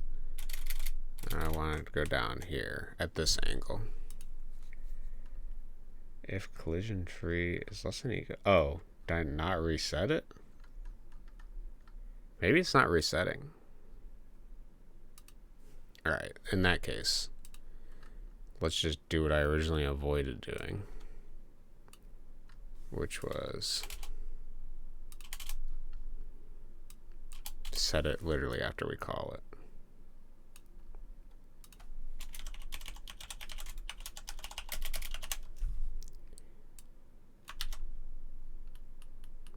So, okay, so that returns to phase 2, so we're going to reset collision free on that phase. Okay.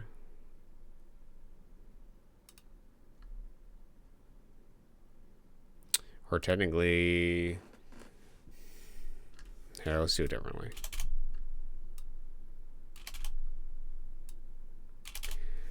Because it's going to decrement by 1, so let's do if phase equals 2. So if you completed this and phase equals 2, then we're going to set collision free back.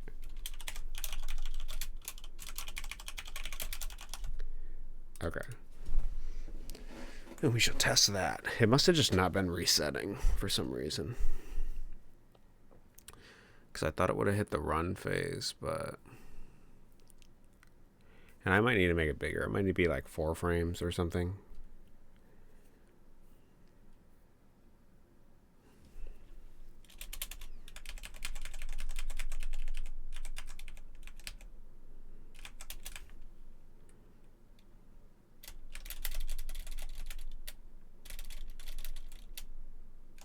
Should I get under this? Oh no, it works. Dude, it works so good. That guy's like a dart flying through the air. Oh, it's so good.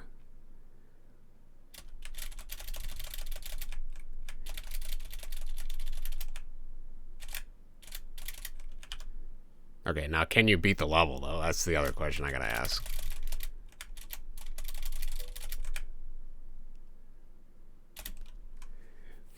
Yeah. Oh no, it works. That's how I feel while my code runs sometimes when I don't understand it. Yeah. Like, oh, is this gonna work or not? And then it does, and you're like, oh no, it's great. It works better than I expected it did.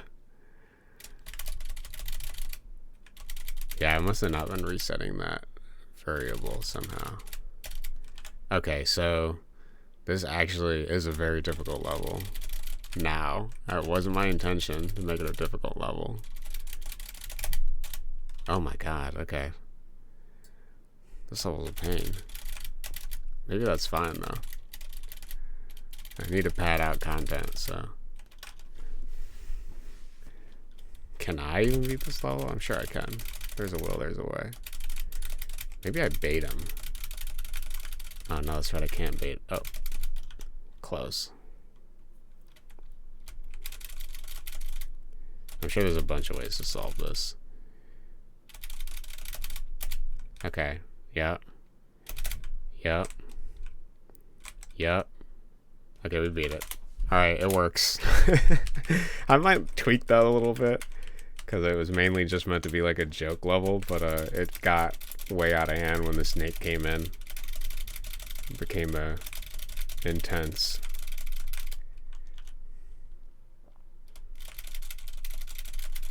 I can probably actually do a bigger X range for this too. Yeah, that's a little short. Let's do... I'm determining that in the step event, I think.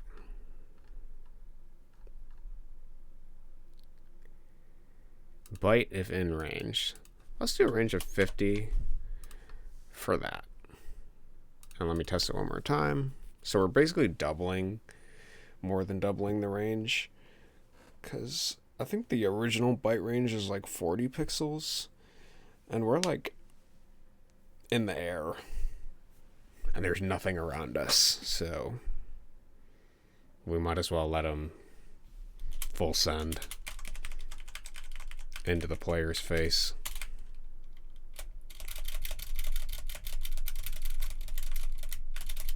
So let's see what the range looks like. It's like here. Oh yeah, that's pretty good. I'm content with that. Wait till he gets up there. Yeah, no, that's great. Perfect. All right, we finished the Steam trading card stuff this morning. So we just I gotta write descriptions for those and send them off for approval. We did the profile backgrounds yesterday. Well, sorry, we did profile backgrounds today. We did Steam trading cards yesterday. And I did the badges like the day before that. So all of that is done. I just need to write some descriptions, send it off. It takes 2 to 3 days to get it approved. And assuming that I don't need to fix anything, then that'll be ready for Christmas. Way before Christmas, actually. I could probably release that whenever. I have to determine if I want people to be able to buy the emoticons in the store with points, which I think I'm going to do because it's, I think, a good form of advertising just to have everybody, and because I want everybody to have access to it. I don't like the Steam trading card grinding system, really. So yeah, I think that's what I'm going to end up doing. And then we finished a level, other than sound, so that's one more level down, the duck level. 66 deaths on it. And so right now, with the new levels for the update, we have 1, assuming I get all the pink ones done with sound. 1, 2, 3, 4, 5. Wait, did I count that? 1, 2, 3, 4, 5, 6, 7, 8, 9, 10. 10 levels so far. Okay. So 10 levels, and then we also have a level editor, which we've been working on, which you can make a level, save it out in a text, test the level. You can, we added the click and, I thought I added the click and, yeah, I added the click and drag, so we can click and drag everything. Grab each of these. You can't resize them or anything yet. You can delete them. And you can save it as a text. So I want to try to get Steam Workshop support for that, at least basic going. Dude, huge level selector. Yeah, I know. The level selector took me some time. I don't have copy paste just yet, but I got to do that next. And I also need the undo button. I don't have the undo button. But it does save out so I can load my levels. It saves out everything. I need to probably do some special variables for the things. I need to be able to choose layers. That has to be in there as well. I also have a scroll thing for like more items. You can select any item and place it in. It works good. The basics of it work. I don't have rotation for items either. And I probably need to actually make separate objects for each of these so that they don't run when I'm in edit mode. And I can't just fully use every object straight from jumping off the bridge without recourse, you know. But anyways, yeah, so if I can do the Steam Workshop support for that, and then I can get, I want people to be able to do like multiple worlds. So we can get that going. And we got 10 levels. That's already pretty good for an update. And we're doing pretty, yeah, well, copy and paste is interesting since it's a matrix, how you're writing it to a text doc. So undo is actually a little bit more difficult because I have to determine what action was last taken. Yeah, I know, I'm still going, Thomas. I have to determine what was the last action taken, and then I have to undo. I have to save whatever action you're doing and then record what you did and then go back to it. So it's actually a little bit more difficult because, like, are you moving an object?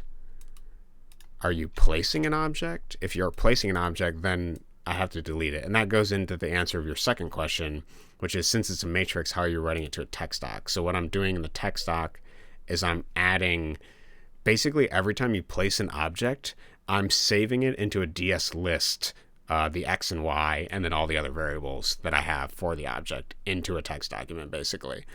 So every time I move it, it saves in the DS list, and then when I finally save, it exports it to the text document so that it's saved. So that's pretty easy. And then when I delete an object, it removes it from the matrix. And then when I do the selection, so all of these are in a matrix for items in room. And then when I select everything, it adds it to a separate matrix, which is the selection matrix. And then that determines how I'm moving each of these. So I got to figure out how to do the undo. I'm pretty sure it's as simple as labeling what action was taken and then being able to undo it. But I probably will only do like a single undo. I don't really need more than one undo, frankly. Yeah, list of action object coordinate. Yeah, basically. And so I probably need a separate DS list that stores basically all of that. Yeah, list. Yeah, exactly what you said. So I gotta do undo. I gotta do stretch probably. I want you to be able to stretch these. And then the most difficult thing is probably the level transitions, because you're gonna have to be able to select a level transition, and then you're gonna have to be able to navigate and select to another text document that has the level that it's supposed to go to in it. But then that's also going to need to store where the player starts so that you can read it, so that it can teleport the player to that location where it starts in the level.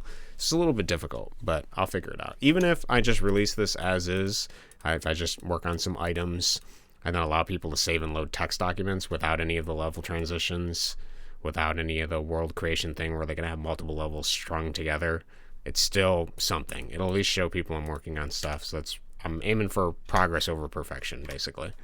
So 10 levels so far, assuming we get all the sound done for everything, as well as the level editor will be base in there. And then we have the Steam trading cards, and then I also need to do Steam cloud saving, which I think is easy. So we have 19 days. We'll see what I can do in 19 days. I'm optimistic. I am optimistic. Well, thank you everybody for showing up. Have a great day. I'm still probably going to work on this, but I'm going to eat, and then I got to do some work, and then whatever. I got to see what else I got to do. So thank you for coming out. Thank you for watching. We continue the grind. I will talk to you guys later. Have a good Friday, and enjoy yourselves. And for now, peace.